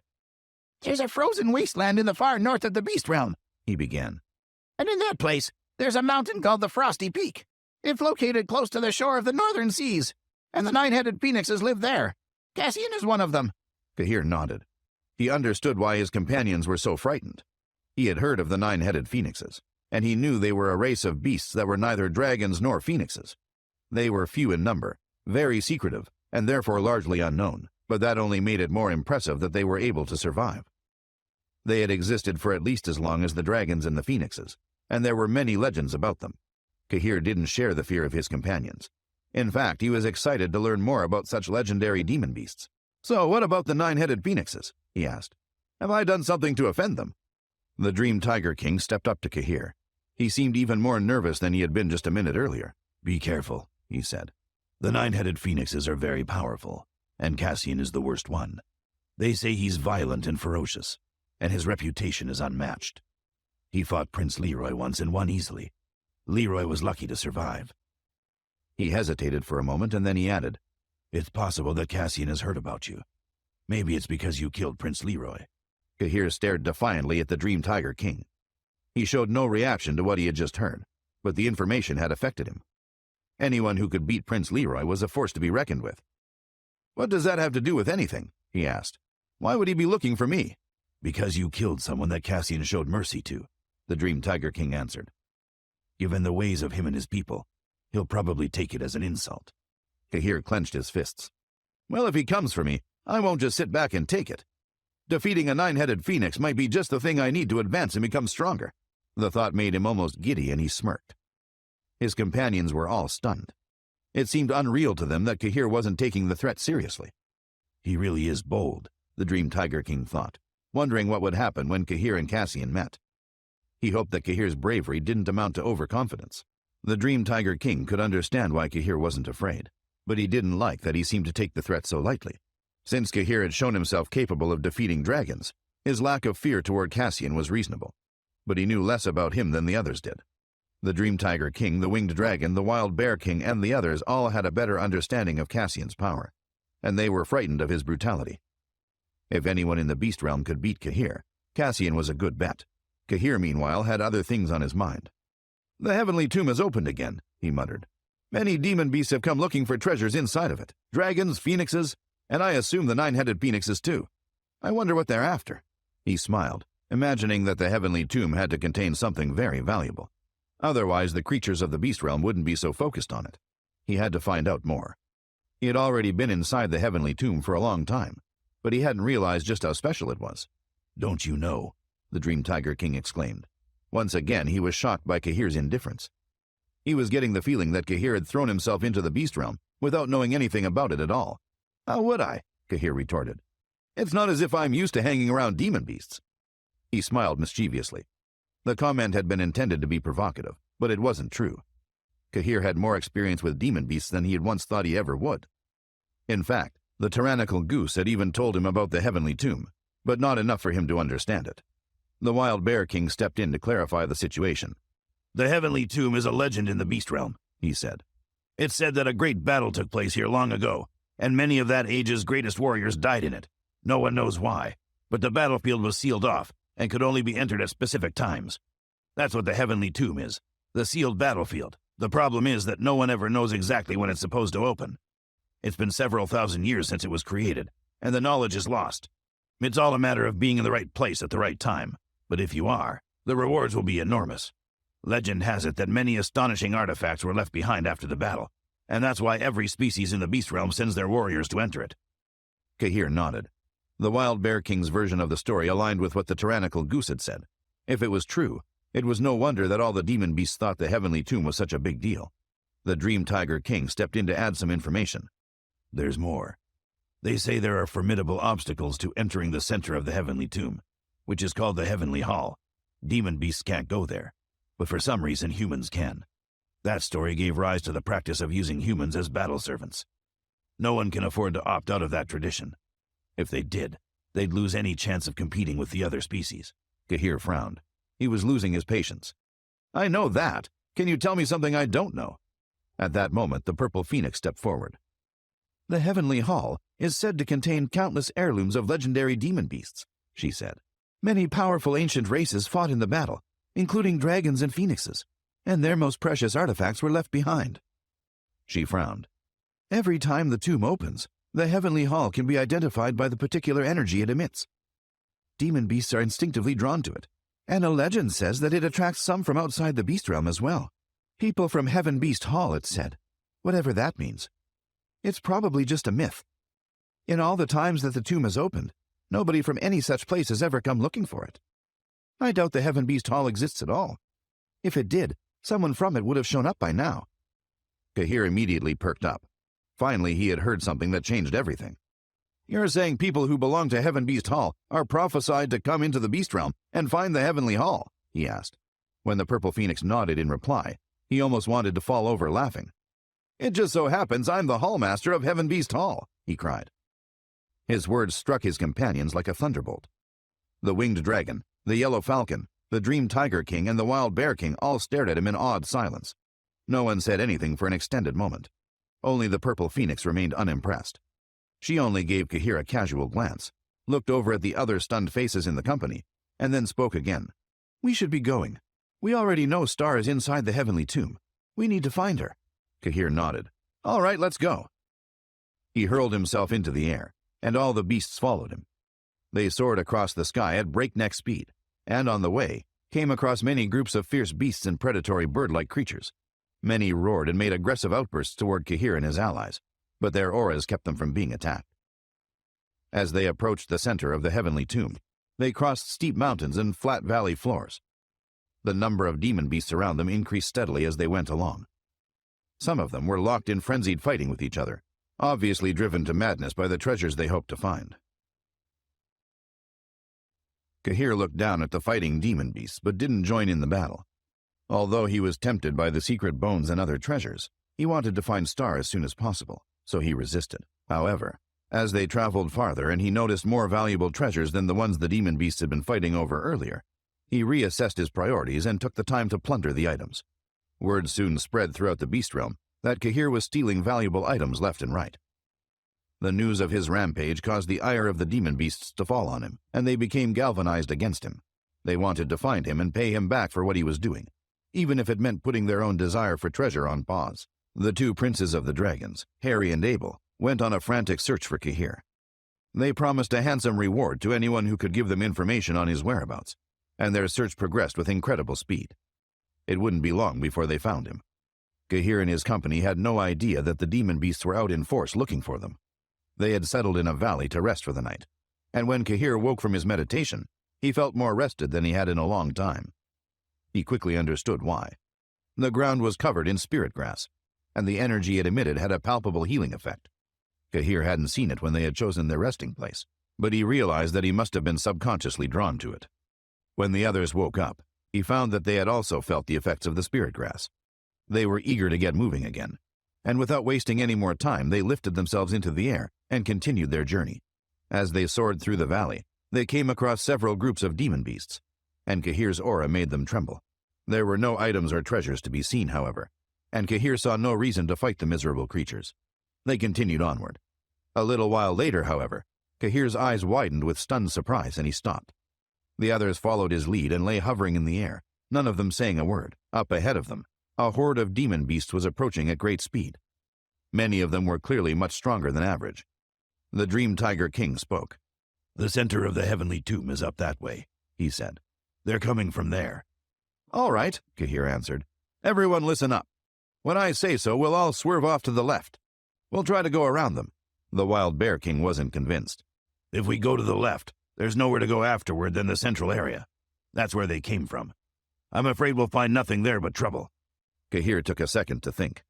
The Wild Bear King was right, but they had no better option. They had to go left or stand and fight. "It'll be okay," he said. "We'll go left. Whatever happens afterward, we'll deal with it." The demon beast in his party looked troubled, but they didn't protest. The only one who could have spoken up was the Purple Phoenix, but she didn't seem to be against the plan. In a quick, decisive movement, Kahir leaned forward and headed leftward. The others followed. Barely a few seconds later, the air started to vibrate with energy. A young man appeared out of nowhere from the direction Kahir and his party had come, and he lay hovering in the air. He was fairly young, probably in his late 20s, and his hair was as fiery as his temperament seemed to be. He wore tight-fitting red robes that showed off his impressive physique, and his aura exuded regal strength. The young man took a deep breath as his eyes scanned the vista in front of him. The mass of demon beasts up ahead didn't bother him at all. He seemed to be looking for something. His scarlet eyes flashed, and everywhere he looked his gaze exerted a strange pressure on whatever he set his eyes on. He seemed to have sensed something, and his blood-red eyes swerved off to the left. He smiled faintly and prepared to move on. Then he disappeared into the sky, leaving no trace of his presence behind. After the red-robed young's departure, the air was still for only a few seconds. After that, the wind started to howl, and a large mass of shapes appeared. There was a surge of invisible energy, and the clouds above shook. The newcomers were led by a young man in blue robes and with blue shoulder-length hair. Behind him, another young man in full battle armor surveyed the surrounding area. They stopped only for a moment, and then they moved on. Kahir and his company were soaring through a narrow gorge nested inside a mountain range. He had identified it as the best route to avoid the eyes of the unfriendly beasts, and he showed the others the way as he surged up ahead. The surroundings were almost entirely silent, but the gorge wasn't abandoned. There were demon beasts in it, but most of them seemed to know that Kahir and his group were too formidable to fight. They either hid or continued fighting among themselves, and Kahir wasn't slowed down for a single moment. The mountain gorge proved to be quite long, and it took them about an hour to travel through it. Finally, they came out of the gorge and up to a vast cliff face, which was so tall that they couldn't see where it ended. It looked as if they had arrived at the end of the world. At its base, far below in the distance, was a vast swath of forest. "What now?" the Dream Tiger King asked. "There's nothing here." Even before he had finished speaking, he saw Kahir soar upward into the air. His body started to glimmer with golden phoenix tattoos, and once they were fully wrapped around him, he hurled himself forward at the immense cliff. When he touched the rock, it reacted in a strange way, and the impacted area lit up with a blinding light. The Purple Phoenix watched what was happening with intense curiosity, and when the light faded somewhat, she spoke up. "He's opened a passage through the rock. Hurry up and go through it." The Dream Tiger King, the Winged Dragon, the Yellow Falcon, and the Wild Bear King were so surprised that they couldn't speak. They did as they had been told, and one after the other, they propelled themselves forward and entered the strange hole that Kahir had opened up. The walls inside the opening looked as if they were made of some ethereal substance rather than of rock. For the first few minutes, they thrashed violently and gave off bright flashes. But they gradually calmed down. The light in the tunnel became dimmer and dimmer as they went further inside. Just as it looked like the light was disappearing completely, Kahir led the others out of the tunnel. They came out into a vast space that looked like a gigantic plaza, and the air was alive with strange fluctuations of energy. The square was completely empty, and they could see nothing but its cold, flat stone. When Kahir and his group stepped onto it, they looked around in amazement, feeling as if they had stepped into a temple dedicated to nothingness. "Be careful," the Purple Phoenix said to Kahir. "I sense there's a group of extraordinary people approaching. I think one of them is Cassian." Kahir looked over his shoulder. The space in the tunnel they had come through was shaking violently, and he realized someone was coming in after them. A moment later, the red-robed young man appeared, and Kahir's whole party spun around when they felt his presence. They all panicked. When the Dream Tiger King, the Winged Dragon, and the Wild Bear King saw the newcomer, their eyes widened with terror, and their faces were petrified. None of them could do anything other than quake with fear. Kahir inspected the young man with his eyes. He didn't look very powerful, but the pressure he exuded proved that he was more than he seemed. Kahir frowned. The newcomer wasn't just powerful. He was powerful enough to conceal just how formidable he was. "Are you Cassian?" Kahir asked. Cassian let his crimson eyes wander across Kahir's group. As he did so, he looked completely indifferent to the fact that he was alone while they were so many. His gaze lingered on the purple phoenix for just a little longer than the others, and he looked somewhat startled when he saw her, but then he turned to look at Kahir. "Are you Kahir?" he asked, disregarding Kahir's question. "The one who killed Prince Leroy?" Kahir frowned ever deeper and straightened himself. He wasn't going to answer any questions until he knew who he was dealing with. His eyes flashed with malice as he repeated his question. "Are you Cassian of the Nine-Headed Phoenixes?" Cassian's face was completely expressionless. "I'm glad you seem to know who I am," he said. "I won't need to waste time introducing myself. I'll get to the point. I need a human to fight for me, and if you killed Prince Leroy, you'll be most suitable. If you didn't actually kill him, you can help in other ways. After your death, the energy inside your body will be of great use to me." Kahir glared at Cassian. His arrogance was grating. "I wouldn't mess with me if I were you," he said.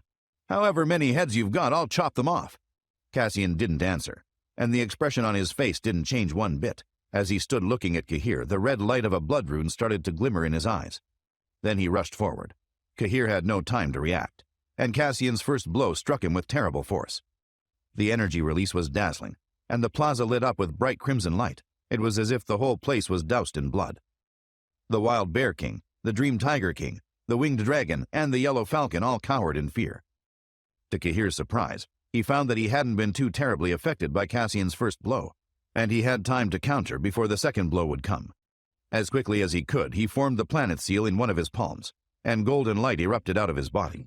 Then he sprang forward to strike at Cassian, and they collided with a violent blast. The whole plaza shook, and a deafening rumble filled the air. But Kahir and his opponent were unmoved. When the effects of their second collision wound down, they stood glaring at each other with bloodlust in their eyes. "Heaven's wings!" Kahir suddenly shouted, and he raised himself into the air. Wings formed on his back, and he felt power surging through him. He threw himself at Cassian, and a massive wave of golden light went with him. Cassian made his countermove. He didn't try to dodge or evade. Instead, he raised one of his hands to absorb Kahir's momentum. It started to glow with intense red light, and when the two warriors collided again, the result was the same as before. The stone beneath them quaked, and the air cracked like thunder, but neither combatant was affected. The Dream Tiger King stood and watched in shock as Kahir and Cassian traded blows. "He's too strong," he muttered. "They say Cassian's body is as durable as a dragon's, and it seems to be true." "You're right," the Yellow Falcon agreed.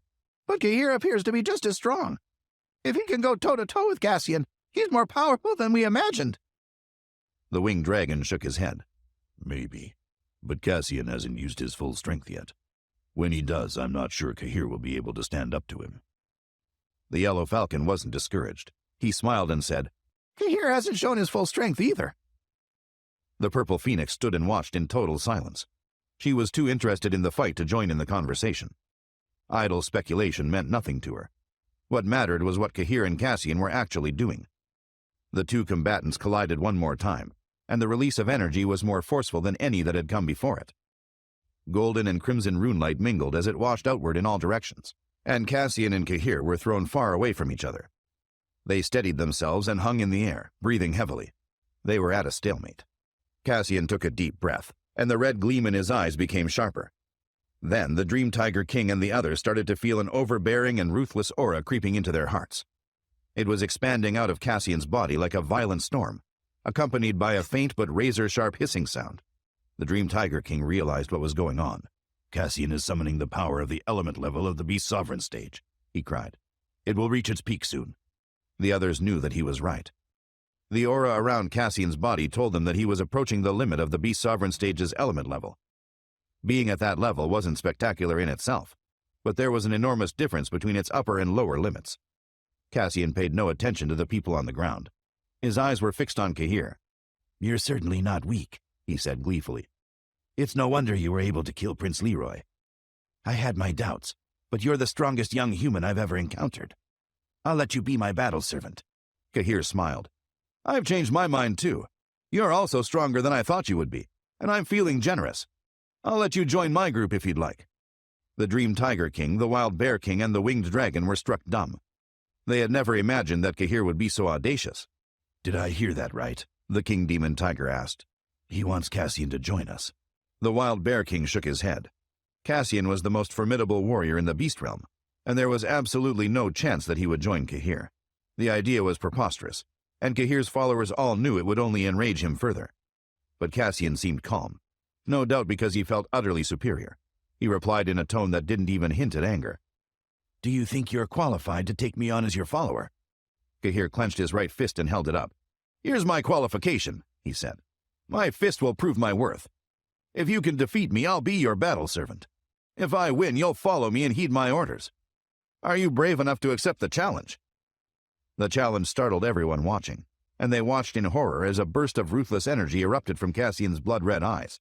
They had no doubt that Cassian would accept the challenge, and the stage had been set for an incredible battle. Neither combatant would have any reason to hold back. The implications of Cahir's challenge were tremendous. No matter who won, he and Cassian would end up fighting on the same side. Their combined powers would sweep aside almost any opposition. It was just a matter of deciding whose interests they would fight for. Cassian let out a burst of laughter. The ruthlessness in his eyes grew even more intense, and red runes started to shine all over his body. "I accept," he said. "Defeat me if you can, and I'll follow you. But you won't win. You'll spend the rest of your life serving me. It's almost a pity." "You may be right," Cahir answered. "Only one way to find out." His mouth was neutral, but he was smiling with his eyes. In the next moment, his eyes lit up with golden energy, and a wave of power surged out of him. He had activated the Four-Dragon Fury technique. His power soared upward, danced in the air above him, and coalesced in the shape of 4 enormous dragons. The dragon phantoms hovered in the air for a few seconds, gave off an earth-shattering roar, and dove straight downward toward Cahir. As they descended, they turned back into streaks of pure energy that struck Cahir's body like a lightning storm. Cahir shook from the impact, but he wasn't harmed. His aura immediately increased in strength, and it was clear that he had grown stronger. He was still at the marvel level of the martial sovereign stage, but the Four-Dragon Fury technique had given him a temporary boost to the element level. It would fade, but he only needed it for as long as it took to beat Cassian. Cahir had been holding back. Up until then, he had sparred with Cassian in order to find out exactly what he could do.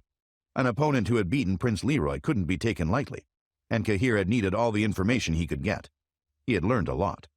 His followers on the ground were once again mesmerized by his abilities.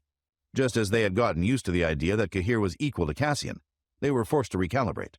Cahir's latest move seemed to make the fight unequal in his favor, which had been unthinkable just a moment before. "Neat little trick," Cassian said. He didn't seem bothered at all. "But it won't change anything."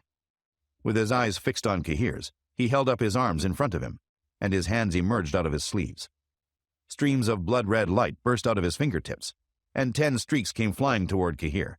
At the same time, Cassian's eyes overflowed with scarlet energy, and he threw himself at Cahir. He moved like a vicious thunderbolt, and before anyone realized what had happened, he had closed the distance between himself and his opponent. He arrived at exactly the same time as the light he had sent out of his fingers. Cahir was astonished, but he was far from overwhelmed.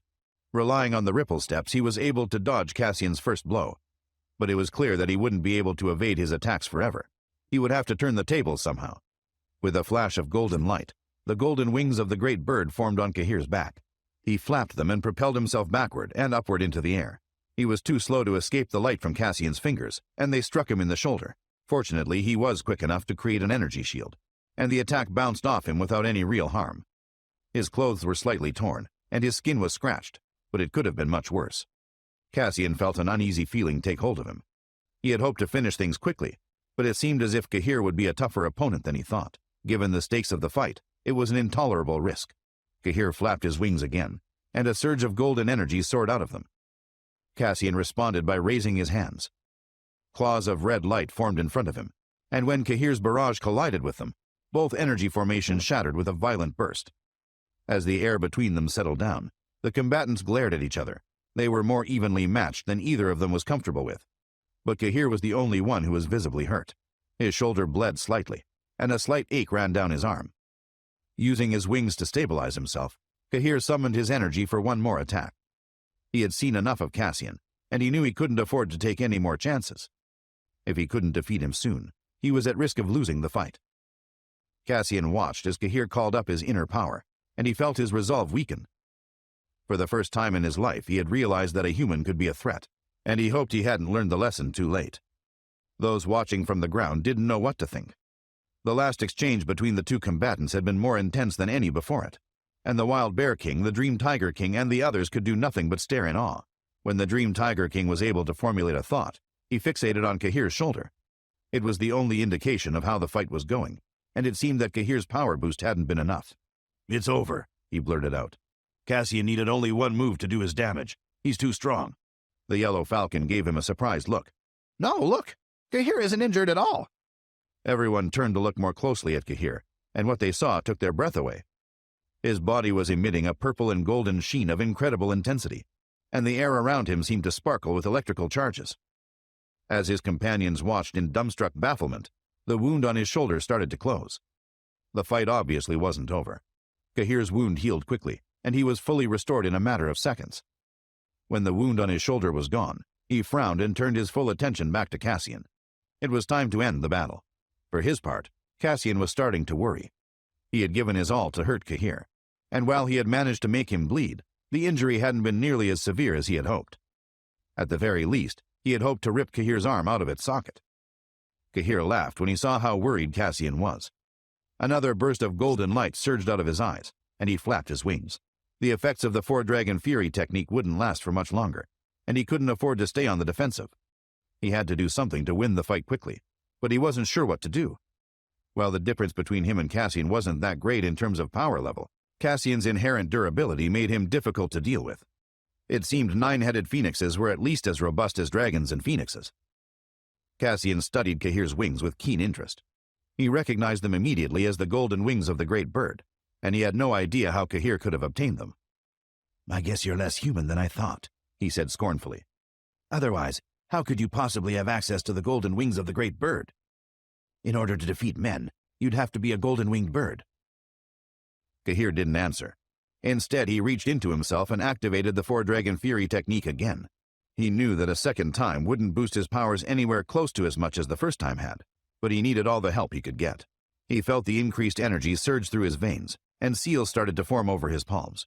The air around him fluctuated from the power his rage produced, and in the next moment, traces of a strange kind of energy seeped out of him. It was golden and silvery white in color, and it created a spherical energy field with Cahir at its center. When the bubble was fully formed, the seals on Cahir's palm started to shine with incredible intensity. One of them shone with a resplendent golden sheen, while the other was a dazzling silver. He could feel them complementing and feeding off each other, bound together by the same force that linked all opposites in the world. Cahir muttered incantations to himself as the seals increased in strength and brilliance. Then he brought his palms together and fused the seals into one. The golden aura inside his body trembled, and he felt himself connecting to the energy of heaven and earth. At first, Cassian was so curious that he forgot to be worried about what Cahir was doing, but he soon came to his senses. He could feel the changes going on inside Cahir, and his expression turned into a deep frown. It wasn't long before he realized that he was in terrible danger. Cahir sent out energy waves of terrifying power, and Cassian didn't know what to do. He hung motionless in the air and stared intently at Cahir's hands. The fusion of the golden and silver seals mesmerized him to the point that he felt hypnotized. When the fusion of Cahir's two seals was finally completed, he sent out a final energy wave that was much stronger than the previous ones. It was utterly overwhelming, and Cassian felt his insides roiling as it washed over him. Maybe that was it, he thought, and as far-fetched as the idea was, it gave him courage. In the next moment, he made his move. The energy around him convulsed violently, and he threw himself at his enemy. Cahir was still focused on the fusion of the seals, but when he saw Cassian coming at him, he reacted instantly. He sent a violent burst of energy out ahead of him, and space itself became twisted and distorted. Cassian brought all his power into his fist, and it glowed like a solitary ember surrounded by darkness. As he came closer to Kahir, he raised his glowing fist and prepared to land a terrible punch on his adversary's chest. Kahir straightened his back and faced Cassian. He had fused the moon seal with the planet seal, and he was as ready as he would ever be to end the battle. With a faint war cry, he stomped his foot downward in the solidified air and braced himself for impact. Then he raised his hands and prepared to receive Cassian. The gold and silver energy fields that covered his palms started to grow, and in an instant, they had grown into disks of light that were several 100 feet wide. They extended outward to cover the sky, and the area below was filled with a vague destructive power. All of that happened in the blink of an eye, and the people on the ground barely had time to react. Before they had a chance to understand what had happened, Cassian crashed into Kahir's energy barrier, and the seals erupted like thunderstorms. Violent waves of energy surged outward in all directions, and the stone of the strange plaza trembled as if struck by an earthquake. The endless void above the plaza almost seemed to split apart. As strong as the collision had been, however, Kahir's palms remained unaffected. They shone with the same bright potency as before, but one thing about them had changed. They sent tendrils of light out to grab hold of Cassian, and then they grew, enveloping him in a bubble of energy. The space inside it swirled like a violent storm. The Wild Bear King, the Dream Tiger King, and all the others were horrified by the sight. Kahir's latest move caused them all to feel a wave of awed panic, and all their mouths went dry. Kahir's display of power seemed more like that of a god than that of a man, and it didn't seem possible for anyone to stand up to him. They could barely see Cassian. He had been completely engulfed by the energy field, and his shape was obscured by the swirling energies inside it.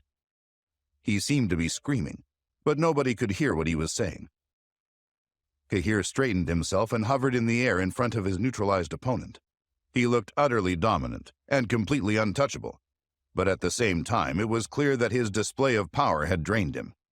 If he had been an ordinary person, what he had just done would have been too much, and he wouldn't have been able to keep fighting. But he wasn't an ordinary person. He had an enormous divine force in his body, and even though he had been weakened, he would be able to keep up the fight. Secretly, though, he hoped he wouldn't have to. He observed his handiwork, and he was pleased with the result. The fusion of the two seals had achieved what he had hoped for, and Cassian was neutralized for the time being. At the same time, Kahir knew that it wasn't a permanent solution, and he reminded himself not to get too comfortable. Suddenly, a deep hissing noise cut through the swirling storm inside the energy bubble. It started to crack, and blood-colored runes erupted out of it like a sun breaking through the clouds. The hissing grew louder, and blood-red energy swept out into the air over the plaza. Kahir's energy bubble split open, and a colossal creature emerged out of it. At first, it looked like a large bird, but then flames burst from its feathers, and it was clear that it was a phoenix. It grew larger by the second, and when it finally stopped, it was hundreds of feet tall. It glowed with a malevolent red sheen, and it had 9 ferocious heads. All 9 of them let out an ear-piercing cry, and Kahir's companions had to cover their ears. "It's a 9-headed phoenix," the Dream Tiger King cried. Kahir kept calm and studied the giant monster in front of him. It was Cassian's real body. Every inch of his skin was covered in bright feathers and a strange pattern of crimson phoenix tattoos. From a single glance, Kahir knew that the creature was astoundingly powerful. 18 bright red eyes looked down at Kahir, and they sent a fearsome energy into the ground below. One of the heads spoke in Cassian's voice. "You're the first human who's forced me to reveal my true form. I suppose I should congratulate you. Unfortunately, it's over for you now." "If this is what a 9-headed phoenix looks like," Kahir answered casually, as he looked up and met the eyes of the head that had spoken, "I understand how you can stand up to the dragons. I'm glad to see what you're truly capable of." He really was grateful. It seemed that Cassian was using his final trump card in an attempt to gain the upper hand, and Kahir took it as a sign of weakness. Nevertheless, Cassian's desperation didn't mean he would be easy to deal with. He had been forced to use everything he had to break the power of Kahir's fused seal, but he had broken it. Kahir steeled himself and turned inward once again. He activated his Thunderbolt bloodline and saw purple phoenix tattoos emerging out of his body. As they swirled around him, bright purple and gold sparks of electricity flickered in the air between them. The plaza trembled, and the splendid energy around Cassian's body wavered slightly as Cahir's rose up to meet it. The next phase of their battle had begun. The purple phoenix kept her eyes fixed on Cahir as his powers exploded out of him. The spectacle he unleashed by activating the Thunderbolt bloodline impressed her greatly. The others in his company, meanwhile, were astounded for what seemed to them like the 100th time. The Dream Tiger King could feel the might of Cahir's martial arts veins, and they were all dying to know how he had access to such power. Despite Cassian's reveal of his real body, his powers looked dim in the light of Cahir's, and everyone suddenly understood how easy it would have been for Cahir to kill them if he had wanted to. It was a sobering thought. Cassian also felt the effects of Cahir's display of power. He felt a pang of fear in his heart, but he quickly shook it off. He couldn't back out of the fight, and there was no use cowering in fear. Instead, he shook his doubt off and went back on the attack. Blood-red rune energy swirled in the air, powerful enough to rip mountains apart. Cassian flapped his giant wings, and torrents of energy swept downward like a hurricane. Even if Cahir's inner powers were looking more potent at the moment, the sheer size of a 9-headed phoenix was a powerful asset in itself. Cahir's purple lightning flashed and crackled around him, and he used his golden wings to propel himself into the air. As he soared upward, the flaps of his wings swept away Cassian's red runes, and his own energy spread out further ahead of him. Cassian cried out with a screeching roar, and then he dove downward at Cahir. All the weight and strength of his giant form was behind him, but Cahir wasn't afraid. Even though he was much smaller, his aura was far stronger at that point. The two combatants threw themselves at each other, and just as they were about to collide, Cahir flapped his wings particularly forcefully. An overwhelming burst of purple lightning surged out of him, spread out in a giant umbrella-like form, and struck Cassian in all his 9 heads. He recoiled in pain and was forced to break off his attack. The Dream Tiger King and the Wild Bear King trembled with fear. There seemed to be no end to what Cahir could do. There was a brief lull in the fighting as Cassian recovered from Cahir's attack, but it lasted only for a few seconds. The 9-headed phoenix went back on the offensive, and all 9 heads fired a beam of rune energy at Cahir. They flowed toward Cahir like rivers of blood, and Cassian seemed to have imbued them with some strange new strength. They pierced through Cahir's protective field of purple energy, like knives cutting through butter, and before Cahir could react, they struck his body. Cahir felt himself being overwhelmed by the power of Cassian's blood rune, and the energy around him started to dim. Down on the ground, his companions felt a surge of panic. They had just accepted the startling notion that Cahir was much stronger than Cassian, and seeing him lose the upper hand was like being bludgeoned in the head. "Oh no!" the Wild Bear King cried out. "Cahir's overwhelmed." "Cassian is too strong," the Dream Tiger King said. "He's never lost a battle to anyone while in his demon beast form.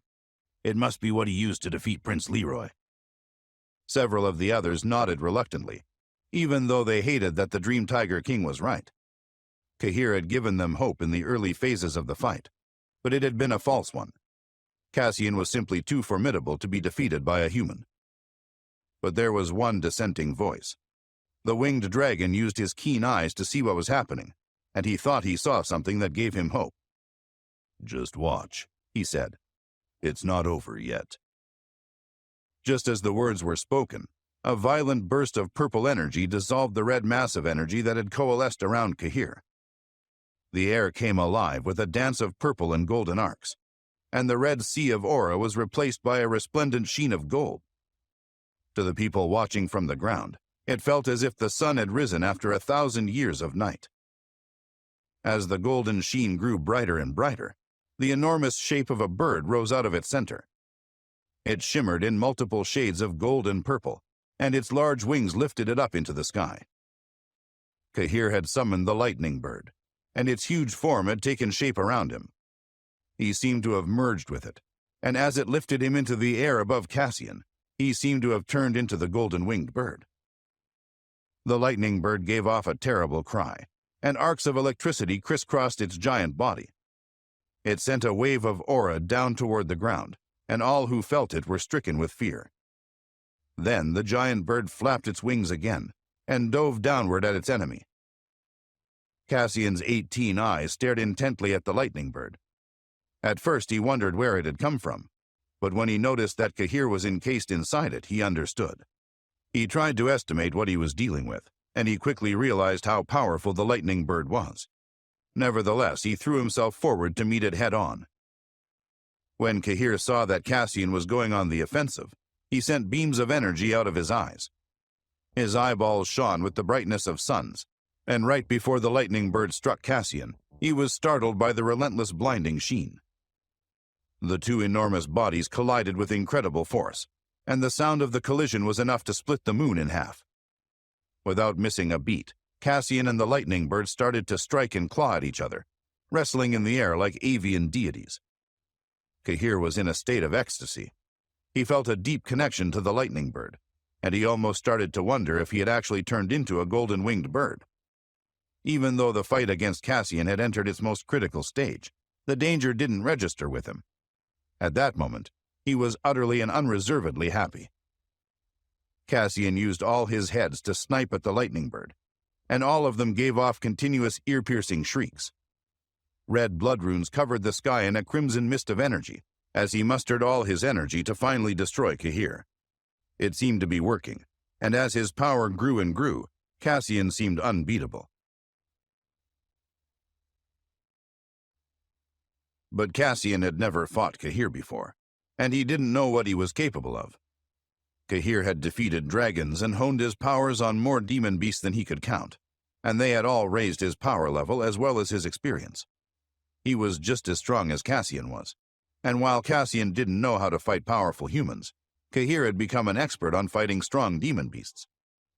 He had already become much stronger than when he had killed Prince Leroy, and Cassian had proved not to be much stronger than him.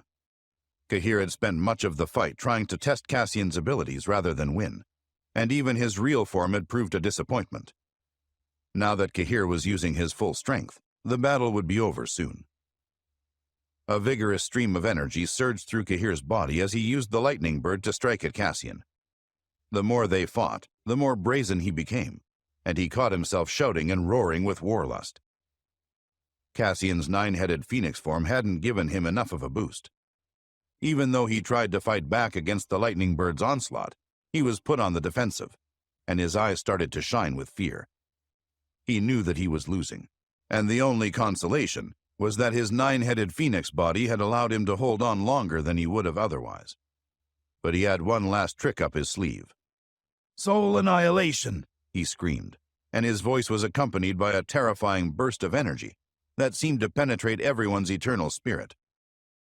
The air around him came alive with the shimmer of blood runes, and his body started to shine brilliantly. The crimson light in his eyes grew terrifying. Once again, he cried out with piercing shrieks from all his 9 mouths. The noise was far louder and more unbearable than before. It carried all his malice and willpower. Cahir's companions on the ground felt their legs shake with terror. Darkness took hold of their hearts as if they were witnessing the end of the world. The Wild Bear King, the Dream Tiger King, and all the others suddenly tasted blood in their mouths, and some of them spat red splotches of saliva onto the ground. Cassian's screeches had shaken their insides and even done physical damage. Several of them started to wonder if something like that could ever be defeated. The Dream Tiger King, the Wild Bear King, and the Winged Dragon looked utterly dumbstruck. Is the soul annihilation technique a divine ability of the nine-headed phoenix race? Cassian's using his full strength, the bear said. What a terrifying divine ability. Even we'd struggle to defend against the soul annihilation technique. The nine-headed phoenix was very powerful. His previous attack had affected all of the surrounding demon beasts. The soul annihilation technique was capable of destroying one's eternal spirit. Cahir's eyes momentarily lost their luster, with the purple lightning fading. Inside his inner temple, the 2 different types of celestial lightning had fused together, preventing external forces from destroying his eternal spirit. The fact that the nine-headed phoenix had been able to affect his eternal spirit for a moment proved how powerful his soul annihilation technique was. However, In Kahir, he had finally met his match. "You tried your best, but it's over," Kahir bellowed. "The nine-headed phoenix used his full strength against me, so he must have exhausted most of his energy," he thought. Suddenly, purple lightning shot out of Kahir's eyes as he rushed forward, fast as lightning. He emerged from the lightning bird phantom. He was still surrounded by violet electric arcs. A split second later, the lightning bird disappeared. Kahir's mighty aura swept through the space. "Break!" he shouted. With a sinister smile on his face, 2 bolts of lightning shot out of his eyes like 2 sun rays. High up in the sky, 9 streaks of violet lightning gathered together and struck each one of Cassian's 9 heads. Thunder rumbled, and lightning flashed. The nine-headed phoenix let out a blood-curdling screech as his whole body convulsed. It was a horrible sight to behold. His 9 heads, which were charred, released a black aura. Kahir suddenly appeared on the nine-headed phoenix's back. "Bird of the heavens!" he shouted with a cold gaze. His golden wings flapped vigorously, powerful and tyrannical, and he ascended into the air with the nine-headed phoenix in his grasp. He looked like a bird of prey as he swept through the sky. I'm in charge around here, Cassian roared as blood-red runes erupted from his body. A tremendous energy soared toward the heavens as he tried to break free of Kahir's grasp. Kahir flapped his wings harder, using his full strength to suppress the nine-headed phoenix. Purple lightning exploded from his body in all directions. With a thunderous noise, a series of bright runes burst out like fireworks, filling the sky with a kaleidoscope of light. Even though the rune display was dazzling, the energy contained within the phoenix tattoos was destructive, causing the air around the square to vibrate. The deadlock didn't last long. The 2 energies clashed, and the sky ripped apart. Cassian felt a heavy pressure on his body. The red light surrounding him was destroyed by Kahir's golden phoenix tattoos. Rainbow-colored blood spewed from his mouth, and a mixture of shock and disbelief filled his eyes. He tumbled out of the sky and crashed to the ground with a dull thud. The plaza trembled, but not a single crack appeared on the ground. "You've lost," Kahir said as he landed on top of the nine-headed phoenix. His body released a purple light, causing the space to twist and distort. In your dreams.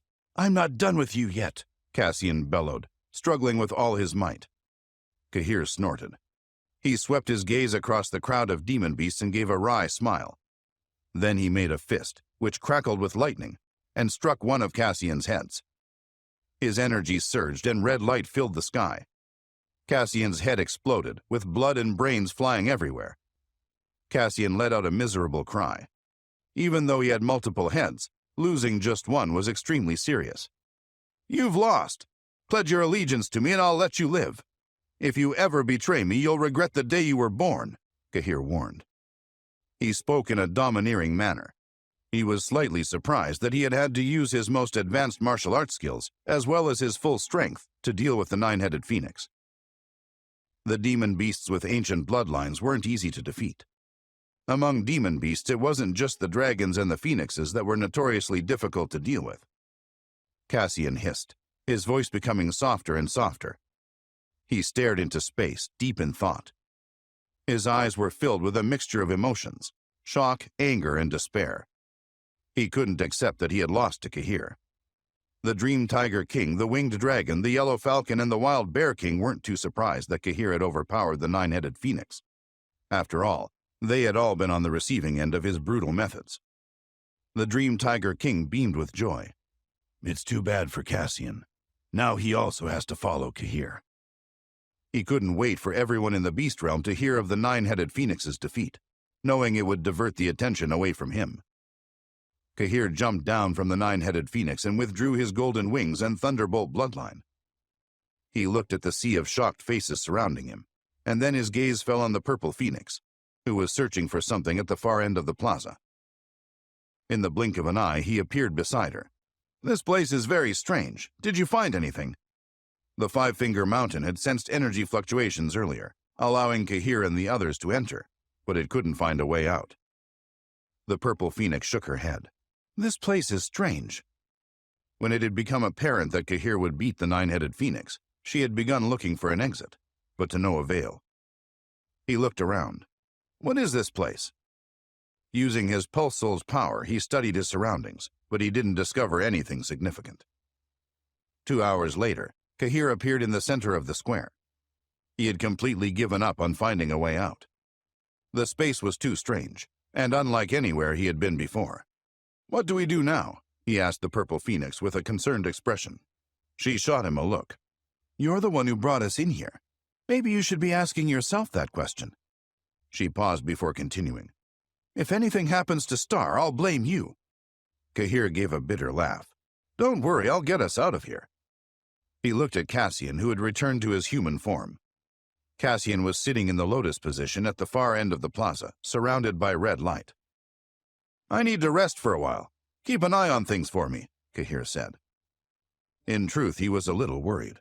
If Cassian recovered and initiated another attack, he knew it would be difficult to stop him.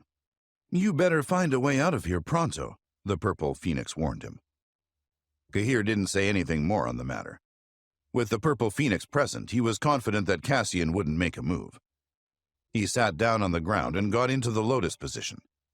He looked hesitant as he pulled the immortal mushroom out of his cosmic pouch. The mushroom, which was the size of a baby, was green in color and rippled with radiance. Rumor had it that after eating an immortal mushroom, not only did one's strength increase, but more importantly, their understanding of the sacred arts as well as the mysteries of heaven and earth improved too. As Kahir studied the immortal mushroom, the surrounding demon beasts looked at one another with doubt. "Surely he isn't going to eat it," the Wild Bear King said. With everyone looking on in anticipation, Kahir popped the immortal mushroom into his mouth and swallowed it down whole. "He ate the immortal mushroom just like that," the Dream Tiger King said with shock. The surrounding demon beasts were stunned. They couldn't believe he had swallowed the immortal mushroom and survived. He was more animalistic and savage than they were. In the vast space, a row of connected mountains rose and fell continuously. The mountain paths were winding and dangerous. A mysterious energy rose from deep within a gorge. It was a different type of energy than anywhere else in the beast realm. Vicious birds circled the sky, and powerful beasts traversed the land. A group of demon beasts were attacking some weaker ones. A miserable cry filled the air. A bird over 100 feet tall was catapulted through the air by a gigantic flame python. The snake moved its tail into a tighter position, and then it lunged forward and swallowed the bird in one gulp. Suddenly, a mantis ambushed a cicada, grabbing it with its raptorial arms, unaware of the yellow sparrow swooping down from midair. A giant ape rushed forward and released a palm imprint, striking the flame python. The python released hundreds of runes, distorting the surrounding space. However, in the end, it was no match for the bear, who ripped its body in two. Danger lurked around every corner, and countless demon beasts were ready to strike and kill at any given moment.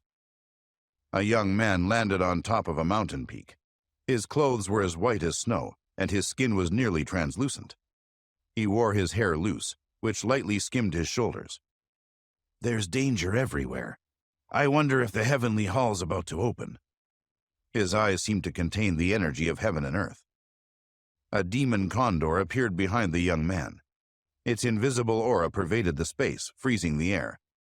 "Master, Helena of the Phoenixes and Prince Abel and Prince Harry of the Dragons are searching for Kahir." The young man frowned, terrified of the dragons and the phoenixes. "Steer clear of them. When the heavenly hall appears, I'll think of another way to enter." "Rumor has it that the Dragon Empress is also looking for Kahir," the demon condor said tentatively, with fear in its eyes. The young man's lip curled in disgust. "Why isn't she here yet? If she were here, I wouldn't have to hide from those guys." He sighed in despair. From the top of a tall mountain, a little girl shouted at the demon beasts behind her. "Hurry up and find him! I must see my father!" "Rest assured, we're searching everywhere," said one demon beast with a low bow. The surrounding beasts looked at the Dragon Empress with reverent gazes. Each one of them possessed a powerful aura. They were well known throughout the beast realm for their martial arts skills. The girl narrowed her eyes with anger. "Those damn dragons!" A vicious bird that was circling the air suddenly shouted down from above. Dragon Empress! I can see the dragons in the distance. My guess is that they're here to cause trouble. I was hoping to settle the score on my terms, the girl fumed. But if they've come looking for a fight, I'll give them one. Even though she looked sweet and innocent, she had an evil streak in her. The strong and noble aura she oozed turned the most confident demon beasts into nervous wrecks. My father must be looking for me. Why else would he be in the beast realm? She said softly. Amid the sound of snarls and growls, several men with powerful auras landed atop a mountain peak. The two young men at the front of the group had the strongest auras. The space wavered around them. The Heavenly Hall should be opening soon. This time we must win no matter what, said Abel. His eyes flickered like the moonlight on the sea.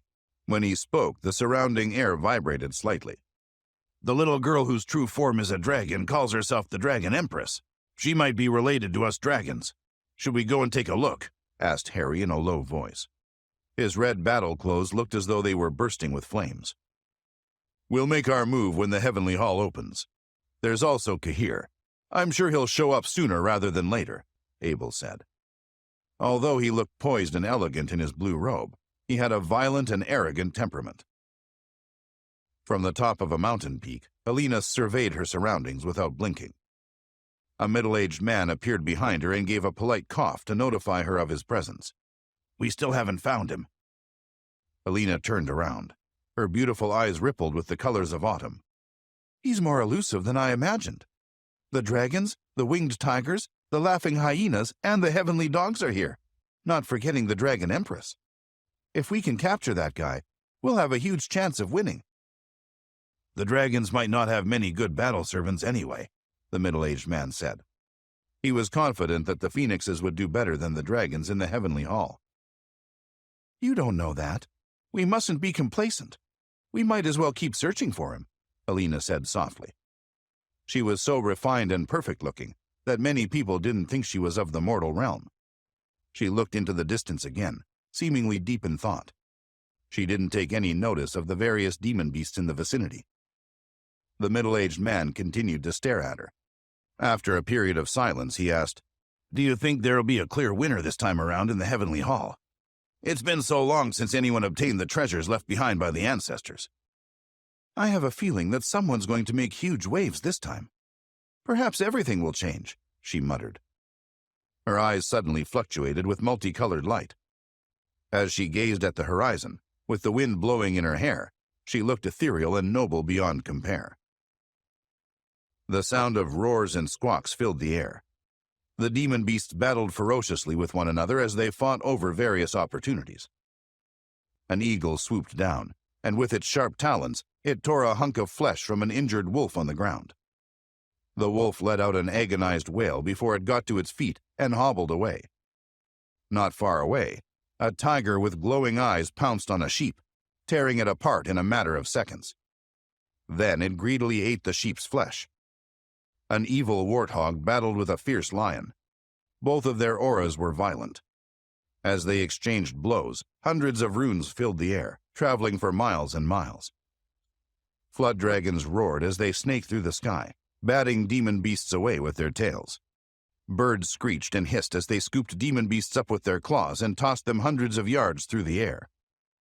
Everywhere one looked, beasts and birds were being killed. The ground was covered with severed limbs and blood.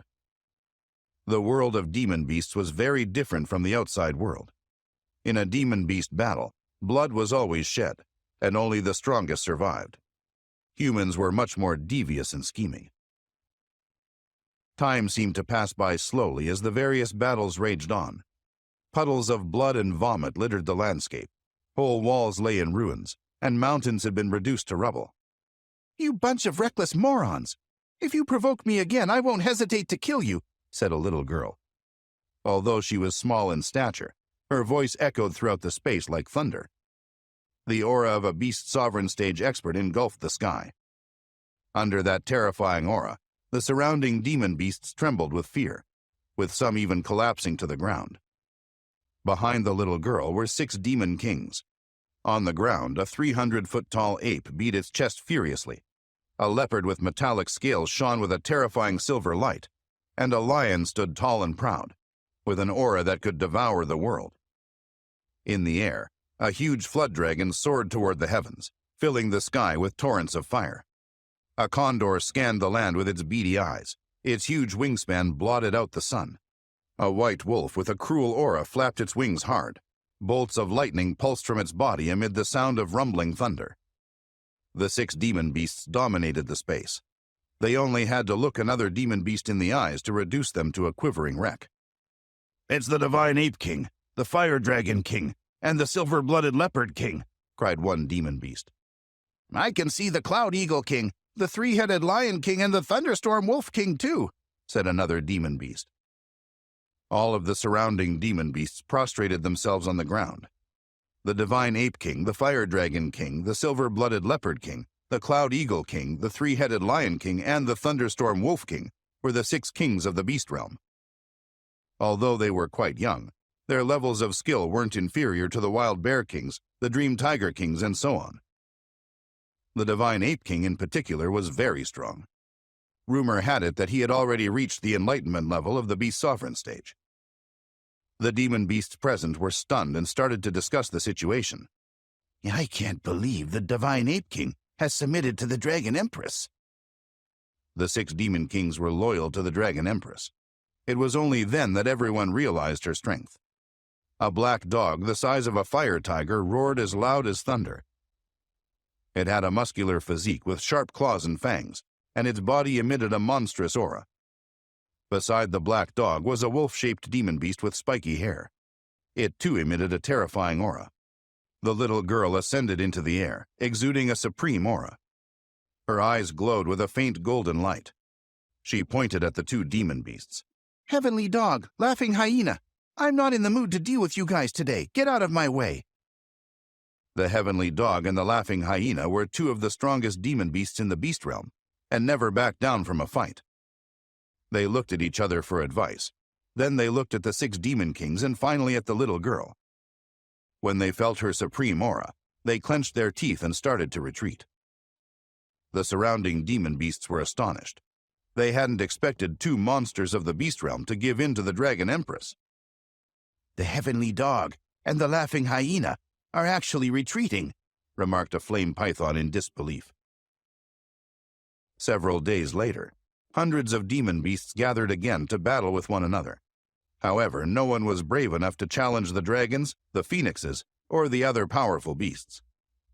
As for the Dragon Empress, who had recently appeared, everyone steered well clear of her. Kahir was sitting cross-legged in the middle of the ancient square. Golden light rippled around him. Countless runes rose into the sky as his aura surged higher and higher. Suddenly, an abundance of the energy of heaven and earth appeared out of nowhere and gathered above his head. The energy formed into a whirlpool and poured into his body. Kahir's aura continued to rise. After a while, an almighty bang was heard, and his aura stepped into a new realm. Waves of energy tore through the space in all directions. The Wild Bear King, the Dream Tiger King, and the Winged Dragon felt their throats burn. They were all wide-eyed with shock. "It's impossible. How can he have broken through to the element level of the Martial Sovereign stage so easily?" asked the Dream Tiger King. With Kahir reaching the element level of the Martial Sovereign stage, it felt like a watershed moment. There was a huge difference between that level and the Marvel level of the Martial Sovereign stage. Even though the Dream Tiger King and the Wild Bear King had reached the element level of the Beast Sovereign stage and were equally as powerful as Kahir, it had taken them months of hard work and determination to break through to that particular level.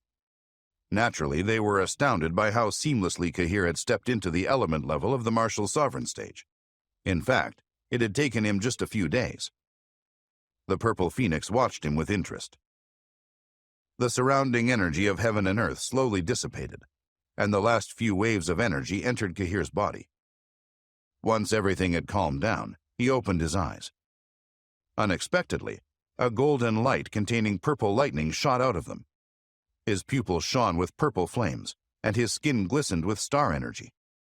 His powerful aura shook the surrounding space. Kahir exhaled a mouthful of impure air. With that, his aura began to fade. "Have I broken through to the element level of the Martial Sovereign stage?" he muttered under his breath. He lowered his head deep in thought. After a while, he formed a hand seal, and his body began to ripple with golden phoenix tattoos. Eventually, a golden-winged bird formed behind him. The bird flapped its wings and let out an ear-piercing squawk. Its cry, which was as loud as a dragon's roar and an elephant's trumpet, cut through the air, spreading far and wide.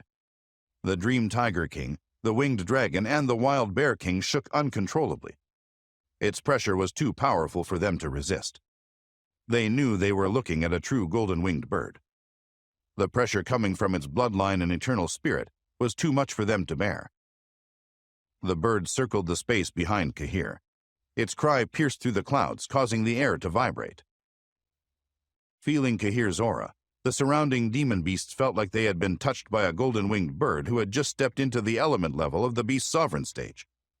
However, they were slightly confused, because Kahir's aura was as dense as an expert's at the enlightenment level of the Martial Sovereign stage. What a terrifying aura! Is this the aura of the element level of the Martial Sovereign stage? Asked the Wild Bear King. I've only just stepped into the element level of the Beast Sovereign stage. How can he be so strong? I'm guessing that he'd be able to compete with an expert at the enlightenment level of the Martial Sovereign stage. It's the aura of the golden-winged bird, right? He isn't an actual demon beast, though, so how come he possesses the bird's powerful might? Asked the Winged Dragon. Cassian didn't reveal any emotions as he sized up Kahir. When he sensed his energy, however, his scarlet eyes rippled with fury. I know he ate an immortal mushroom, but he still shouldn't have been able to make a full recovery and break through in just a matter of days. It's never been heard of, he thought. Although he wasn't willing to accept Kahir's progress, he knew in his heart that the gap between them was getting wider, and that there was nothing he could do about it. As a member of the Nine-Headed Phoenixes, Cassian had a noble bloodline, which had given him a superiority complex. However, looking at Kahir at that moment, he felt as though he had been defeated by him all over again. His physical body didn't have the slightest advantage over Kahir's. The golden-winged bird glowed with a bright light, releasing a crazy amount of energy. The Winged Dragon, the Yellow Falcon, and the Wild Bear King dropped to their knees involuntarily. The bird had unleashed its aura without restraint. Only after Kahir managed to stabilize himself did the oppressive aura finally start to dissipate. Waves of golden phoenix tattoos rushed into his body, and the runes within his eyes faded as if the golden-winged bird had silently retreated within his soul. A smile appeared on his face. With the help of the immortal mushroom, he had successfully studied the divine abilities to step into the element level of the Martial Sovereign stage. He was starting to realize just how different the Marvel level and the element level were. It was like the difference between heaven and earth. Even when he had activated the Four-Dragon Fury technique, which had temporarily raised his level of expertise to the element level, he hadn't felt as powerful as he did at that moment. Although his strength had been sufficient, it hadn't permeated his soul. Now that he had stepped into the element level of the Martial Sovereign stage for real, he finally understood its full power. I wonder when I'll be able to step into the enlightenment level of the Martial Sovereign stage, Kahir muttered under his breath. His body and soul burned with passion. After the element level was the enlightenment level, and after the enlightenment level one could step into the martial domination stage. His excitement and enthusiasm were short-lived, however, and a look of dejection crossed his face. I'm still not strong enough to take down my enemies, he huffed unhappily. Any other martial artist would have been wild with joy to have stepped into the element level of the Martial Sovereign stage. However, Kahir knew it was far from enough. He knew he still didn't have the strength to contend with the likes of the Holden family and the Devil Sect. At the very least, he would need to reach the martial domination stage to stand a chance of defeating them. Kahir remembered Ralph saying that if one reached the martial domination stage, they would be able to stop a top-notch expert in their tracks. He knew that reaching such a level of skill would be extremely difficult. Countless Martial Sovereign stage experts and 8-star Spirit Talisman masters had remained stuck at a certain level, and even though they had trained and practiced for years, they hadn't been able to advance any further along the martial path or talisman path. Kahir didn't want to end up like them. After a while, Kahir took a series of deep breaths. His chest fell gently as he exhaled deeply, causing the space before him to tremble slightly. "At least I've made a breakthrough," he murmured. He slowly got to his feet and stretched his limbs. As his joints cracked, a wave of powerful golden aura flowed through his meridians and acupoints. On breaking through to the element level of the martial sovereign stage, his divine force had expanded once again. It gave him a feeling of comfort and joy. In fact, he hadn't felt that good in a long time. "I feel so powerful," he said as he clenched his fists. He felt that if he fought with Cassian again, he would be able to win with ease. He was even confident that he could contend with an expert at the enlightenment level of the martial sovereign stage. "Is this the power of the element level of the martial sovereign stage? The immortal mushroom has certainly lived up to its reputation," he said with a smile. He felt as though he had enough power in his little finger to destroy the space. However, he knew that without the help of the immortal mushroom, he would have found it difficult to break through so easily, even though his understanding of the profound mysteries in his body had improved a lot during his time in the beast realm. After he had eaten the mushroom, he felt as though he had obtained many benefits, achieving twice the results with half the effort. He had found the whole experience remarkable. On the whole, he was satisfied by the speed of his breakthrough and his current strength. Kahir retracted his aura and gave a smile of satisfaction. Then he turned to the Dream Tiger King, the Wild Bear King, and Cassian, all of whom were looking at him with confused expressions. He shrugged his shoulders and laughed indifferently.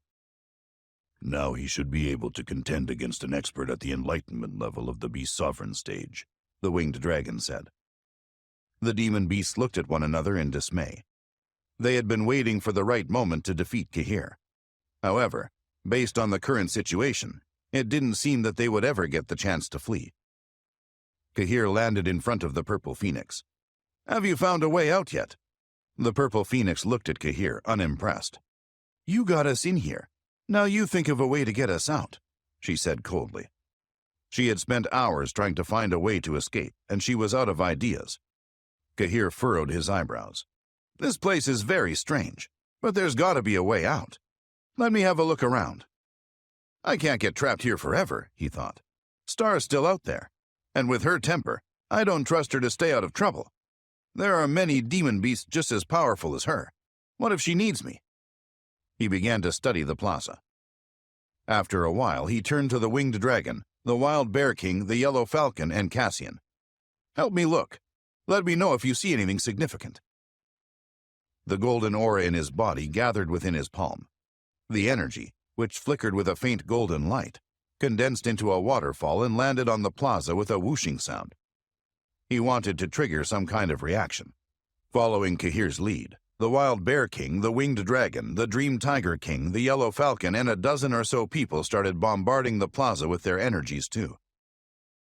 Although Cassian had eaten many spirit elixirs, his injuries hadn't recovered much. In terms of strength, he knew he was no match for Kahir. He hesitated for a moment, wondering whether to join in the search. Eventually, he started to explore the plaza. Suddenly, a muffled sound rang out in the beast realm, and waves of energy rippled across the space. However, as Kahir and the others were trapped in the plaza, they were oblivious to the fact that the heavenly tomb had fallen into a state of excitement. The mountain range shook vigorously, and demon beasts roared as their auras erupted, sending violent ripples of energy across the land. The birds and beasts didn't move a muscle. They focused their gazes on the space ahead of them, as if they were all waiting for something to happen. In the surrounding mountains, a few hidden powerful auras started to fluctuate. Alina stood at the top of a mountain and looked ahead. Her beautiful eyes glowed with a scarlet radiance. "The space has been rumbling for many days now. Why hasn't the heavenly hall appeared yet?" She shook her head in confusion. The demon beasts at the epicenter of all the noise and movement started to discuss the situation in hushed voices. "I wonder what kind of inheritances will appear in the heavenly hall this time. I've heard that some demon beasts have acquired very talented battle servants." "Most of the time, the battle servants bring out something that's worthy of our attention." Prince Harry of the Dragons, Helena of the Phoenixes, Jack of the Heavenly Dogs, Scout of the Laughing Hyenas, and Onyx of the Winged Tigers are in the beast realm. I've seen their battle servants, and they look exceptionally powerful. Don't forget about the Dragon Empress. Jack and a few other powerful beasts were scared away by her. Deep down, the surrounding demon beasts knew they didn't stand a chance of obtaining the most valuable inheritances in the Heavenly Hall. Those items naturally belonged to the likes of Prince Harry. Once the final battle erupted, it would be truly terrifying. A young man quietly approached the mountain peak where many demon beasts had gathered. His clothes, which were as white as snow, allowed him to blend in with his surroundings. After some time, he landed on a tree without making a sound. He scanned his surroundings in disgust. Everywhere he looked, he could see demon beast blood and days-old corpses lying motionless across the land. At that moment, the surrounding demon beasts were looking straight ahead, so no one paid any attention to him. The Heavenly Tomb has attracted many talented demon beasts this time, he muttered with a frown. His thoughts turned to the hundreds of beast herds he had seen, whose auras blotted out the skies. Yes, it will be much more difficult than I had imagined to obtain the supreme inheritances, he thought. A large demon condor silently circled the tree as it studied the situation on the ground. Master, the phoenixes, the dragons, and the Dragon Empress are at the front. I'm not surprised. Everyone wants to obtain the inheritances inside the Heavenly Tomb. The white-robed man sighed. Even though he was intrigued by the treasure, he knew he needed to find a way out of the beast realm. If he entered the Heavenly Hall and obtained some benefits, he was afraid that he would be besieged by demon beasts as soon as he emerged from the hall. Not to mention the fact that the phoenixes had been searching for him. Harry of the Dragons, Scout of the Laughing Hyenas, Onyx of the Winged Tigers, and Jack of the Heavenly Dogs wouldn't let him off either if they spotted him. The white-robed man's expression was grave. Do you think I should just give up? Once I enter the danger zone, I'll be in deep trouble. In truth, he was reluctant to give up after getting that far. As he was thinking about what to do, the mountains in front of him started to vibrate violently, and then a strange energy wave appeared in the air, out of which flashed a rune. Muffled noises rumbled continuously. The rune emitted the sound of flowing water. Then a huge sealed space started to emerge in the distance. As the Heavenly Hall appeared, asked one demon beast. The demon beast's scarlet eyes lit up with a fierce light, and their breathing became much heavier as they fixed their gazes on the distorted space. A huge vortex appeared in the space above the mountain range, and an enormous plaza began to appear before their very eyes. In the middle of the square was an enormous object. A faint beast roar sounded out. With each passing second, the space became clearer, and eventually everyone could see a huge hall in the middle of the square. The hall stood tall, making the surrounding mountains that reached into the clouds appear small in comparison. It was so tall that one couldn't see the very top of it. Everyone was in awe of the magnificent-looking building. It was like a giant looking down on the world, making all living things feel small and insignificant. Hundreds of names of demon beasts were engraved on the hall. The surrounding demon beasts made howling noises of excitement, which echoed throughout the giant building. Kahir, Cassian, the Dream Tiger King, and the Yellow Falcon flew from corner to corner of the plaza, striking at will. With each attack, the space trembled slightly. Suddenly, the ancient plaza shook violently. Kahir and the others stopped dead in their tracks. They looked around, trying to find out what was causing the commotion. The purple phoenix's eyes darted from side to side. Then her gaze landed on the front of the plaza, where a space ripple had appeared. They could hear the faint, recurrent sound of demon beast howls and hisses. There's movement outside, the Wild Bear King gasped. The Dream Tiger King and the others were pleasantly surprised and approached Kahir. The space ripple fluctuated as the cries of demon beasts passed through. The plaza started getting smaller and smaller, and a mighty aura surged, making it difficult for everyone to stay on their feet. Kahir pointed at the space ripple. That might be the exit. Let's take a gamble. His eyes flashed with a golden light as he stomped hard on the ground. Then he flew toward the space ripple. Above the mountain range, a vast plaza had appeared, in the middle of which stood a huge building. The demon beast's eyes glowed red as they imagined all of the treasures inside. That's the legendary Heavenly Hall. It's finally opened, cried one demon beast. The Heavenly Hall has been activated.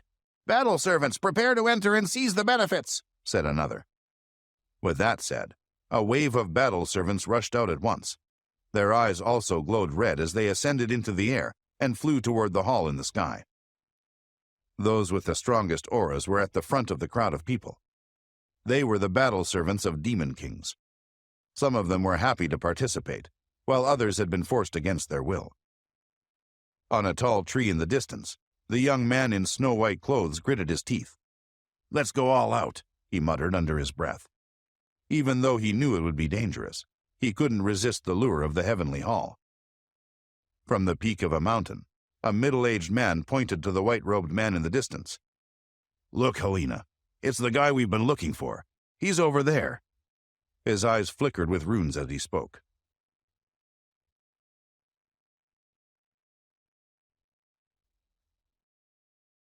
Helena looked at the white-robed man who flew across the sky in front of her. She shook her head, feeling disappointed. "It's too late." The middle-aged man gave a firm nod. Then he waved his hands at the 10 people behind him. "You can enter the heavenly hall. It's up to you guys now." "Yes, sir," the 10 men said in unison before they rushed forward. Their auras were extremely powerful as they flew through the air. On a nearby mountain peak, a handsome young man with long blue hair raised his arm, waiting for the right moment. "Okay, let's go. Make sure you find those opportunities." As his hand fell, a dozen or so people with powerful auras sprinted toward the hall in unison. At the peak of a mountain, a little girl with bewitching eyes waved to the battle servants behind her. She beamed, feeling a mixture of anticipation and joy. "You can set off now. Those of you who obtain treasures will be handsomely rewarded." Numerous people flew toward the hall like a plague of locusts. They were so fast that they looked like one huge blur. A little while later, from the entrance of the hall came the sound of explosions. A few demon beasts in their human form had tried to sneak into the heavenly hall and had subsequently exploded into blood fog. Just before they had set foot inside the hall, they had been destroyed by the invisible restriction. The demon beasts watching from afar showed little sympathy for those who had tried to enter the hall under false pretenses. "How foolish of them," scoffed one demon beast. "They tried to cheat their way into the heavenly hall, and now they've been punished. Only human battle servants are allowed to enter." Kahir and the others rushed out of the space ripple. They were relieved to have escaped the ancient plaza. As they appeared outside, they were stunned by what they saw. "What's that?" Kahir asked. Before them was a hall so tall that one couldn't see its peak, even when they strained their neck. Faced with something so large, they felt small and insignificant like ants. The roars of thousands of demon beasts resounded throughout the sky. It was as though one monstrous beast had crawled from the depths of hell and entered the beast realm. The golden aura within Kahir's body stagnated, and beneath his terrifying aura, his eternal spirit trembled with fear. The essence of the golden-winged bird coursed through his veins as it tried to resist the hall's domineering aura. Despite their fearsome reputations, the Wild Bear King, the Dream Tiger King, and the Yellow Falcon wanted nothing more than to run away and hide.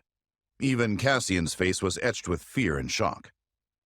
When Kahir managed to regain his composure, he was finally able to see that the giant in front of him was actually a huge hall. What kind of beast left this behind? He wondered. It would be very difficult for the ancient Sky Sect, the Immortals, and the other great forces in the 9 continents to create such a majestic-looking palace. There were intricate patterns on the walls of the hall, and its vast and noble aura shook one's soul. The Purple Phoenix's eyes were wide with shock. She couldn't help but tremble at the sight of the enormous palace. "It's the Heavenly Hall," she gasped. Hearing her voice, Cassian came back to his senses. "You're right. That's the Heavenly Hall." Kahir raised his eyebrows. "That's the Heavenly Hall. I can't believe I'm standing outside of the legendary Heavenly Hall," he thought, marveling at its size. Suddenly, whooshing noises resounded throughout the sky. Kahir and the others turned around and were surprised to find tens of thousands of battle servants tearing through the space. The Dream Tiger King was astonished. "It's the demon beast's battle servants. Strange. How did we pass through the restriction?" According to the rumors, only humans could enter the Heavenly Hall, so the tiger wasn't sure how they had managed to enter unscathed. "It must have something to do with the strange plaza," the Wild Bear King concluded, after pondering for a while. While the Dream Tiger King and the Wild Bear King were busy discussing the situation, the battle servants landed in front of the hall one after another. They raised their heads, taking in its splendor. Many of them were overwhelmed by the hall's powerful aura and the deafening cries of demon beasts coming from inside. As the battle servants entered, the hall started to shake as though their presence had brought it to life. Then, the entire place lit up with runes. The patterns on the walls started to move, and multiple light beams suddenly shot out from the top of the hall. The rays of light swept down, illuminating the vast square. Amid the roars of demon beasts, a tremendous pressure descended upon the space. Look, over there! I can see secret bones of demon beasts, one man shouted to his peer. Quick, snatch them before anyone else does. They're the secret bones of demon beasts on the heavenly beast ranking, a second man said. The battle servants were in an uproar. One by one, they charged toward the secret bones.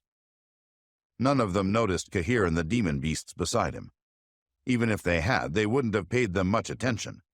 At the moment, they were focused on seizing the secret bones that had appeared. The battle servants activated their golden auras and talisman artifacts as they clashed with their competitors. Using their full strength, they fiercely fought against one another, not showing the slightest bit of mercy. That bone is mine. Back off or else you'll die, said a burly, middle-aged man whose robe billowed wildly behind him. The golden aura containing hundreds of runes exploded outward. Like a storm, it engulfed everything in its path. The man's energy twisted and distorted the surrounding space, and his blazing aura blasted many battle servants away. He reached out to grab one of the secret bones. However, just as he was about to seize it, a young man wielding a long sword appeared before him. That secret bone is mine! Now die! The young man spat as he drove his sword into the burly-looking man's chest, killing him in a single move. His battlesuit rippled in the wind, and his eyes glistened like rubies. His aura was more powerful than most of the experts present. These secret bones are extraordinary. Take them all. The more I can bring back to the heavenly wastelands, the better, Kahir said to the demon beast by his side. A sinister smile appeared on his face. They're the secret bones of demon beast experts on the heavenly beast ranking, he thought. If any of them fall into the hands of my enemies, they'll be able to cause chaos. There were dozens of powerful bones in the vicinity, and he wanted them all for himself. The demon beasts in the beast realm were eager to get hold of the secret bones. Even if the bones didn't belong to their own kind, they were still able to study their energies and obtain great benefits. Seize the bones now, Kahir demanded. The Dream Tiger King, the Winged Dragon, the Yellow Falcon, the Wild Bear King, and the other demon beasts immediately leapt into action and joined the fight.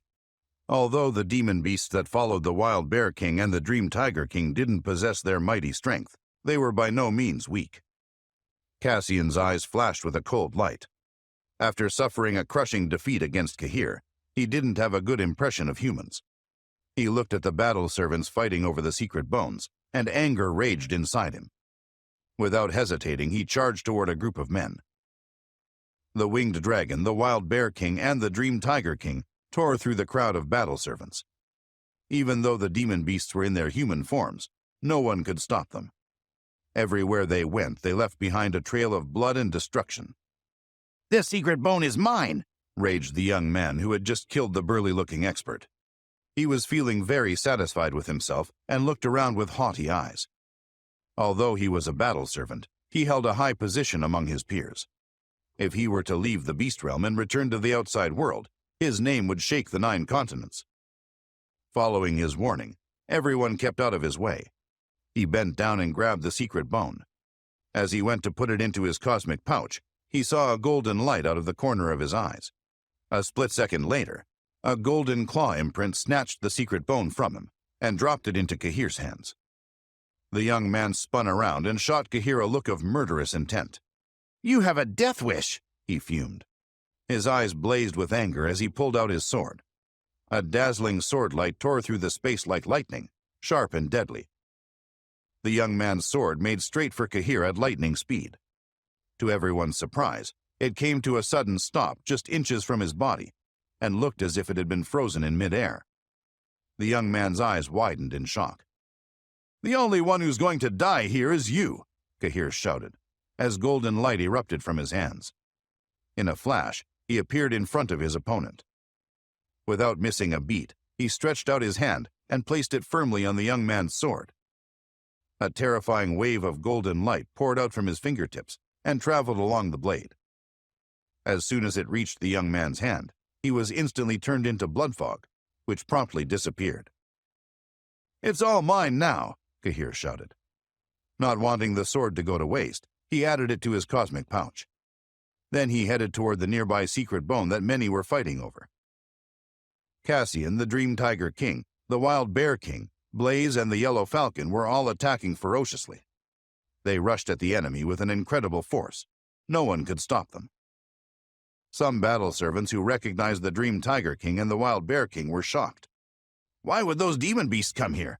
This isn't good. Those two are at the element level of the Beast Sovereign stage." Try as they might, nobody could get the upper hand against the Dream Tiger King and the Wild Bear King. The situation with Cassian was even worse. He simply killed everyone in his path. Before long, the group had gotten their hands on many secret bones. "Stand back," Cahir shouted. "They're all mine." With that, he rushed through the sky, releasing a dazzling golden light as he swept through the fighting demon beasts and battle servants, scooping up whatever secret bones he could find. He wasn't willing to let a single one get away from him. Some of the battle servants tried to resist, but before they could even launch an attack, Cahir killed them. Meanwhile, on a mountain peak not far from the Heavenly Hall, a young man from the dragon race was keeping an eye on the proceedings. It was Harry, who was renowned as one of the most talented fighters from the younger generation. His eyes were fixed on the blur of the battle in the distance. "It started already," he said softly. "It said that every time the Heavenly Hall appears, it brings with it many secret bones." Abel looked back at him. He had a strong aura and he spoke with an arrogant tone. "Nobody can compete with the dragon race. And this time we have Finton, Bryn, and Turlock. What could possibly go wrong?" Harry nodded. "You're right, Abel. Of all the battle servants here, they're by far the strongest. When they work together, they're unstoppable. If a great opportunity arises this time, their chances are strong. That said, they'll be facing some stiff competition from the Phoenix race, the Laughing Hyenas, and a few others. I've no doubt they'll all bring their best battle servants." Abel gave a faint smile. "You don't have to worry about any of those sects. If the opportunity arises, we'll be the ones to take it. Helena and the others don't stand a chance against us." The young man's eyes were brimming with confidence. Back outside the Heavenly Hall, the last secret bone glimmered and released a faint beast roar. There was no mistaking it was an extraordinary treasure. Cahir reached out and grabbed it for himself. As soon as he touched it, a voice shouted, "Hand it over or die!" In a flash, Cahir found himself surrounded by a group of 8 battle servants. Among them was a middle-aged man dressed in long golden robes, another in a long silver robe, and a man in tight-fitting bronze clothing. Apart from their different colored clothing, they looked identical as they stood holding their gold, silver, and bronze long spears. All 3 were at the peak of the marvel level of the martial sovereign stage. A young man in snow-white clothing looked at Cahir with bright eyes. He wore a peculiar smile, and Cahir got the impression he had been watching him for some time. Another young man in a simple robe held a longsword out in front of him, as he looked at Cahir solemnly through his dazzling eyes. His aura was powerful, and it seemed as if he was at one with his sword. The remaining 3, a middle-aged man and 2 youths, carried extraordinary supreme artifacts. The weakest aura Cahir could detect from the group was the perfection level of the martial sovereign stage. Cahir glanced around at the battle servants, and then rested his gaze on the smiling young man in white. "This secret bone is mine now," he said softly. "If you want it, come over here and claim it." He had barely finished his words when there was a surge of powerful energy, and the young man jumped to action. However, instead of attacking Cahir, the energy pillar in his hand swept like a blade toward the young man closest to him, who was at the perfection level of the martial sovereign stage. The rune light flashed, carrying with it a frightful demonic aura. The young man had no time to counter the attack. His golden aura was powerless against the white-robed youth's strike, and under the sharp energy, his body was sliced in 2. His eternal spirit had been unable to escape, and his body instantly turned to blood fog and disappeared. At almost the same time, a middle-aged battle servant who had reached the marvel level of the martial sovereign stage was attacked by a claw imprint. As it struck his chest, a sharp and bloody aura surrounded him, and he was devoured by the blood-red runes. As his limp body dropped to the ground, Cassian appeared beside the group and looked around at the remaining battle servants. The expressions of the battle servants suddenly changed. Their golden auras surged as they immediately went on the defense. However, the young man in white appeared to be as calm as ever. His eyes shone brightly as he turned to Kahir and smiled. "The secret bone is all yours. I won't fight you for it." He gave a light laugh and pointed to the man nearest him. "This is one of the Laughing Hyena's best battle servants." Then he turned to the young man in the simple robe with the long sword. "And this is Orin, a battle servant of the Phoenixes." The young man in white paused for a moment as he looked at the three men dressed in gold, silver, and bronze robes. "The ones you really need to worry about, though, are those three. They're battle servants of the dragons. The man in gold is Turlock. That's Finton in silver. And the one in bronze is Bryn." "The dragons," Kahir repeated as his eyes narrowed and a cold smile spread across his face. Then suddenly he roared, "Anyone who tries to stop me will die." Hearing Kahir's roar, the Wild Bear King, the Dream Tiger King, Blaze, the Yellow Falcon, and the others all appeared behind their leader. Nobody dared get in their way. Then Kahir's gaze swept across the three battle servants of the dragons, his eyes filled with killing intent. "Cassian, we need to kill those three immediately." Cassian's red eyes looked up. He seemed to hesitate for a moment, but he didn't object. With a cold, ruthless look, he launched an attack on the three men. Finton, Turlock, and Bryn were startled and immediately decided to join forces. Their three swords released a blinding light that was ice cold. As they combined their powers and connected with their golden auras, the light burned ferociously. Cassian flew toward them. His scarlet eyes were calm, but they held a heartless glint. Although Finton, Bryn, and Turlock were battle servants of the dragons, that meant nothing in Cassian's eyes. It wasn't that he was arrogant. He just didn't care so much about rankings. When he was tasked with something, he dove straight in, regardless of his opponent's reputation. Even working together, the three men's power was only comparable to the element level of the martial sovereign stage. As Cassian pounced, the Dream Tiger King, the Wild Bear King, and Blaze also rushed forward. Once Kahir had ordered the three men to be killed, the others didn't want Cassian to take all the credit. As all four made their moves, a mighty beast power swept out and surged through the space. At the same time, the eruption of energy from the three swords of the dragon servants caused the space to tremble. Their blades flashed like lightning, illuminating their surroundings. With great roars, Cassian, the Dream Tiger King, the Wild Bear King, and Blaze all attacked at the same time. As they collided with the light from the three swords, thunder rumbled through the clouds, and the heavenly hall began to shake. A violent energy swept out, instantly destroying the combined attack of Finton, Bryn, and Turlock. The three men were blown away in a whirlwind. As they looked back at Kahir and the demon beasts, they knew they weren't a match for them. If faced with just one of those mighty creatures, they doubted they could defeat them. Even if they combined their strength, they would probably end up getting crushed in just a few moves. They were particularly wary of Cassian, who at that moment swept his hand across the sky. Red light erupted from his palm, and his eyes were full of killing intent as the streak of light condensed into a light arrow that began to descend. The scarlet arrow pierced through the air and passed right through Finton's chest, killing him in a flash.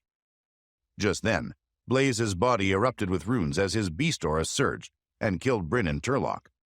Everything had happened so quickly that it took some time for the onlookers to process it.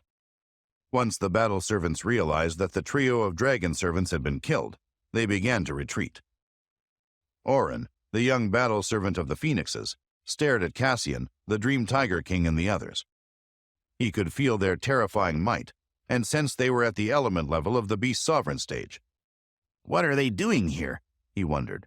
"Demon beasts aren't able to enter the heavenly hall." The middle-aged battle servant of the Laughing Hyenas was even more shocked than Orin. His eyes were full of terror, expecting the beasts to round on him next. The young man in white had watched Cassian, the Dream Tiger King, the Wild Bear King, Blaze, and the others with interest, as they had wiped out the 3 battle servants of the dragons in no time. He was also in a state of shock. At that moment, Blaze called to Kahir. "I'll get you their cosmic pouches." Sure enough, he gathered up the 3 cosmic pouches and respectfully handed them over to his leader. Meanwhile, Cassian stood back and said nothing. The young man in white was astounded by what was happening right in front of him. He was aware that Cassian from the 9-headed phoenixes was one of the most powerful experts in the beast realm. He couldn't fathom how he was behaving in such a servile fashion toward the young man in the purple robe. As he looked around at the beasts, he could tell that at least 3 of them had reached the element level of the beast sovereign stage. Yet at that moment, all of those terrifying beasts seemed to be obeying Kahir. None of this makes sense, the young man thought. Those demon beasts wouldn't easily submit to anyone, especially not a human. Clutching the cosmic pouches, Kahir looked toward the man from the laughing hyenas, who was fleeing at top speed. He had no intention of stopping him. He turned to Orin and said, "I have no intention of killing you. You can go back and tell Helena that I've returned her favor." Orin clenched his teeth and nodded his head. "My will." He took a few steps back, preparing to leave, but his eyes were still on Kahir and the others. He couldn't believe how powerful Kahir was. With just a wave of his hand, the demon beasts seemed to do whatever he asked of them. He was surprised to learn that the young man seemed to be acquainted with Helena. Next, Kahir turned to the young man in white and stared curiously at him. The young man's skin was pale, he had dark, thick eyebrows, and his shoulder-length hair gave off a faint glow. "You introduced me to everyone else here," Kahir said. "I think it's about time you told me who you are." Behind the young man's handsome looks and calm temperament, Kahir detected a special kind of demonic energy. His aura reminded Kahir of Colton's, though it wasn't exactly the same. At that moment, the young man smiled helplessly. "You might have heard of me before. My name is Jackie." "Jackie," Kahir repeated, and his brow creased. "You mean Jackie the Liar Devil?" The young man gave a wry smile. "That's what some people call me." He took a few long and graceful steps into the air. Although he looked slightly ruffled, his overall appearance was still ethereal. "Liar Devil Jackie," Kahir said, shaking his head. He had heard his name listed as one of the 12 heroes. He had met almost all of those powerful young people, including Warren, Joffrey, Hope, Tyler, Jax, Stefan, Layla, Leroy, and Helena. They were all prodigies of the 9 continents. The only 2 he hadn't met in person were Jackie and Kim. Kahir nodded at Jackie and looked him straight in the eye. "I've heard of you. You asked me to kill the battle servants of the dragons. What was the reason for that?" Jackie's mouth twisted into a bitter smile. "No reason. I just know who you are and how there's bad blood between you and the dragons. I thought I'd do you a favor by standing back and allowing you to do the honors." Kahir looked at Jackie with a fierce expression. "If you think you're going to get into the heavenly hall ahead of me, think again." Jackie's brow furrowed. He knew of Kahir's savage reputation, and had heard countless warnings that he wasn't to be provoked. Many people across the 9 continents lived in a deep fear of Kahir. Yet it took their face-to-face meeting to convince Jackie that he wouldn't stand a chance against him. He was obviously even more powerful than the group of demon beasts that followed him. "I wasn't thinking of taking anything from you," he said. He had accepted that whatever was in Heavenly Hall, Kahir was entitled to. Others who had been standing around watching looked at each other in defeat. None of them dared approach Kahir. Having seen how the 3 top battle servants of the dragons had been so easily quashed, they were ready to retreat. At that moment, the Dream Tiger King looked out over the crowd. "If anyone comes near the Hallmaster, I'll make sure to finish you off." His roar resounded in the space, causing the battle servants to freeze. Even in his human form, he was a force to be reckoned with.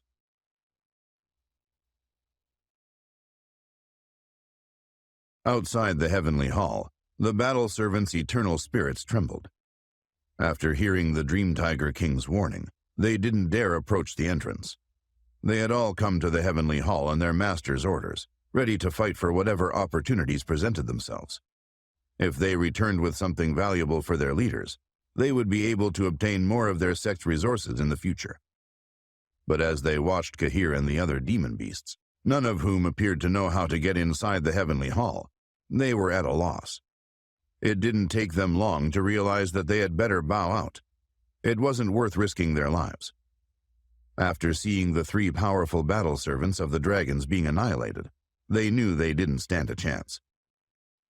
Through all the mayhem, the Purple Phoenix seemed to be in her own world. She stood calmly, her eyes firmly fixed on the towering gate of the heavenly hall, which seemed firmly shut. After a moment, Kahir went to her side and also looked up at the gate. "Do you know what's in there?" he asked. At the same time, he felt something stir within his body. It was as if he had some sort of connection with the strange energy at the gate. The Purple Phoenix kept her eyes on the heavenly hall as she replied, "I don't know much about it. Rumor has it that the gate has never been opened. No battle servant has ever been successful in entering." At that moment, the Purple Phoenix got a faint feeling that there was something pulling her toward the large hall.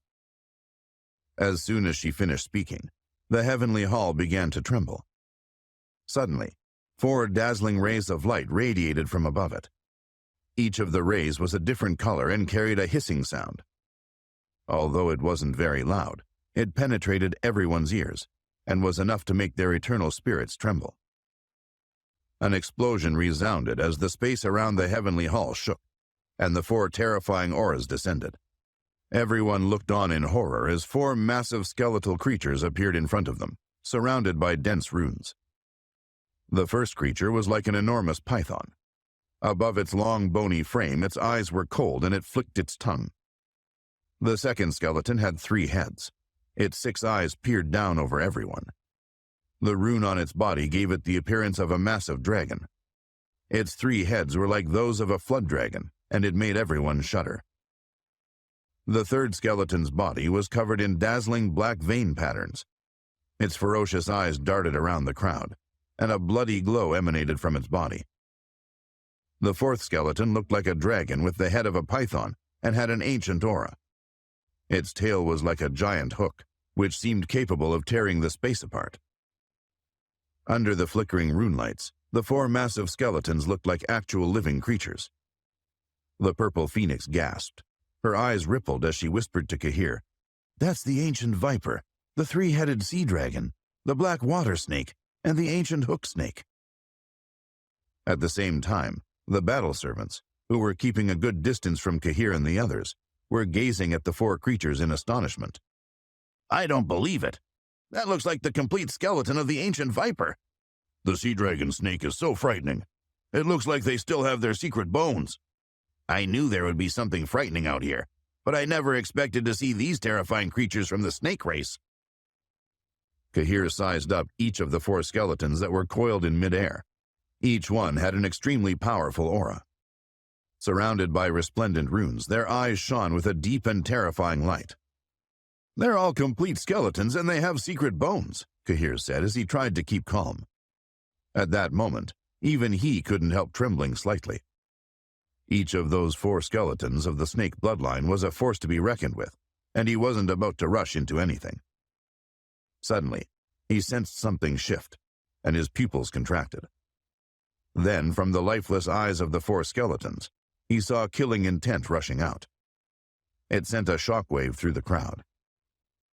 As the tongues of all 4 snakes flicked, their enormous bodies twisted, and the sound of clicking bones filled the air. The 4 gigantic beasts stared out over the dozens of battle servants in front of them. As their killing intent surged, their bodies appeared to get even stronger. "Here," they hissed, as they moved like lightning, carrying a mighty wind as they charged toward the battle servants. They weren't just ready to kill Kahir, the Purple Phoenix, the Dream Tiger King, and the others gathered right outside the gate. They were prepared to kill everyone present. As the ancient viper rushed toward them, the Wild Bear King shouted, "It's only a dead creature trying to show off its might. There's nothing to be afraid of." He raised his hands, and a vast energy surged from his palms. It wrapped around the rune light coming from the ancient viper, directly striking it. The 2 energies clashed like thunder, and the runes from the ancient viper surged. In the next instant, the Wild Bear King fell from the sky and smashed right into the plaza. Despite the terrific crash, he wasn't seriously injured. However, he let out a deep groan and was obviously in a lot of pain. The gigantic skeleton of the ancient viper hadn't been affected at all. A series of deep muffled explosions rang out as the ancient hook snake's massive tail swept out, its hook cutting through the air and slicing through the crowd of battle servants. In a flash, many of them were turned into blood fog. Meanwhile, the three-headed sea dragon gave an ear-piercing screech before opening its mouth and swallowing several battle servants. At the same time, the black water snake charged through the sky to fight Orin. As Orin raised his sword, he seemed to merge with it. A bright sword beam swept out, penetrating through space and colliding with the black water snake's body. But no sooner had the runes hit the creature than they shattered. A terrifying force shot out from the black water snake, knocking back the young battle servant of the phoenixes. Orin hit the plaza, and the force dragged him along the ground for about 20 feet before he managed to steady himself.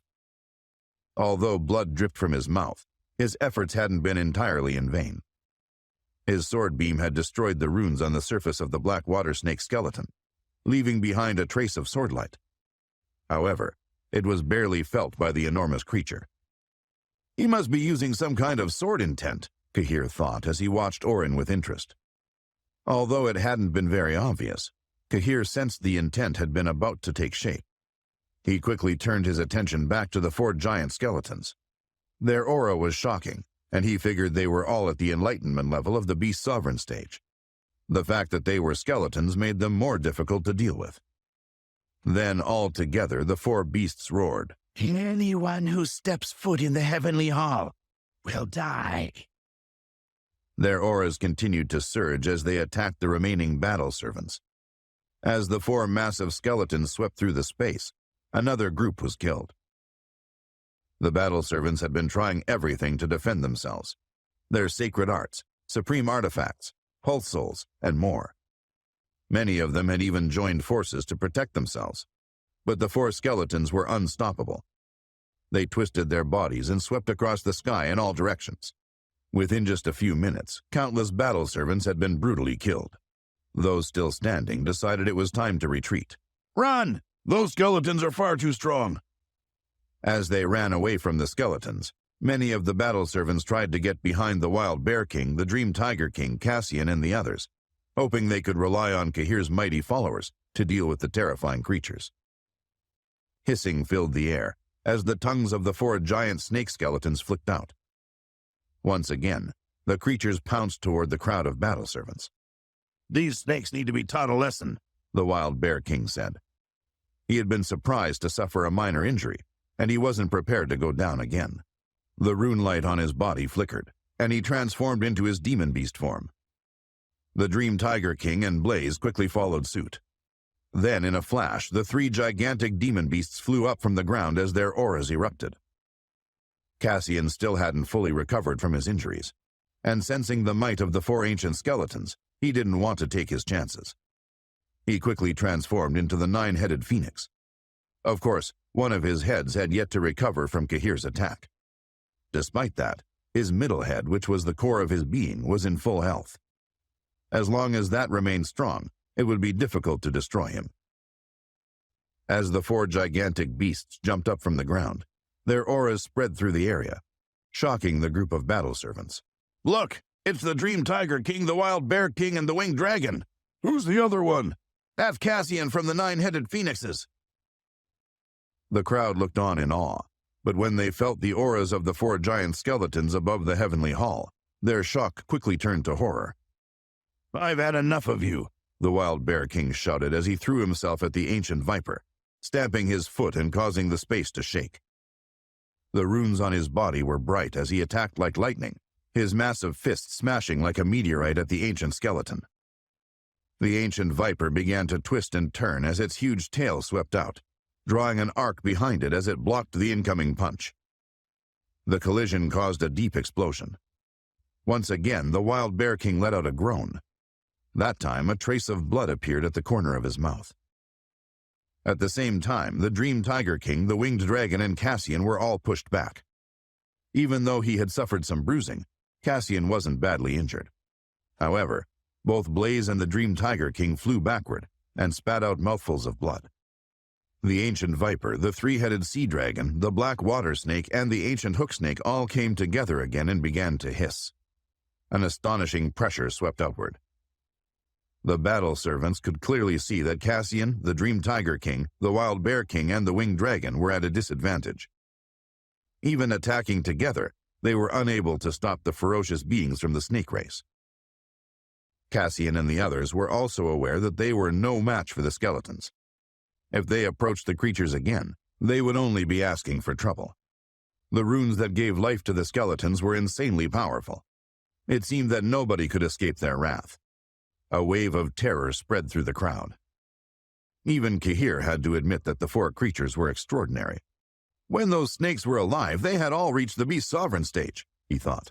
Even though they've been reduced to bones, they're still so powerful.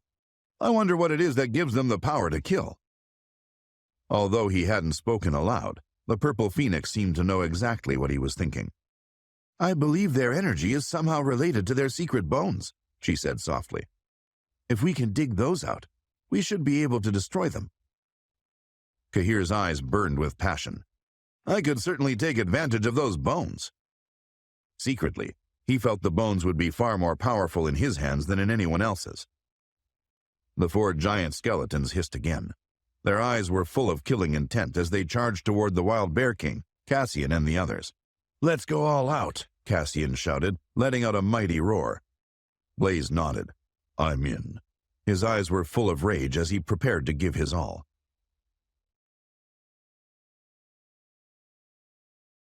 For a moment, the ancient viper hovered in the air. Then its sinister head swooped down, and it pounced toward the Wild Bear King. You're not going to get me this time, the Wild Bear King bellowed as he soared through the sky, using his full rage to attack the ancient viper. But just as the Wild Bear King made his move, a graceful figure appeared in front of him. The beautiful woman, dressed in purple, was much smaller than the massive Wild Bear King, but the aura emanating from her was no weaker than his own. In fact, as it surged, it seemed to suppress the Wild Bear King's aura. As the woman soared into the sky, a purple light filled the space. Then, suddenly, a scorching aura descended, causing everyone's skin to feel a burning pain. Once again, they felt their eternal spirits were under attack. Next, a purple palm imprint shot out from the woman's palm. It expanded with the wind, stretching to several 100 feet long. Within the palm imprint, the phoenix tattoo condensed and took the form of a purple phoenix phantom. As the phantom emanated a scorching aura, it collided with the ferocious head of the ancient viper. The enormous skeleton was visibly shaken. In the wake of that attack, there was no sound. Instead, purple flames flashed through the sky, setting fire to the ancient viper's body. The beautiful woman then appeared behind the deadly creature's head and extended her delicate hand. As she curled her fingers, purple flames condensed, and a claw imprint landed on the skeleton and quickly extracted its secret bone. Once the secret bone was removed, the light on the ancient viper's body suddenly dimmed. Its gigantic skeleton fell to the ground, twisting as it went. The energy around it was chaotic, but the light in its eyes faded and eventually disappeared. Although there was a faint energy on the ancient viper's body, it was gradually calming down. The enormous skeleton still emanated a powerful aura, but it no longer possessed killing intent. While the purple phoenix had been dealing with the ancient viper, Kahir had gone after the ancient hook snake. Its enormous tail was razor sharp, and it tore through the air, piercing the space just in front of Kahir. At that moment, a dazzling golden light surrounded Kahir and quickly burst forth. His eyes were also filled with golden runes that gushed out. His right arm shook, and he curled his fingers slightly. Mysterious runes began to flicker on his fingertips, as if they wanted to tear the space apart, and energy ripples began to spread out. "Bird's primordial claw," Kahir shouted as the energy on his body surged. A giant claw extended from his hand. The terrified battle servants began to cower under his domineering aura. Golden light erupted from Kahir's claw imprint, and the aura of a supreme saint descended. The eyes of the ancient hook snake flashed with fear. Streams of golden light shot straight for the snake, landing on its huge tail and snapping it as if it were nothing but a dry twig. In a flash, Kahir appeared like a god under the creature's skeleton and forcefully removed its secret bone. As its runes shattered, a terrifying storm of energy spread through the air. The creature's energy gradually dissipated, and it fell to the ground.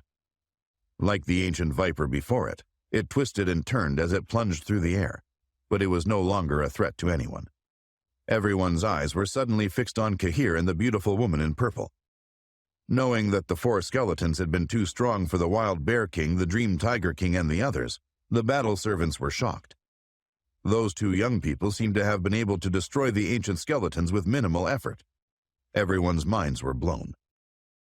As the 2 great skeletons fell toward the ground, Blaze and Cassian were sent flying backward. The immense energy coming from the 3-headed sea dragon hit Blaze directly in the back. He suffered several injuries and was bleeding quite heavily. Meanwhile, Cassian, who had yet to recover from Kahir's earlier attack, had been unable to stand his ground in the massive surge of energy coming from the black water snake. However, the snake had also been forced back a little by Cassian. The 2 remaining skeletons hissed, their eyes still brimming with killing intent. They became fixated on dealing with Blaze and Cassian, who were posing the most immediate threat. As they let out another intimidating hiss, their enormous bodies pounced toward the pair once again. "Let us help you," the Wild Bear King shouted to his comrades. He was quickly joined by the Dream Tiger King, and they both flew through the air to attack the 3-headed sea dragon with Cassian.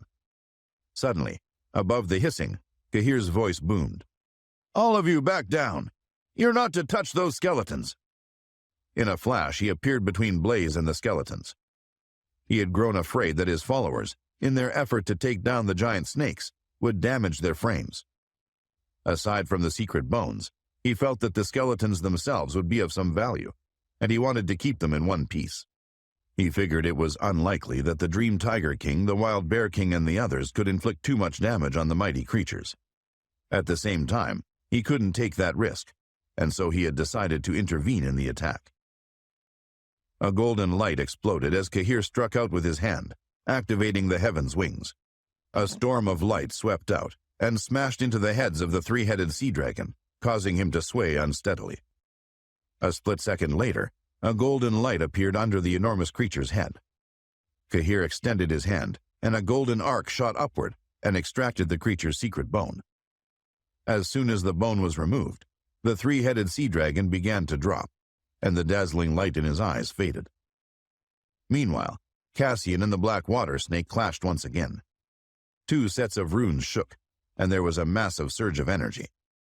That time, Cassian suffered a greater blow. As his 8 heads dripped with blood, he was forced to retreat. "Evil creature!" Kahir shouted as he flashed across the sky and landed on the back of the black water snake. Without missing a beat, a fist wrapped in golden light struck the creature's back, releasing a tyrannical energy. The power instantly destroyed the runes on the black water snake, causing the massive creature to plummet from the sky. Kahir quickly followed it, suppressing its energy as he pulled the secret bone from its body just before it crashed into the plaza below. Seconds later, the black water snake's body stopped resisting, and the terrifying light in its eyes began to dim. As soon as Kahir had removed the secret bone from the 4th skeleton, the gate of the heavenly hall began to emit a faint rune light. However, everyone else was so occupied at that moment that the purple phoenix was the only one to notice the shift. As she gazed at the gate, her eyes flashed a brilliant purple. As the 4 terrifying skeletons from the snake race had finally been suppressed, everyone else was focused on the massive bodies lying on the plaza. With the snake's secret bones removed, the battle servants were a lot less fearful of them, but it would be some time before they recovered from the intensity of the battle. As they came around, they realized the skeletons themselves were valuable treasures. Even if the secret bones had already been claimed, they could take some parts of the skeletons back to their sects. But any hopes of sharing in the spoils were quickly dashed as they looked around them. They knew they didn't stand a chance against Cassian, the Dream Tiger King, the Wild Bear King, and the Winged Dragon. But more frightening than all of those beasts put together were the young man in the purple robe and the beautiful woman in the purple dress. When Cassian had been knocked back by the black water snake, Kahir had swooped in and suppressed the creature, with nothing more than a light wave of his hand. The battle servants had seen enough to know that they could never compete with that level of strength. None of them wished to provoke either Kahir or the Purple Phoenix. At that stage, all they wanted was to make it out of the place alive. As Cassian looked at Kahir, his eyes flashed with a scarlet light, and his heart pounded. He realized that the young man in front of him had broken through to the element level of the martial sovereign stage, which meant the gap between them was growing wider. Meanwhile, from a distance, Jackie drew a long breath. He's getting more ruthless and more powerful by the day. He had decided to keep well away from the battle. He knew that getting involved with the 4 skeletons from the snake race would only have been asking for death. Orin was also watching from a safe distance. Blood was still dripping from his mouth as he watched Kahir suspiciously. He was shocked by everything he had seen. He still couldn't tell whether Kahir was a human or a beast. If he was a human, it didn't make sense that so many powerful demon beasts would follow him. Yet if Kahir was a demon beast, he was far more powerful than any beast Orin had met in all his time with the Phoenixes. The crowd of survivors were having similar thoughts. Who's that young man in the purple robe? His strength is extraordinary. That woman has the aura of a demon beast. She seems even stronger than the young man. I can't tell if that kid is a human or a demon beast, but either way, I wouldn't want to get too close to him.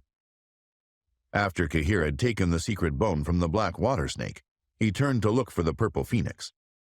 It hadn't escaped him that as soon as she had dealt with the first skeleton, she seemed to have abandoned him. It had annoyed Kahir at the time, but he hadn't shown it.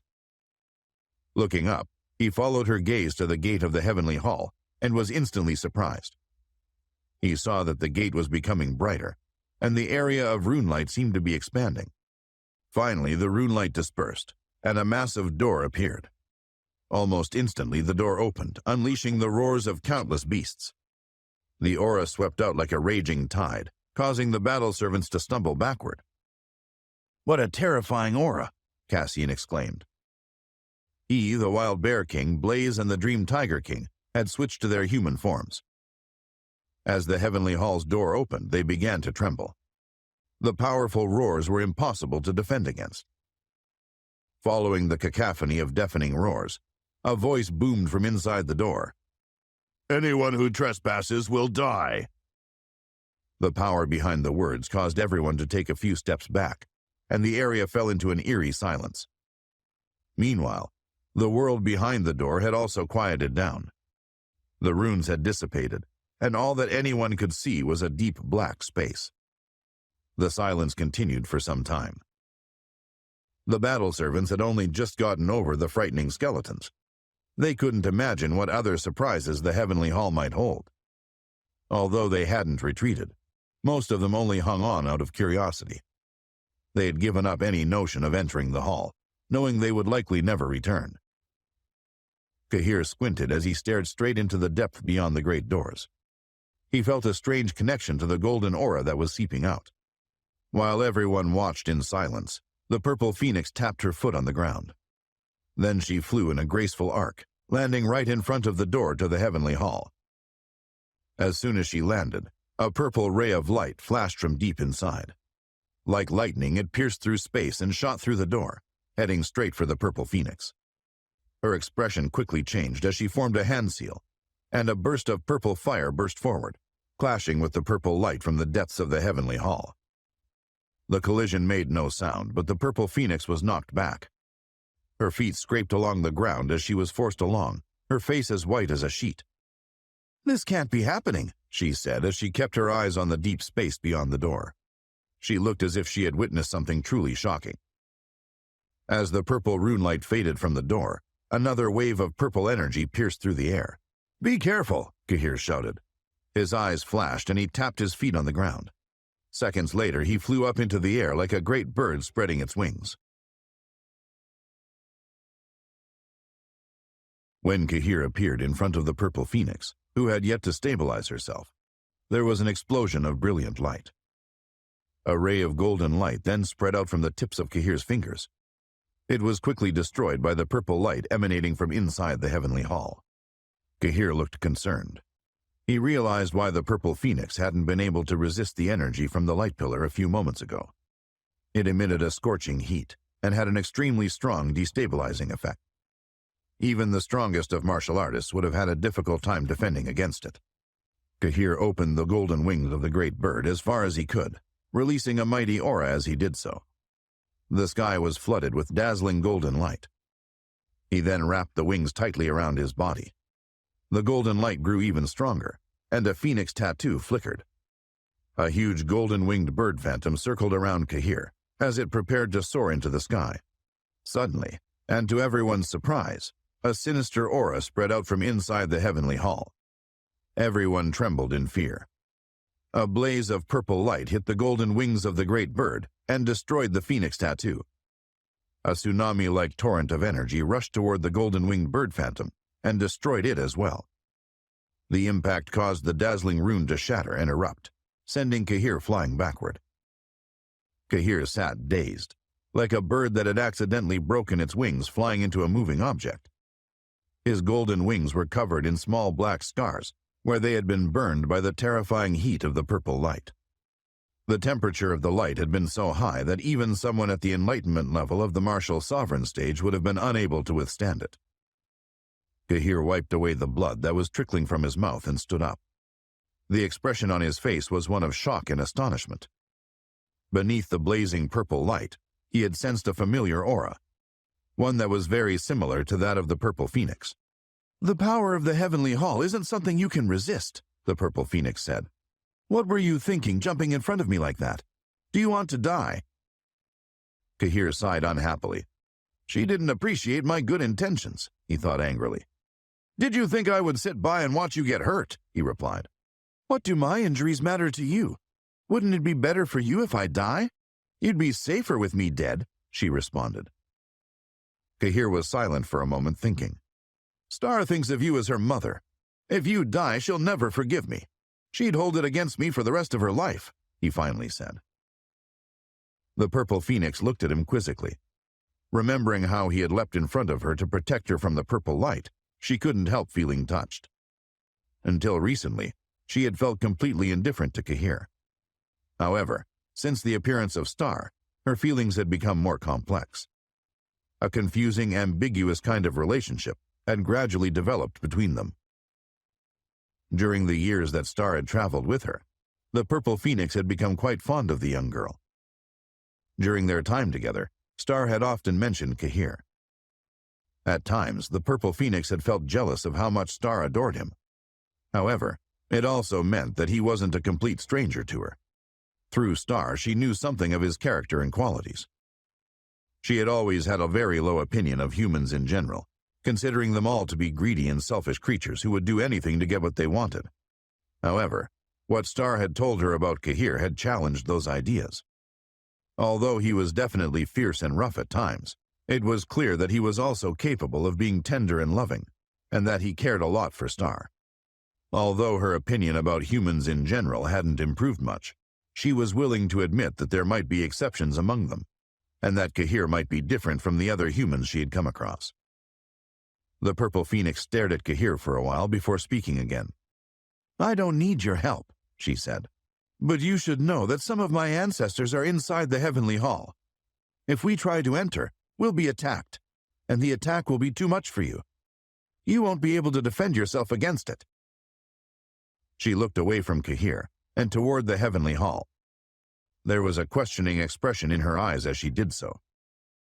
The purple light that flickered out from the hall was enough to convince her that the ancestors of the purple phoenix race were inside. Kahir remained silent. He was worried that if he spoke, he might say something to anger the purple phoenix. Even if he could use the energy of the heavenly hall to his advantage, he knew that he would still have trouble defeating her in combat. "If it weren't for Star, I wouldn't tolerate your presence," the purple phoenix said haughtily. "It's true what people say about how complicated demon beasts are," Kahir thought. Before Kahir even realized what was happening, the purple phoenix was flying as fast as she could toward the heavenly hall. She moved so smoothly and quickly that her body looked like a stream of brilliant purple light. Then suddenly, she stopped. When still, she was like a blazing ball of purple flame, transparent and immaterial. A seal formed, and then the figure of the purple phoenix, which had merged in the purple blaze, became clear again. She had transformed from her human form into her demon beast form. She was as beautiful as she was frightening, like a glowing flame that burned when touched. Slowly and majestically she opened her wings. A terrifying aura spread out from her. Everyone watched in awe.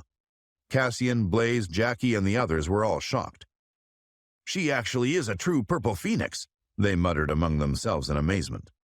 Until then, they hadn't really believed it to be possible. The purple phoenixes were the rarest and most mysterious of the phoenix race. According to rumors, the first ancestor of the phoenix race had given birth to 5 different bloodlines: the yellow bloodline, the glowing white bloodline, the black knight bloodline, the soft white bloodline, and the purple bloodline. Although no one knew for sure, it was said that the purple bloodline was at least as powerful as the pure phoenix bloodline, or maybe even stronger. Since the primal era, the phoenix race had become smaller and weaker. Although pure-blooded phoenixes still existed, there were nowhere near as many as in the past. Over time, the different bloodlines had mixed, creating mutated bloodlines with much less power. Of the 5 bloodlines created in the primal era, the purple bloodline was known to be the most resolute and determined. Purple phoenixes formed very faithful couples, which meant that they were still the purest bloodline of all. When a purple phoenix husband or wife died, the other would wail incessantly for days on end until they ended up dying as well. In this way, they had maintained their bloodline almost as it was when it had been first created by the ancestral phoenix. It was also for that reason that people had come to believe that the purple phoenixes were actually even stronger than the pure-blooded ones. However, aside from those few details, very little was known about them. They were very few in number and had no interest in power. They kept to themselves and preferred not to attract attention from those outside of their own bloodline. Many people didn't even believe that they still existed. With the revelation that the beautiful woman they had been traveling with was a true purple phoenix, Cassian, Blaze, the Dream Tiger King, the Wild Bear King, and the others finally understood why Helena of the Phoenixes had acted so deferentially toward her. Only a purple phoenix could have commanded such respect from someone of such high status within the phoenixes. Suddenly, and to everyone's surprise, a ray of purple light pierced through the air in no particular direction. The purple phoenix watched it intently as it moved, and then slowly faded away. Once the light was gone, she shook her wings and took off. Within an instant, she had disappeared into the heavenly hall. "How strange! What's going on?" Kahir wondered. He took a few careful steps forward before activating the purple phoenix beast power. Purple flames billowed around him as if he himself had turned into a purple phoenix. All the onlookers were completely taken aback. "How's that even possible?" Cassian asked. "I don't know, but he must be related to the purple phoenix bloodline somehow," Jackie replied in wonderment. "He never ceases to amaze me. The number of magical techniques he possesses is endless," the Wild Bear King added. Kahir approached the heavenly hall carefully. As he did so, a terrifying aura spread out from the door of the hall. It was like a black hole that sucked in everything it came into contact with, and it moved directly toward Kahir. "This isn't looking good," Blaze exclaimed. The aura from the door collided with Kahir's aura, which was immediately sucked up by it. Kahir himself was also sucked up and disappeared from sight. Before anyone had the chance to react, the door itself disappeared as well. "Where did he go? And what happened to the door?" the Yellow Falcon asked. Everyone else shrugged in bemusement. "No idea. According to rumors, no one has ever managed to enter the heavenly hall before.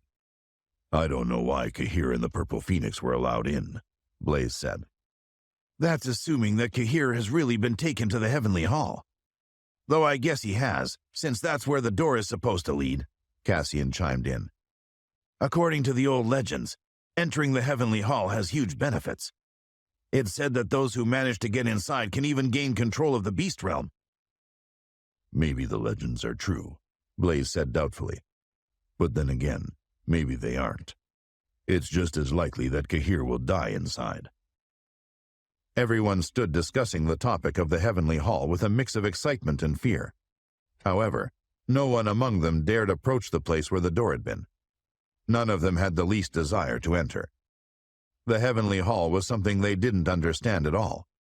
Even fighting with the 4 snake skeletons seemed preferable to them than following in Kahir's footsteps. As they stood talking, everyone's eyes moved toward the 4 huge skeletons lying on the ground nearby. They knew that if Kahir and the Purple Phoenix hadn't appeared, they might all be dead. With Kahir gone, they felt vulnerable and exposed. What should we do now? The Yellow Falcon asked. We can't leave this place since it's sealed off, but we can't follow Kahir either. I don't know. I guess we'll just have to wait, the Dream Tiger King replied. We have no way of knowing if entering that hall is a blessing or a curse, since no one has ever gone inside before. We all know that Kahir is very talented and powerful. He isn't an ordinary person. I'm sure he'll be able to protect himself, Blaze said. Personally, I don't feel like standing around here forever waiting to see if he comes back. Since we have nowhere else to go, we may as well try and enter as well. Everyone was shocked at the suggestion and shook their heads fearfully. Just the thought of entering was enough to make them jittery. They didn't want to risk their lives, no matter how special the treasure inside the Heavenly Hall might be. Meanwhile, Kahir, who had passed out from the effect of the terrifying energy that had sucked him through the door, had regained consciousness. He rubbed his eyes and sat up. As he looked around him, he saw that he was sitting in a huge open place, and that the air around him flickered and shone with rainbow light. An enormous rune moved across the sky, emanating a powerful aura as it went. Wild beasts could be heard roaring all around him. Some even tried to pounce at him. An enormous demon beast leapt at him from the shadows. More quickly followed. Unlike much else around him, they weren't phantoms. Their bodies were made of flesh and blood, and they were very strong and vicious. They roared and hissed loudly as they fixed their flashing eyes on their newfound prey. Their auras were so strong that even Kahir was affected by them. Most of them had forms that he had never seen before. Some had the bodies of vicious, bloodthirsty birds with enormous pointy beaks and sharp claws. Others were giant land beasts that looked like they had walked straight out of prehistoric times. They moved in unison, and when they roared together, they produced an ancient aura strong enough to make even someone like Kahir worried. The further Kahir walked, the more terrifying the auras of the demon beasts became. Soon they were so strong that even he started to feel like he might be in real danger. He knew that with his current strength, even the power of the golden-winged bird wasn't enough to guarantee his safety. He was certain that all the demon beasts there would have shocked everyone in the outside world, but for some reason, they were trapped inside the Heavenly Hall. It was unclear if they would be able to survive outside the sealed space. The sky rumbled threateningly above him, and the ground shook as he walked. A sinister rune flashed across the sky, causing the demon beasts to roar and howl in a deafening frenzy. As the rune's radiance spread out, innumerable phoenix tattoos flickered in the air around it. Although faint, they produced a powerful aura. The pressure of the aura coming from them was so strong that Kahir found it hard to walk. The phoenix tattoos grew brighter and brighter, and then demon beast phantoms began to appear inside them. First, an azure dragon appeared, followed by a white tiger, a black tortoise, and then a phoenix. "It's the 4 demon beasts that are connected to my heavenly sword," Kahir thought in amazement. The azure dragon was so large that when it stretched out, it covered most of the sky. Its enormous eyes shone with a brilliant light that threatened to suck all they looked at into them. The white tiger was as big as a mountain, and extremely fierce. Its muscular body and thunder-like roar were enough to make even the strongest hearts quiver in fear. An extremely terrifying energy fluctuation surged from the white tiger, and an ancient aura pervaded the air. The phoenix circled through the sky as if searching for something. Its entire body burned with flames, and when open, its wings were so wide that they blotted out the sun. The black tortoise was also very frightening. Its body was huge, and its shell impenetrable. Its aura felt like it was capable of suppressing everything in the world. Kahir felt like he was going to buckle over under the pressure of the auras emanating from the beasts. The creatures roared in unison, and then leapt toward him. He jumped backward in fear. However, he found himself unable to do much more. His golden aura, affected by the strange environment, had frozen completely. It's as if time and space don't function normally here, he thought. I hope I haven't walked into a death trap. No matter how much he tried, Kahir was unable to react as the beast advanced toward him. He felt like he was stuck in quicksand, and the harder he tried to get away, the stronger the forces working against him became. He had never felt so helpless. Just as he was sure that he was going to be killed, there was a strange whirling, and the scene around him changed completely. The sinister environment that had surrounded him, along with the ferocious beasts, all disappeared. He looked around in shock and relief. He was in a land very similar to the wild space, but without any time-space distortions. As he was trying to get a grasp of where he was, an elderly man dressed in black materialized in front of him. Kahir could tell that the man was only an eternal spirit because of his ghostly body. "Finally, someone has come. I've been waiting for so long," the man said. He had long, uncombed hair and sharp eyes that shone like stars. His body glowed with a gentle light, like the light of the full moon. He stared at Kahir intently, as if reading his mind. Who is he? Kahir wondered. He has such a powerful aura. Without even knowing anything about him, I feel like he deserves my respect. Whoever he is, he's much greater than I am. He instinctively took a step backward. After a few moments, he plucked up the courage to speak. Who are you? He asked. Me? You want to know who I am? No one knows, the man said, his voice trailing off before he finished what he had been about to say. After a short pause, he continued in a voice that sounded like it belonged to another, more ancient era. Long ago in another world, people used to call me Hector Augustus. Some also called me the Emperor of the Sacred Hand. What do you mean? Which world? Kahir asked. Is the Heavenly Hall your legacy? Did you make it? He had lost some of his initial fear. The Heavenly Hall? Is this place called the Heavenly Hall? Then so be it, Hector said. He chuckled strangely, as if he found the idea amusing somehow. You're right, it is my legacy. I made it to help pass the time. Everyone else was busy, and I was bored.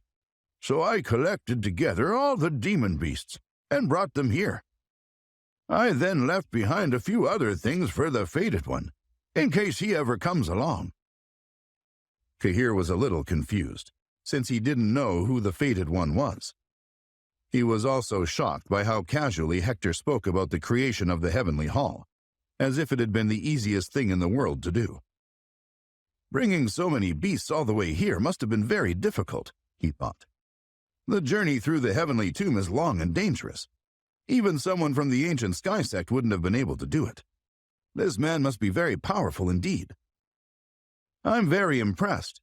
You speak of such a huge undertaking as if it were just a bit of fun, Kahir said. Hector smiled. I see that you're both smart and courageous.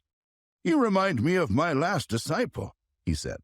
You've done well managing to enter this place and pass through so many trials already. By the time you reach the martial domination stage, you'll be invincible. You've proved yourself qualified to become my next disciple and receive my inheritance. Would you like that? Yes, of course I would, Kahir replied. He knew that to defeat his ultimate enemies, he would need to reach the martial domination stage. It was clear that Hector was an expert skilled enough to help him accomplish that. Only a fool would refuse the offer to become his disciple. If I could break through to the martial domination stage and obtain Hector's inheritance, including the Heavenly Hall, it would be amazing, he thought. There must be all sorts of training resources here. But surely he's not going to accept me just like that. He must have some conditions that he hasn't mentioned yet. There are a few things you should know before accepting me as your disciple, Kahir said cautiously. My main martial arts technique is a bit special, since it's a demon beast technique. Also, I already have several other masters. If you become my disciple, you'll have the chance to become the most powerful expert in the entire world, Hector replied. However, I can't accept you unless you're willing to cut off all ties with your previous masters. I must be your only master." "Cut off all ties with my masters? Forever?" Cahir exclaimed in shock. "I can't do that. Please let me go from here. I'm not interested in staying any longer." Although Quinn and Tarkin weren't nearly as strong as Hector, the thought of abandoning them was too much for Cahir. They both had a special place in his heart, and he knew they cared deeply about him as well. Even the temptation of obtaining the Heavenly Hall wasn't enough to make him abandon them forever. "You shouldn't make a hasty decision. Take the time to think about what I've offered you. It's not a small thing after all," Hector said. "Leaving your masters isn't such a big deal, at least not compared to what you'd gain. You'd get my entire inheritance, including the Heavenly Hall. You'd be the strongest expert in the world." "None of that matters if it means giving up my current masters," Cahir responded. "What you're offering is indeed great, but my feelings for my masters are even greater. Please let me leave." Although rejecting Hector's offer and all the benefits that came with it wasn't easy for him, he knew that he had no other choice. "If I accept, I'll never be able to forgive myself," he thought. "I'll be pursued by guilt and regret for the rest of my life." "There is another option," Hector said. "You could just pretend to agree with my conditions. Later, after getting all the benefits, you can go back on your promise. After all, no one even knows that you're here, so who'll really care? Don't give up on this once-in-a-lifetime chance." "I'm very moved by your offer," Cahir replied, "but I'm just not capable of doing such a dishonest thing. If I accept it, I wouldn't be able to face my masters or my family later on." Cahir's purple robe fluttered freely in the breeze. Despite there being a part of him that was tempted to accept, he was sure that his decision was the correct one. Hector looked Cahir directly in the eyes. His eyes shone brightly, and he had a strange smile on his face. Suddenly, Cahir's vision blurred, and Hector disappeared from sight. Although he couldn't be seen, Cahir could still feel him walking around nearby. When an invisible palm touched his forehead, he knew that it was Hector's. He felt himself being drained of all his power and had no energy to resist. His golden aura froze, and his eternal spirit went silent. "I see you have the Thunderbolt bloodline and the golden-winged bird techniques," Hector said thoughtfully. "This is the first time I've come across a human who has practiced this demon beast method. The fact that you've managed to master it so naturally is even more astounding. You also possess 3 kinds of celestial lightning, and your eternal spirit is already fused into 2 of them." Hector probed Cahir's body and mind to find out everything he could about him. Nothing escaped his powerful vision. Along with the golden-winged bird, he saw traces of the azure dragon, white tiger, and phoenix arts. Suddenly, his energy changed. The seals on his hand solidified, and thin rays of purple light flew out of them toward Cahir. "You have an immortal body," he exclaimed. "I can't believe it. It seems like things will be much simpler for me now. My plans won't be so difficult to implement after all." "What do you mean? Why are you doing this to me? I don't understand," Cahir said, completely confused. Hector became visible again, and Cahir took a few cautious steps backward. Hector realized that he had frightened him. "Don't worry, I'm not going to harm you," he said. "I just want to know more about you. I can see that you train in the talisman path, as well as the martial path, and that you're capable of practicing the techniques I would leave you. Your skills are very solid. Your mental state is also very stable. And your eternal spirit is quite out of the ordinary. You really are a special case. Do you mind if I ask your name? Sorry that I didn't ask earlier." "I'm Cahir," he replied, relaxing a little.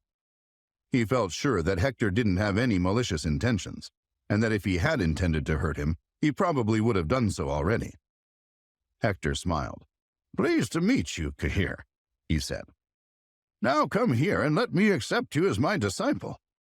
Fate has planned for us to meet, and for me to be your master." "I already told you that I can't," Cahir said, confused.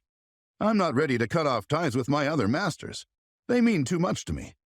If you had accepted my previous offer to sever ties with your masters, I would have had to reject you as my disciple.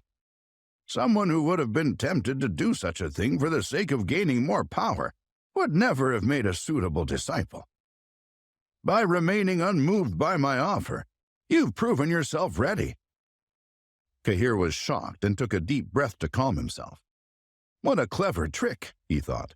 This man is very cunning. I'm glad I respect Quinn Tarkin enough to have refused his first offer. I know a lot of people who would have failed his test. After taking a moment to process what was happening, Cahir stepped toward Hector. "Hector Augustus, Emperor of the Sacred Hand, I'm ready to accept you as my master," he said solemnly. "And I'm ready to accept you as my disciple," Hector said, smiling contentedly. "I've devoted my whole life to martial arts, meaning that until now, I've only had one other disciple. I hope that you'll live up to my expectations, and that your name will be known throughout the world. Unfortunately, I won't have time to teach you properly. Once I pass on the divine archive, I'll disappear." A seal formed around Hector, and a bright rune shot around him. Then there was a loud explosion, with which the rune flew straight toward Cahir's forehead and entered between his eyes. The power of the rune flooded Cahir's whole being. All at once, a wave of new information filled his mind, and he heard Hector's voice speaking inside his head. "Cahir, my disciple, today I'm going to pass on the insights of my entire life to you. Study them well. Don't disappoint me. I'll leave behind a soul mark for you. I'm also leaving you the Heavenly Hall. Inside the hall, you'll find the preserved legacies of many demon beast experts who fell during great battles. You'll inherit the knowledge and skills of thousands of beasts of all kinds." The voice faded, and Cahir was left with a huge wave of information moving around inside him. It was all information that had been kept in the Divine Archive, and it gradually settled and imprinted itself on his mind.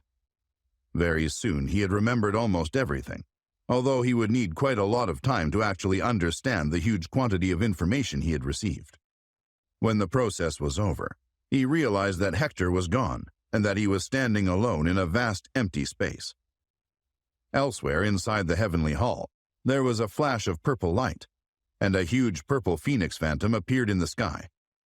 It was slightly different from other phoenixes, and its body glowed softly instead of being surrounded by purple flames. The purple phoenix that Cahir knew appeared below the gigantic purple phoenix. She kneeled on the ground, dwarfed by the giant phantom. "Greetings, ancestors. My name is Serena," she said.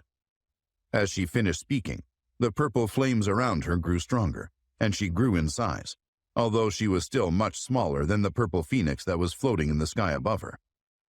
The giant purple phoenix let out a shrill cry, spread its wings, and flapped them vigorously. A dazzling purple radiance filled the whole sky. Outside the Heavenly Hall, a dense mist rose from within the canyons and between the mountains, and it blanketed the earth for as far as the eye could see. Countless kinds of birds and beasts appeared, running, flying, or slithering as best suited each of them. The air was filled with their wails and howls. On the summit of a mountain peak, several figures with a human appearance stood surrounded by all kinds of wild beasts. One of them was Prince Harry of the Dragons, who was distinguishable by his long blue hair. "I wonder how things are going inside," Harry said, his hair blowing in the wind as he spoke. "According to rumors, the last time the Heavenly Hall was activated, it was only one day before everyone came out again, having been unable to get inside the hall. This time, 3 days have passed, and no one has come out yet. I wonder what the reason could be." "Personally, I think it's a good sign that something strange is happening," Prince Abel said. He was dressed in his crimson battle gear and glowed with confidence. "It just proves that an opportunity is opening up for us in the Heavenly Hall this time around. I'm definitely going to make sure that the dragons get as much benefit as possible from whatever is going on in there." "I don't think I saw Cahir. That's a bit strange," Prince Henry said, frowning slightly as he spoke. "He might be trapped inside the palace. I hope he doesn't die there. I want him to die at the hands of the dragons," Abel said. Not far away on a different mountain peak, Helena also stood gazing silently in the direction of the heavenly hall. Her multicolored eyes sparkled, and her body glowed with an ethereal aura. Meanwhile, inside the heavenly hall, Cahir was busy processing the information passed on to him from Hector. No one else was aware of what had just happened. His initial astonishment at his unexpected change of fortune had transformed into joy. He now understood that the Divine Archive was not only a set of martial arts techniques or even of demon beast skills. It also contained other, more unorthodox techniques that were totally new to him. As he searched through the information contained in the archive, he came across innumerable unknown array formations. Although they were quite different from normal talisman arrays, he didn't have much trouble learning them. There were also all kinds of methods for refining weapons, as well as a special pill refining method. Cahir was especially shocked by the puppet refining methods, because they were very similar to the methods he had learned from Tarkin. Some of the techniques were very interesting, such as the pure memory technique, which gave one the power to search through other people's memories. It reminded Cahir of the memory extraction technique which he had used in the past. However, with the pure memory technique, one's eternal spirit had to be stronger than that of their opponent for it to work properly. There was also a special beast control technique, which allowed one to control a large number of demon beasts at the same time, as well as raise and nurture them from a young age. Although Cahir already knew many other ways to control demon beasts, the beast control technique was totally different from all of them. None of the other techniques he knew gave the power to control so many beasts at once, since with the normal techniques, a seal had to be set up for each demon beast individually, which consumed a lot of energy and couldn't be repeated many times. Normally, even a powerful spirit talisman master could only control a few demon beasts at a time. Otherwise, their eternal spirit would consume so much energy that it would be almost impossible to replenish it later. That was a very serious problem, as it could affect an expert permanently and impede their future development. Cahir hadn't even tried to place an eternal spirit imprint in the minds of the Dream Tiger King or the Wild Bear King. Although his eternal spirit was exceptionally strong, he had been too afraid of doing something that might affect his energy levels permanently. With the beast control technique, however, as long as a blood seal was used at the same time, any number of demon beasts could be controlled without the risk of negative consequences later on. Once the blood seal was implanted in the demon beasts' minds, they would become naturally obedient. It was a much better method than using an eternal spirit imprint, which controlled the demon beasts by force. When a beast was controlled by force, the effect was only temporary, and the beast could still take revenge later on. The only difficulty with the beast control technique was in setting up the blood seal. Doing so required a lot of strength, and it could even cause death if done incorrectly. The blood seal required an expert to use their own blood essence, along with a few spirit elixirs, to create a pill, which was then swallowed and transformed into a seal. What scared Cahir most about creating the pill was the process of extracting the blood essence needed to make it. It had to be taken directly from his own bone marrow, and doing that wasn't at all pleasant. It involved condensing his spirit talisman master flame and burning it within his own body until he had enough blood essence to make the pill. The pain caused by such a process was so much that even the strongest experts would barely be able to tolerate it. I don't know if I'm ready to face so much pain. I'd be risking my life, Cahir thought, shuddering as he imagined it. After spending some time browsing through the other techniques in the Divine Archive, he returned to contemplating the beast control technique. Despite the risks involved, it would be useful to control all the demon beasts collected by Hector, he thought. Combined with some of the other techniques and weapons in the Divine Archive, I would be strong enough to rule the entire beast realm. No one would dare challenge me. Cahir looked around and wished that Hector hadn't disappeared so soon. There was so much new information in the Divine Archive that he wasn't sure how to deal with it all alone. As he was wondering what to do next, he heard a voice inside his head. It told him to practice the techniques in the Divine Archive gradually. Meanwhile, he could already take control of the Heavenly Hall. Cahir realized that the voice was Hector's, and was the last message left to guide him. When the voice finished speaking, there was a flash, and Cahir's body disappeared. When he reappeared, he was standing within an ancient flickering rune. Where am I? This place seems really old, as if it has been here almost since the beginning of time, he thought as he looked around. The center of the rune was wrapped in a space ripple, which rotated and flashed continuously. All kinds of demon beasts could be heard howling and wailing in the distance. Kahir suddenly realized what he had to do. He held out his arm and allowed his hand seals to condense. Then, a shaft of eternal spirit power shot out from between his eyes. "Control the heavenly hall," he shouted as he directed his eternal spirit power toward the space ripple at the center of the rune. As that was happening, the huge purple phoenix phantom that had been covering the sky faded away and became nothing more than a soft purple glow. The glowing light then entered between Serena's eyes. Her aura grew increasingly stronger, but while inside the heavenly tomb, it would be suppressed. Not until she left the sealed space would she be able to use her full strength. The plaza outside the heavenly hall was silent. The space outside the edges of the heavenly hall started to twitch and contort. A few seconds later, the contortion stopped, and the air became as solid as transparent rock. Everyone inside the heavenly hall was trapped without any means of escape. The 4 skeletal snakes loomed large, making everyone else feel small and insignificant. But they were still nothing compared to the huge palace. Most of the battle servants stood frozen in confusion, without any idea what to do. All of their eyes were fixed on the 4 gigantic snakes, but despite their desire to obtain the valuable skeletons, they held back. As long as people like Cassian, the Dream Tiger King, and the Wild Bear King were present, they knew they had no chance of getting their hands on the snake skeletons. Jackie stood and watched with interest. Kahir had been lost inside the Heavenly Hall Palace for much longer than anyone had expected, and he wondered if it was a good or a bad sign. Meanwhile, Kahir had found himself in the middle of the distortion that had closed the Heavenly Hall off. The air around him dazzled and rippled, and he closed his eyes. Between his furrowed eyebrows, the light of his eternal spirit power shone like the beacon of a lighthouse, and his body beamed with a dazzling white light. Seconds later, the speck of eternal spirit power between Kahir's eyes started to fade, and sparks of white and yellow electricity burst out of him. When the speck on his forehead was gone completely, his powers convulsed, and he sent out a blinding wave of light in all directions. An invisible force grabbed hold of him and engulfed his entire body.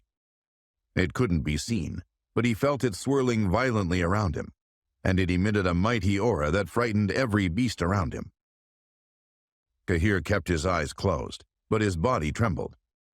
He felt the invisible force pressing on him from all directions, and then a vast expanse of space appeared inside his mind.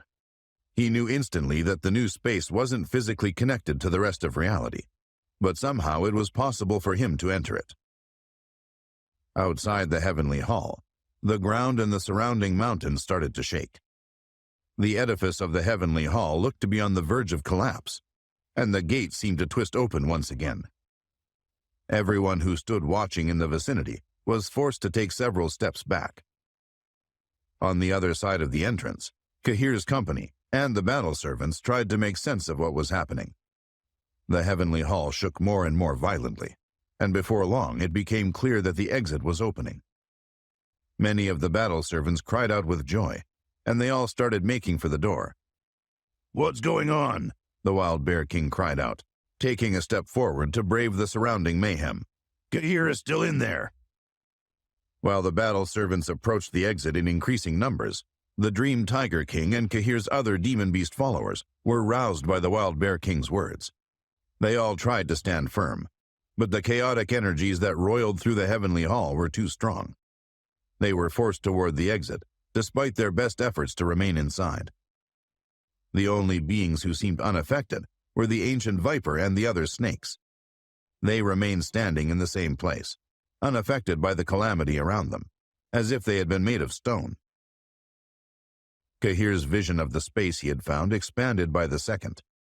It was a large and open area without topography, but various objects lay strewn like debris across the landscape. On closer inspection, he found that they were the remains of fallen warriors. First, he saw the skeletons of the most powerful demon beast races, dragons, white tigers, and phoenixes. Then he noticed that there were many other smaller skeletons. Among the races he saw were laughing hyenas, heavenly dogs, shadow beasts, wyverns, southern ocean spiders, strange birds and fishes, and a multitude of other creatures. Kahir knew that all of them were ancient demon beasts, many of which didn't exist anymore. He realized they must have accumulated over the ages inside the heavenly hall, remnants of a bygone age that was never to return. He inspected the remains more closely with his mind. None of them were still alive, but many of them still carried items of incredible value. Some had fallen with tangible artifacts and weapons still in their grasp, while others had left behind pockets of energy that contained their powers. Some of these were intact enough that contact with them would allow Kahir to harness them. Kahir was amazed. He finally understood the true value of the heavenly hall. It was no wonder that the demon beasts desired its contents. The slain beasts had left behind enough heirlooms to completely change the power dynamics of the beast realm. Kahir's thoughts turned to Hector. He had to have been the one who had placed the fallen beasts inside the heavenly hall. But why? Kahir wondered. Why would he go to such an effort? He quickly arrived at an answer, even though it was just a guess. The dispersal of the heirlooms among the demon beasts would cause chaos in the beast realm, and the mayhem would probably spill out into the rest of the world. Hector had probably wanted to avoid that.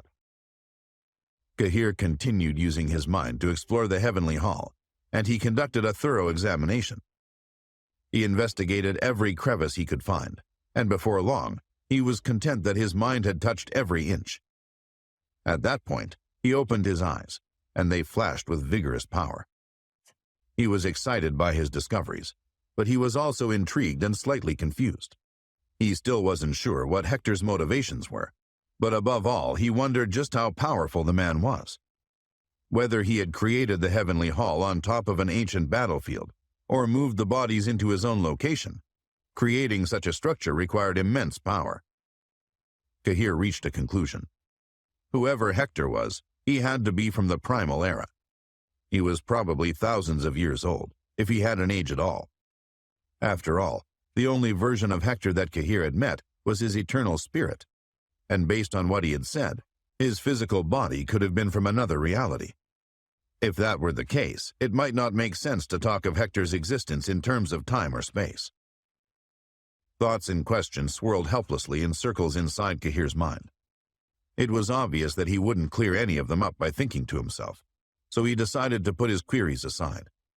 He would have to find the answers in some other way. He had an idea, and his eyes lit up in a brief flash. In the next moment, he found himself in a different place. It was a plaza that looked similar to the one outside the heavenly hall, but it was much bigger. In fact, he couldn't see the edges of it. The plaza was alive with a tangible aura, and in the distance, Kahir could see the outlines of enormous ancient halls. They were too far away to make out any details, but they were tall enough to look like mountains, and they appeared to be bronze-colored. Kahir could feel the incredible age of his surroundings deep inside his bones. He was shocked by what he saw. Wherever he was, it had to have been built by someone with immense powers. He found that he was standing right in the center of the plaza. He took another look around, and then his eyes flashed again, moving him to another location. He was outside the door that led into a gigantic palace, and he went inside. Behind the door wasn't a room, but a vast illusory space. In front of him, he saw a giant being that glowed with an intense purple sheen. It was the purple phoenix in her demon beast form. She seemed to be on the verge of breaking through to a new level. He stood motionless for a moment and observed her. A powerful aura was spilling out of her, but it was being suppressed by the restriction of the heavenly tomb. Her power was as tangibly potent as he had always felt it to be, but it was as if someone or something was pressing a lid down on it. She seemed to have difficulty breaking through. Kahir quickly realized what was going on. The beast domination stage probably couldn't be accessed in the heavenly hall. At the very least, reaching it would be incredibly difficult. I have to leave, he thought. My presence might disturb her. Outside the heavenly hall, things had calmed down. The energy fluctuations had stopped, and all the demon beasts stood watching for a sign that something might be happening. When there was finally movement at the entrance, they seemed to have gotten their wish and they grew excited. They had waited outside the heavenly hall for days at that point, and many had started to doubt that anything more would happen. The demon beasts fixed their eyes on the gate that led into the heavenly hall. At first, all they could see were strange flashes of light. But soon after, the shapes of human beings came walking out through the gate. A large group of battle servants were coming out. Many of the demon beasts were puzzled. From what they had heard of previous times the heavenly hall had opened, it was rare for more than a handful of battle servants to make it back out. Some demon beasts came to a conclusion that troubled them. If the battle servants hadn't killed each other as much as they usually did, there must not have been many treasures for them to fight over. The mood among the demon beasts soured immensely. They didn't care one bit for the survival of their battle servants, who were only tools to them. All they wanted was artifacts and more power. Prince Abel raised his head and watched as the battle servants came running out of the heavenly hall. His red clothes burned like fire when he realized what was happening. The re-emergence of the battle servants was only the beginning. The real battle hadn't even begun. Prince Harry stepped up to Abel, his long blue hair fluttering in the wind. "So they're out," he said. "At last we'll find out what they've gotten for us." On a nearby mountain peak, Helena also watched intently. Despite her efforts to contain her excitement, her heart fluttered. She couldn't wait to find out what would happen next. Under the watchful gazes of all the demon beasts, the battle servants came running out into the open area outside the heavenly hall. Orin, Jackie, the Wild Bear King, the Dream Tiger King, Cassian, and the others had been the first to emerge, and they were the first to be identified. When the demon beasts recognized them, a wave of confusion swept over them. Everyone knew that demon beasts weren't allowed to enter the heavenly hall, and nobody understood how Cassian and the others could have emerged out of it alive. The battle servants knew nothing of the demon beasts' confused state. They were still in a state of panic from what they had seen in the heavenly hall, and as they came out into the sunlight, they entered a state of relieved bliss. When they came walking up to the demon beasts that had sent them inside, all of them had goofy grins on their faces. Cassian, the Wild Bear King, and Kahir's other companions looked around them to see how things stood, and then they turned back around. Through the heavenly hall's gate, they could make out a broiling storm of energy. Something was happening inside, and they wouldn't be able to go back in. "I don't see the Hallmaster," the Wild Bear King said. "He can't still be inside, can he?" "Let him stay if he wants," the Dream King Tiger answered. "Why would that be a bad thing? If he and the Purple Phoenix never come out, we'll be free." "That might be true," Blaze interjected. "But I'm not sure that's the best thing for us. Kahir might be superhumanly powerful. It would have been good to be on his side." Meanwhile, the battle servants had all rejoined their demon beast masters. Two young men had raised themselves up and landed in front of Harry and Abel. When the gazes of the dragon princes landed on them, their faces were pale, and their eyes glimmered with fear. "Where are Turlock, Finton, and Bryn?" Harry roared, clearly displeased. "We're the ones who are left," one of the men said. "The others were all killed. It was Cassian, that woman, the Dream Tiger King, and the Wild Bear King, but they weren't in charge. They followed some kid in purple robes who overwhelmed everyone and took all the artifacts." Abel was shocked to learn that Cassian and the others had made it out of the heavenly hall. He started to storm with rage, and his chest heaved up and down as he stared daggers into the young battle servants. "So you're saying Cassian and the other demon beasts actually went inside?" he asked. "Yes," one of the battle servants answered. "They were in there the whole time. They did nothing without the kid in purple robe's permission, and it was he who ordered them to kill Turlock, Finton, and Bryn." "Was he also a demon beast?" Harry asked. The battle servants shook their head with hesitation. "His aura was really strange," one of them said. "He felt and acted like a demon beast, but he looked human." Abel was terribly frustrated, and flames burned deep inside his eyes. "Cassian, the Dream Tiger King, the Wild Bear King," he muttered, seemingly to himself. "They've got some nerve. All of them." Before Harry could answer, an old man came walking up to them. He was about 50 years old. His eyes glowed with a dark gleam, and the battle servants felt that he was hiding his true aura. It was clear that he was immensely powerful, however, because the ground trembled with each of his steps. You need to think things through, he said to the dragon princes. None of them are easy to deal with, especially not Cassian. But that kid who leads them has to be in a league of his own. We're dragons, Abel snapped. We're not afraid of outsiders. He spun around to face the old man, and when he did, he calmed down visibly. He was clearly very angry, but his respect for the old man was evident. Meanwhile, on the mountain peak where Helena stood, Orin and a few battle servants landed and gave her a respectful bow. Orin held out a secret bone he had taken off a demon beast and handed it to her. I was only able to acquire one, he said with evident sorrow. All the other ones were taken by Cassian, the Wild Bear King, the Dream Tiger King, and the rest of their group. They barged into the Heavenly Hall together with some guy in purple robes and one of the purple phoenixes. Helena frowned, took the secret bone, and handed it to a middle-aged man who stood behind her. Then she turned back to Orin. Are you saying Cassian and the other demon beasts actually went inside? She asked. Orin raised his head to meet her eyes and nodded. He didn't know how to explain what had happened. Yes, he began in a trembling voice. Cassian and the others were all inside somehow. I don't know how that happened. Helena looked troubled but entirely calm. A slight knowing smile came over her lips, and Orin suddenly realized that she seemed to know what had happened inside. Before he could speak again, she confirmed his suspicions. The one in purple robes you mentioned, she said. I'm guessing he was in his early 20s and exuded extreme power. He killed Finton and Turlock, didn't he? Orin's jaw dropped, and he stood gawking at his mistress. It took him half a minute to recover from the shock of Helena's knowledge, but then he realized that she hadn't been completely right. He didn't do it himself, he said. Turlock, Finton, and Bryn were killed on his orders, but it was Cassian and the Dream Tiger King who did it. I understand, Helena muttered. Her features and tone softened. Don't be too hard on yourself about what happened in there. You couldn't have stood up to them. It's not your fault.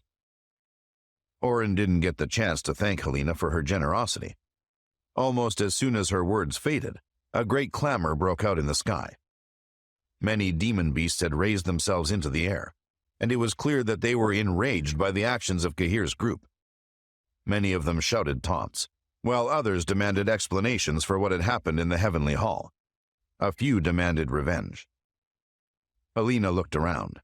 Cahir's followers had drawn the ire of all the demon beast leaders, and she feared that a fight might break out.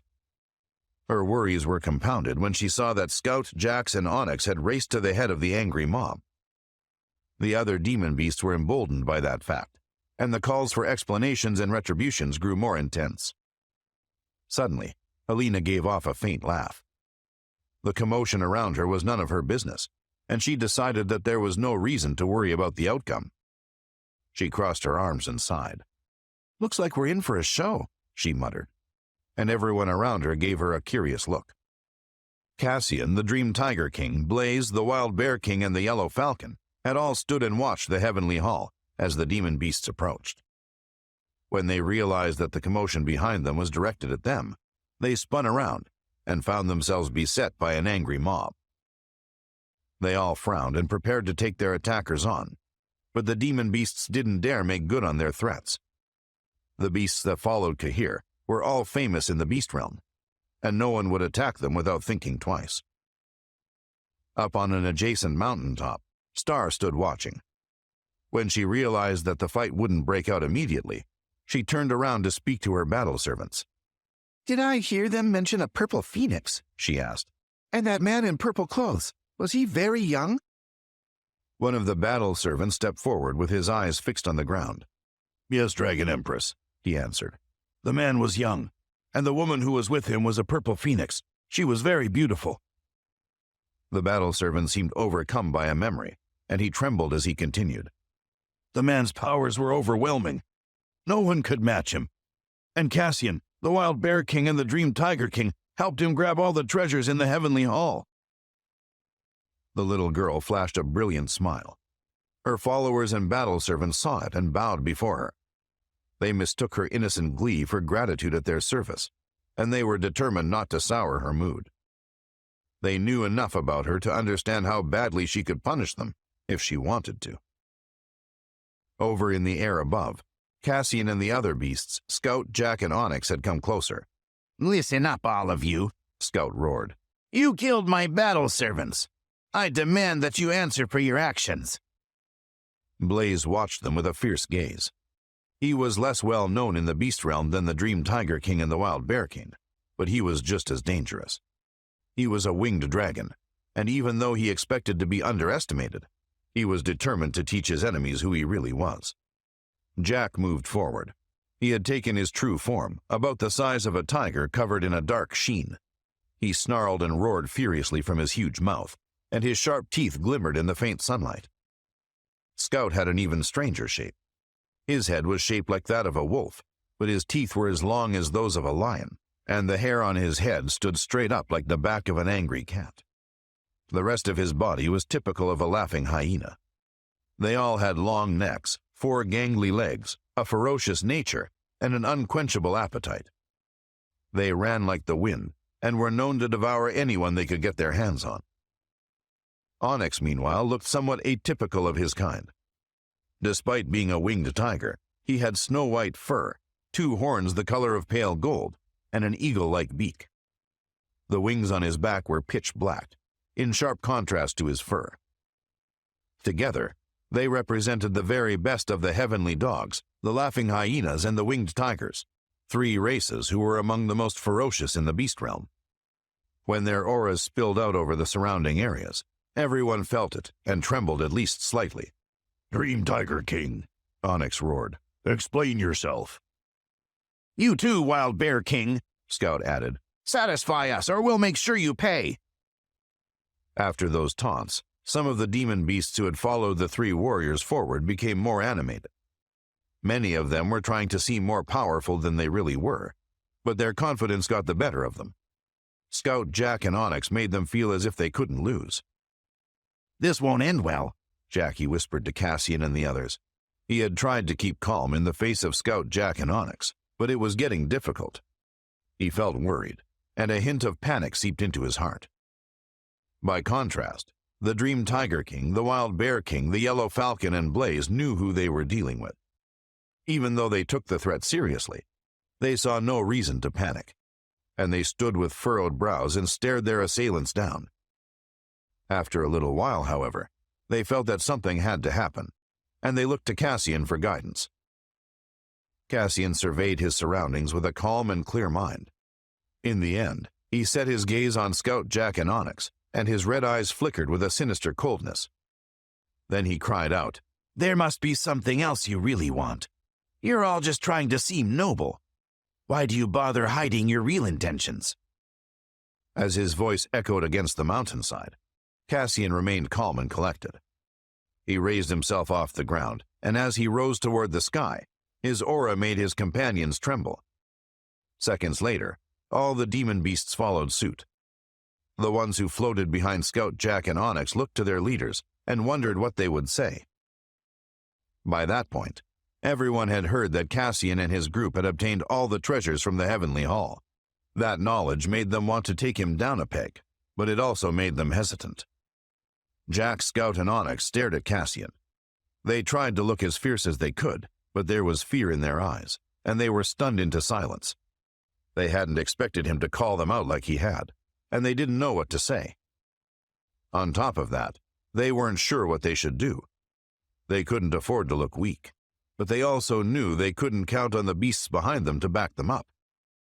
If only the 3 of them attacked Cassian and his group, they weren't guaranteed to win. It was unclear how strong Cassian was after what had happened inside the Heavenly Hall. Besides, they knew that dealing with Cassian wouldn't be the end of it.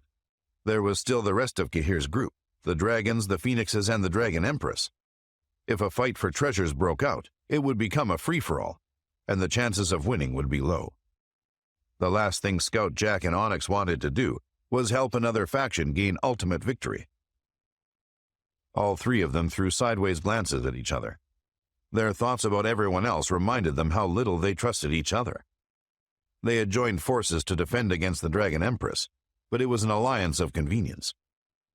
Cassian scoffed. If you aren't going to say or do anything, he said, then please move out of our way. We don't have time for this. Don't get cocky, Scout roared in response. He grimaced with displeasure at being so disrespected, but he shrank back from attacking in response. Cassian was too renowned to attack on a whim. No one who had defeated Prince Leroy could be taken lightly. So what if I'm cocky? Cassian snapped back. You're not challenging me to a fight, are you? I suppose you're welcome to try, but I didn't think you had a death wish.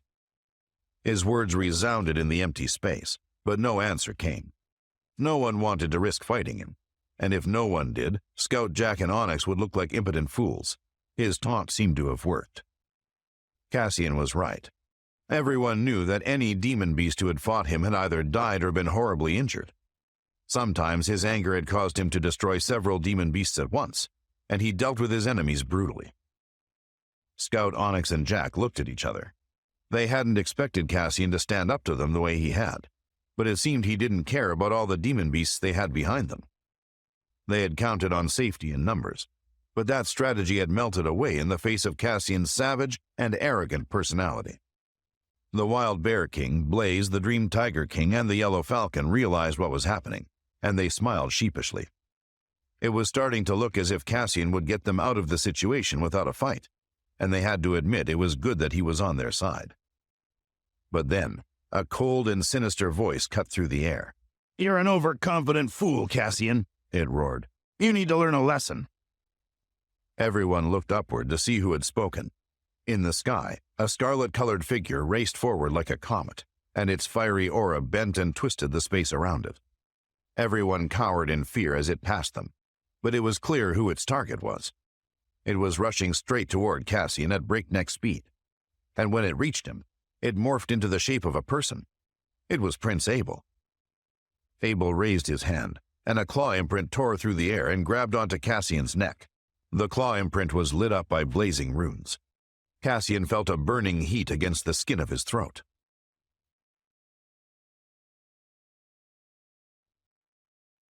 Everyone watched in horror as Cassian's neck snapped in half. However, no blood came spurting out, and Cassian's body slowly started to fade. It quickly became clear that he had managed to escape the grip by leaving an illusion in his place. Prince Abel raised his hand in the air again and let out an angry growl. He shot another claw imprint, sparking with angry energy, toward his fleeing prey. But before Cassian was hit, he formed a force field to intercept the blow, and Abel's claw imprint bounced off it. The collision sent seismic waves outward in all directions, and the air was filled with blood runes. At the same time, a loud sonic boom burst forth and shook everything within sight. Cassian and Abel were thrown away from each other, and Cassian tumbled to the ground. He crashed into a large boulder many yards below, and the rock shattered into tiny pieces. But Cassian rose to his feet and dusted himself off. His face had grown pale, and he writhed with pain. He hadn't had time to recover from his previous injuries, and the force of Abel's blow had opened some of them back up. He raised his head and looked up at Abel, and when he set eyes on him, he frowned. Abel's red armor glowed like a roaring fire, and his aura made a shape as if he were surrounded by a giant flaming dragon phantom. Behind him, all the demon beasts in the air were bowing and gasping as if he were a god. Cassian's face contorted into an ugly grimace when he sensed Abel's aura. It was the aura of the dragons, and he realized immediately who he was dealing with. "Prince Abel," he said in a loud and defiant voice. He had to show that he wasn't scared. At the mention of Abel's name, a shudder ran through the throng of demon beasts. Onyx, Jack, and Scout looked at each other with displeased faces, and Cassian's companions went pale with fright. They felt as if someone had stolen the air out of their lungs. Jackie, though, seemed unaffected. He stood and watched with a blank look on his face, as if he had expected Abel to come forward. Things are heating up, he thought. Abel took another moment to recover from the first blow. He hadn't expected Cassian to counter him successfully. He looked down at his intended victim, laughed coldly, and sent a wave of fearsome aura out of his chest. "I guess that didn't quite do the trick," he scoffed tauntingly. "You're welcome to try again," Cassian answered. A bright red light emanated from his body, and the air seemed to be awash with blood. It was his turn to make everyone around him tremble. Abel's presence bore down on him, but he wasn't afraid. If he hadn't had his injuries, he would have had no doubt that he could prevail. As things stood, he was in an inferior position, but not nearly enough to give in to despair. While Cassian and Abel stared each other down, the voice of Prince Harry suddenly called out, "What are you doing, Cassian? We're all demon beasts. Why have you been fighting for a human?" The last word still echoed when Harry appeared in front of Cassian. He was surrounded by several of his followers, who looked like an assorted gathering of birds and beasts. Cassian immediately recognized Harry by his blue hair and matching robes. "Prince Harry," he said calmly, and his greeting sent another bolt of electricity through everyone who heard it. The Dream Tiger King, the Wild Bear King, Blaze, and the Yellow Falcon were white as sheets and could barely move a muscle. One of the dragon princes was bad enough. Dealing with two of them seemed impossible. Cassian stood calm as a cucumber and met Prince Harry's intense gaze.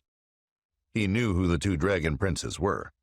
Harry and Abel were of an ancient lineage of dragon royalty, and they were both much more powerful than Leroy had been. Cassian had just tasted Abel's strength, and he reasoned that Harry would be about equal to Abel. He was determined not to show that he was troubled, but he didn't think he had a chance at winning a fight against both princes, especially not when he was injured. Even worse, his eyes had wandered past Harry and fallen on the 50-year-old man who stood behind him. Whoever he was clearly a formidable warrior in his own right. Cassian frowned as he realized he didn't know how long he had stood there and stared at Harry.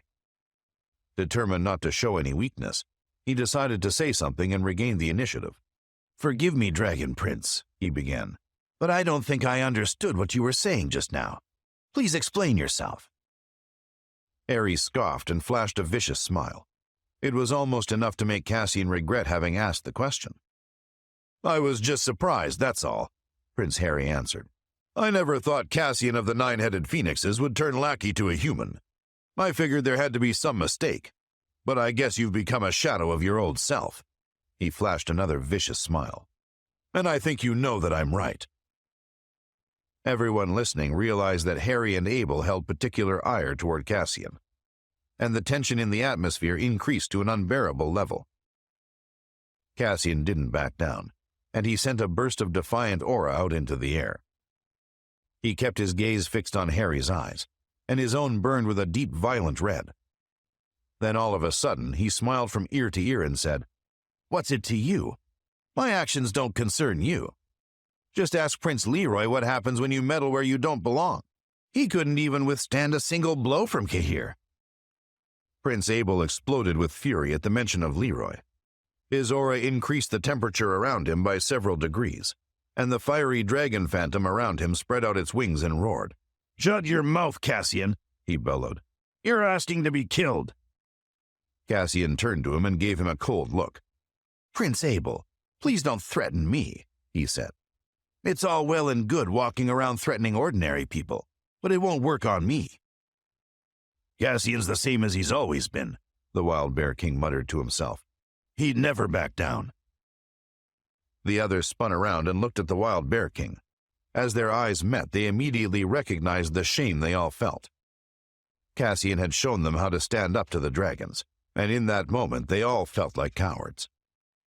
Harry's face darkened. "All right, Cassian, I don't have time to banter with you," he said. "You're not the one we're after. Stand aside and tell us where Cahir is. If you do, we'll forget how you behaved today." The surrounding demon beasts looked at each other quizzically. Few of them had seen Cahir, but almost all of them had heard of them. The idea that Abel and Harry were out specifically to look for him, however, was completely new information. Of course, it made sense. Everyone knew that someone called Cahir had killed Prince Leroy, and even though the dragons hadn't gone out of their way to take revenge when it had happened, few had expected them to let it go. When Cahir had appeared in conjunction with the opening of the heavenly tomb, some had expected the dragons to seek retribution, but most had expected the tomb to be their main focus. That appeared not to be true.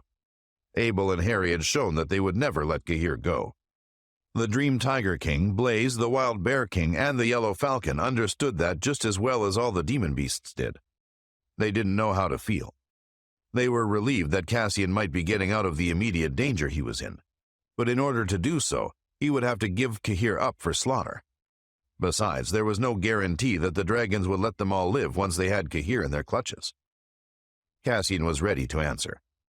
He realized that Harry's and Abel's battle servants would have told them everything they knew, and Cahir was too conspicuous a figure to stay hidden for long.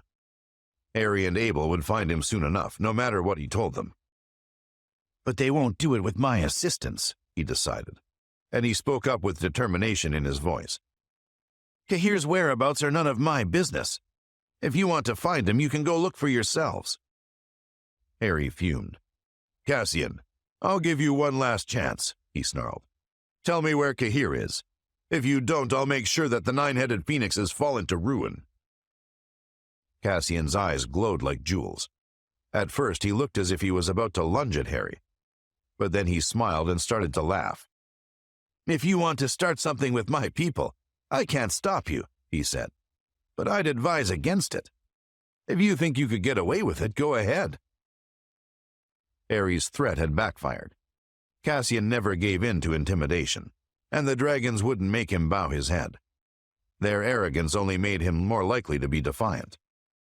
You asked for it, Abel roared, and his body exploded with a fiery aura. The ethereal flaming dragon around him roared again, and runes bloomed in the air around him. Before he could lash out at Cassian, however, he was interrupted by the sight of several people jumping into the air. It was the Dream Tiger King, the Wild Bear King, and the Winged Dragon, and they had morphed into their demon beast forms. They sent out a burst of aura ahead of them, and it washed over the other demon beasts in the vicinity. It wasn't as strong as Prince Abel's, but it still made many who felt it tremble. Abel looked at them and sneered derisively. What are the three of you doing? He asked. Do you want to die here with Cassian? Don't push us, the Dream Tiger King roared. If you want to start something, we'll be happy to oblige. The Dream Tiger King had found his courage. He was still afraid of what the dragon princes could do, but Cassian's example had summoned his courage. His companions all felt the same way. They refused to cower in the background while Cassian stood brave in the face of danger. The Yellow Falcon's voice resounded across the sky. Don't forget me, he cried. We're not on your home turf now. I'll take you on for as long as it takes. He soared into the air and hovered next to his companions. He had taken a few more seconds to muster his courage, but once the others had leapt into action, he couldn't stay on the ground. He knew that he was the weakest of them, but that didn't mean he couldn't do his part. Abel didn't pay him any attention. Without moving his gaze away from the Dream Tiger King, he scoffed and asked, Are any of you even at the Beast Sovereign stage? You aren't worth the effort it would take to strike you down. The Yellow Falcon's sharp eyes glimmered. Abel's dismissal had lowered his courage again, and he hoped that the others would change their minds and back down. It was obvious that Cassian wouldn't cooperate, however. He stood looking at his companions with grateful resolve in his eyes, and he clearly expected that they would finish things together. Moments later, they received even more backup. The 6 demon kings also threw themselves into the fray, morphing into their true forms as they soared into the air. Abel looked as disdainful as he had the whole time. Looks like even more of you have a death wish. Very well, if you insist. Before he had finished the last word, he took a step forward, and his red eyes blackened completely. In the next moment, his pitch-black pupils burst into flames, and he opened his mouth to speak again. Looked like you all need a lesson in what it means to be a dragon. His last word morphed into a terrible growl, which in turn rose into a deafening roar. The ethereal dragon phantom around him raised its head and roared in response, releasing a burst of fiery energy up toward the sky. The energy started raining down around him in glowing chunks, and all the demon beasts trembled, including those who had followed the Wild Bear King and the Dream Tiger King into battle. The only ones in the area who weren't overcome with fear were Cassian, the Dream Tiger King, the Wild Bear King, Blaze, Scout, Onyx, Jack, and a handful of others. Prince Abel's armor started to shake, and runes erupted on its surface. He hovered perfectly still in the air, but his dragon phantom made its move. It lunged forward straight at the Yellow Falcon, who felt his heart skip a beat. Everyone was caught off guard by Abel's move. Based on his obvious arrogance, They had expected him to go straight for the strongest of them, but it appeared he was instead going for the weakest.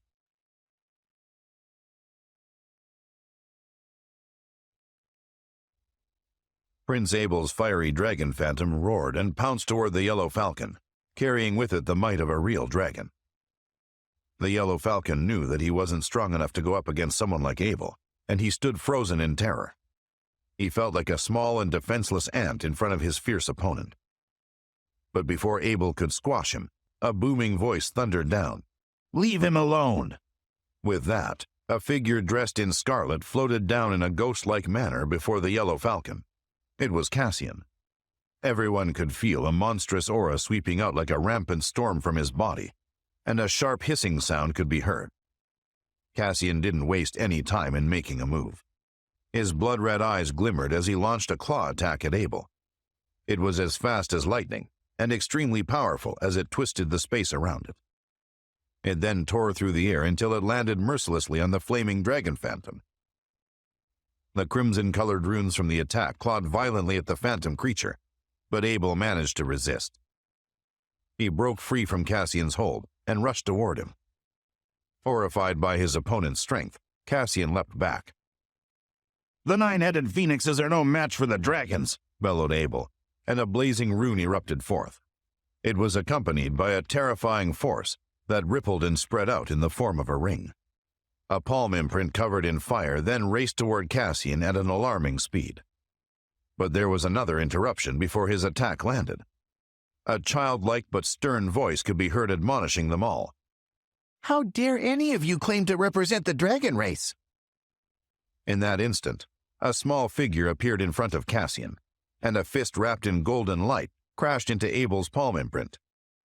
The force of the collision was shocking, and it made a thunderous sound as a large number of broken runes interweaved and dispersed in the air. Abel was sent flying back from the impact, but he recovered quickly. Seeing his attacker more clearly, he was shocked to see that she was a small girl who couldn't have been more than 7 years old. Although she wore a sweet red dress covered in star patterns, and her blue-black hair was tied up in a ponytail, she wasn't like any average little girl he had ever seen. Her eyes were demonic, she had a rune mark at the back of her head, and she possessed monstrous strength. Abel considered his options as he stared at her. He wasn't ready to back down, but he knew that, given his injuries, another blow like that could easily finish him off once and for all. It hadn't gone unnoticed either how the collision had barely affected her, so he also knew that she was likely just as powerful, if not more, than he was. Everyone else watching thought so too, and they all gawked at her in both awe and curiosity. Seconds later, demon beast silhouettes appeared behind her, flickering like stars. Abel could sense that their auras were akin to those of the Wild Bear King, the Dream Tiger King, and the others. They rallied around the little girl protectively and glared at Abel and the others in front of them. The surrounding demon beasts gasped in amazement. "It's the Divine Ape King, the Fire Dragon King, the Silver-Blooded Leopard King, the Cloud Eagle King, the Three-Headed Lion King, and the Thunderstorm Wolf King," one of them exclaimed. Everyone knew who they were. The 6 Demon Kings. They were ancient creatures, and their strength far surpassed that of the Dream Tiger King and the Wild Bear King. There were already rumors circulating in the beast realm that the Divine Ape King had long since reached the enlightenment level of the beast sovereign stage, and that frightened everyone around even more. Suddenly recognizing the little girl in front of the Demon Kings, one of the demon beasts in the crowd yelled out, "She's the Dragon Empress!" Her identity had been revealed not that long ago, when Jack and the others had confronted her. All of the dragons stared at her in shock. Even Prince Abel was dumbfounded by her arrival. He could sense that her aura was exceptionally powerful, and his heart began to race. But his contempt for her was stronger than any other emotion he felt at that moment. "You're that flood dragon, aren't you?" he hissed disdainfully. He knew exactly who she was, but he didn't hold her in high regard at all. To him, she wasn't worthy of being called the Dragon Empress. He believed that only pure-blooded dragons and their descendants could rise to such heights and claim such lofty titles, and he didn't consider flood dragons to be true dragons. He went on in a vitriol-filled tirade. "How dare you call yourself the Dragon Empress? You and your whole family are nothing but filthy imitators of true dragons." Her angelic face quickly took on a cold and dangerous expression. There was a faint golden light shining in the depths of her eyes, which were filled with ire. Abel's eyes were also filled with rage. He hadn't shown his true strength by that point. His collisions and attacks had been blocked and deflected, so nobody took him seriously, and everyone believed that he wouldn't be able to endure any longer. But he was about to show them what he was truly made of. Just as he prepared to make his move, Prince Harry took a few steps forward and asked, "Are you really that Dragon Empress?" "Back off, all of you. I'll settle my score with you dragons at another time," she snapped back viciously, causing them all to wince. She then turned her attention to Cassian and asked, "Where's Cahir?" Hearing the Dragon Empress ask about Cahir caused concern among the surrounding demon beasts. They feared that she planned to make trouble for him. The Dream Tiger King, the Wild Bear King, Blaze, the Yellow Falcon, and the others shot each other a knowing glance. They were wary of the Dragon Empress and wanted to help protect Cahir from any more possible dangers. "What does she want with him? I don't think he can handle any more problems," whispered one of them to another. They knew where Cahir was. He was still inside the Heavenly Hall, but it wouldn't be that easy for him to safely leave it, especially with some of the dragons around. Cassian also wasn't sure of the Dragon Empress's intentions, so he thought it was best to stay as tight-lipped as possible for the time being. "I don't know where he is, so you'll just have to try and find him yourself," he lied. On a mountain peak nearby, Helena and Oren watched on curiously. "It looks like something's happening," she commented. They were still close enough to be able to hear everything that was going on where the others were all gathered. Oren's eyes flickered with a rune light. "The dragons, the Dragon Empress, Scout, Onyx, and Jack are interfering. So don't you think it's time for us to reveal ourselves now, Helena?" She shook her head. "They're looking for Cahir, so we'll keep our distance and stay out of it. We'll just keep a close eye on things." Oren seemed to want to say something else, but he ultimately decided against it. The Dragon Empress was just about to reply to Cassian, but a strange noise resounded out, distracting her. Everyone turned around to see where the noise was coming from and saw that ripples had begun to appear near the exit of the Heavenly Hall. The space then began to tremble, and the faint sound of beasts roaring could be heard. Without warning, a dazzling radiance surged out from the spatial exit, after which it slowly disappeared, and a handsome man quietly appeared in the sky above. He was dressed in a purple robe, and had long black hair and clear, calm eyes. It was none other than Cahir. As he walked forward, the fluctuating space behind him, where the Heavenly Hall's entrance had been, slowly disappeared. Seeing him emerge rendered everyone speechless. Still watching on from the mountaintop, Helena smirked. "There he is." Oren, however, felt a twinge of fear as he laid eyes on Cahir. "Helena, that's the person who told me to pass a message to you, saying that he has now repaid his favor to you." "So, he thinks that by sparing your life his debt has been cleared. Interesting." Oren was confused. "Helena, may I ask, who is that person?" Her entire body rippled with a multicolored light as she uttered, "He's the one who killed Prince Leroy, Cahir Rozark." Oren's eyes widened. The Dream Tiger King, the Wild Bear King, Blaze, the Yellow Falcon, and the others were all overjoyed to see their hallmaster. Although they were exhausted, they had been prepared to fight to the death, and Cahir's appearance brought them great relief. Cassian remained outwardly calm, but his scarlet eyes told a different story. He knew that trouble was sure to follow. Among the demon beasts around them, there was an uproar, and they broke out into discussion. "Cahir! It's Cahir!" "He's the one who killed Prince Leroy." "Was that really him?" "So that's Cahir. He doesn't look that strong at all. I thought that he would have at least 3 heads and 6 arms to be able to take down Prince Leroy." The dragons had been looking everywhere for Cahir, so never in their wildest dreams had they imagined that he would show his face so brazenly. Once the Divine Ape King and the other demon kings had heard the commotion, they walked over to see what was happening. As soon as Cahir had left the Heavenly Hall, he could feel that something was amiss. His gaze swept across everyone present, and noticed that the Dream Tiger King, the Wild Bear King, the Yellow Falcon, Blaze, and the others had all transformed into their demon beast forms, which he found quite curious. He wondered what was happening. It was as though they were readying themselves for something. He stood there trying to assess the situation before him when a small figure suddenly pounced over to him excitedly, shouting, "Father, you came!" Realizing who it was, he shouted back jovially, "Star!" "Dad, I've missed you so much. I've been worried to death, but I suppose that deep down, I knew that nothing would happen to you." Her small face nuzzled into Cahir's neck affectionately, and she wrapped her arms around him tightly. It was almost as if she was afraid that he would disappear again.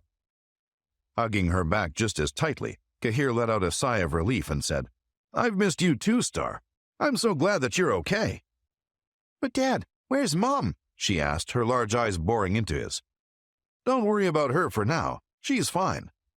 He held her away from him for a moment to check that she wasn't injured in any way, and was pleased to see that she seemed just fine. The only difference he could feel was her aura. He could sense that it was vastly stronger than it had been back in the central region. The demon beasts around didn't know that much about the relationship between Cahir and their dragon empress, and they were puzzled as to why he, a human, was being referred to as her father. They all stood there speculating, and trying to work out how that could possibly be. Why does she keep calling him father? Surely they can't be related, can they? Or is he not a human after all? Does anyone know what's going on? Am I missing something? They were completely bewildered.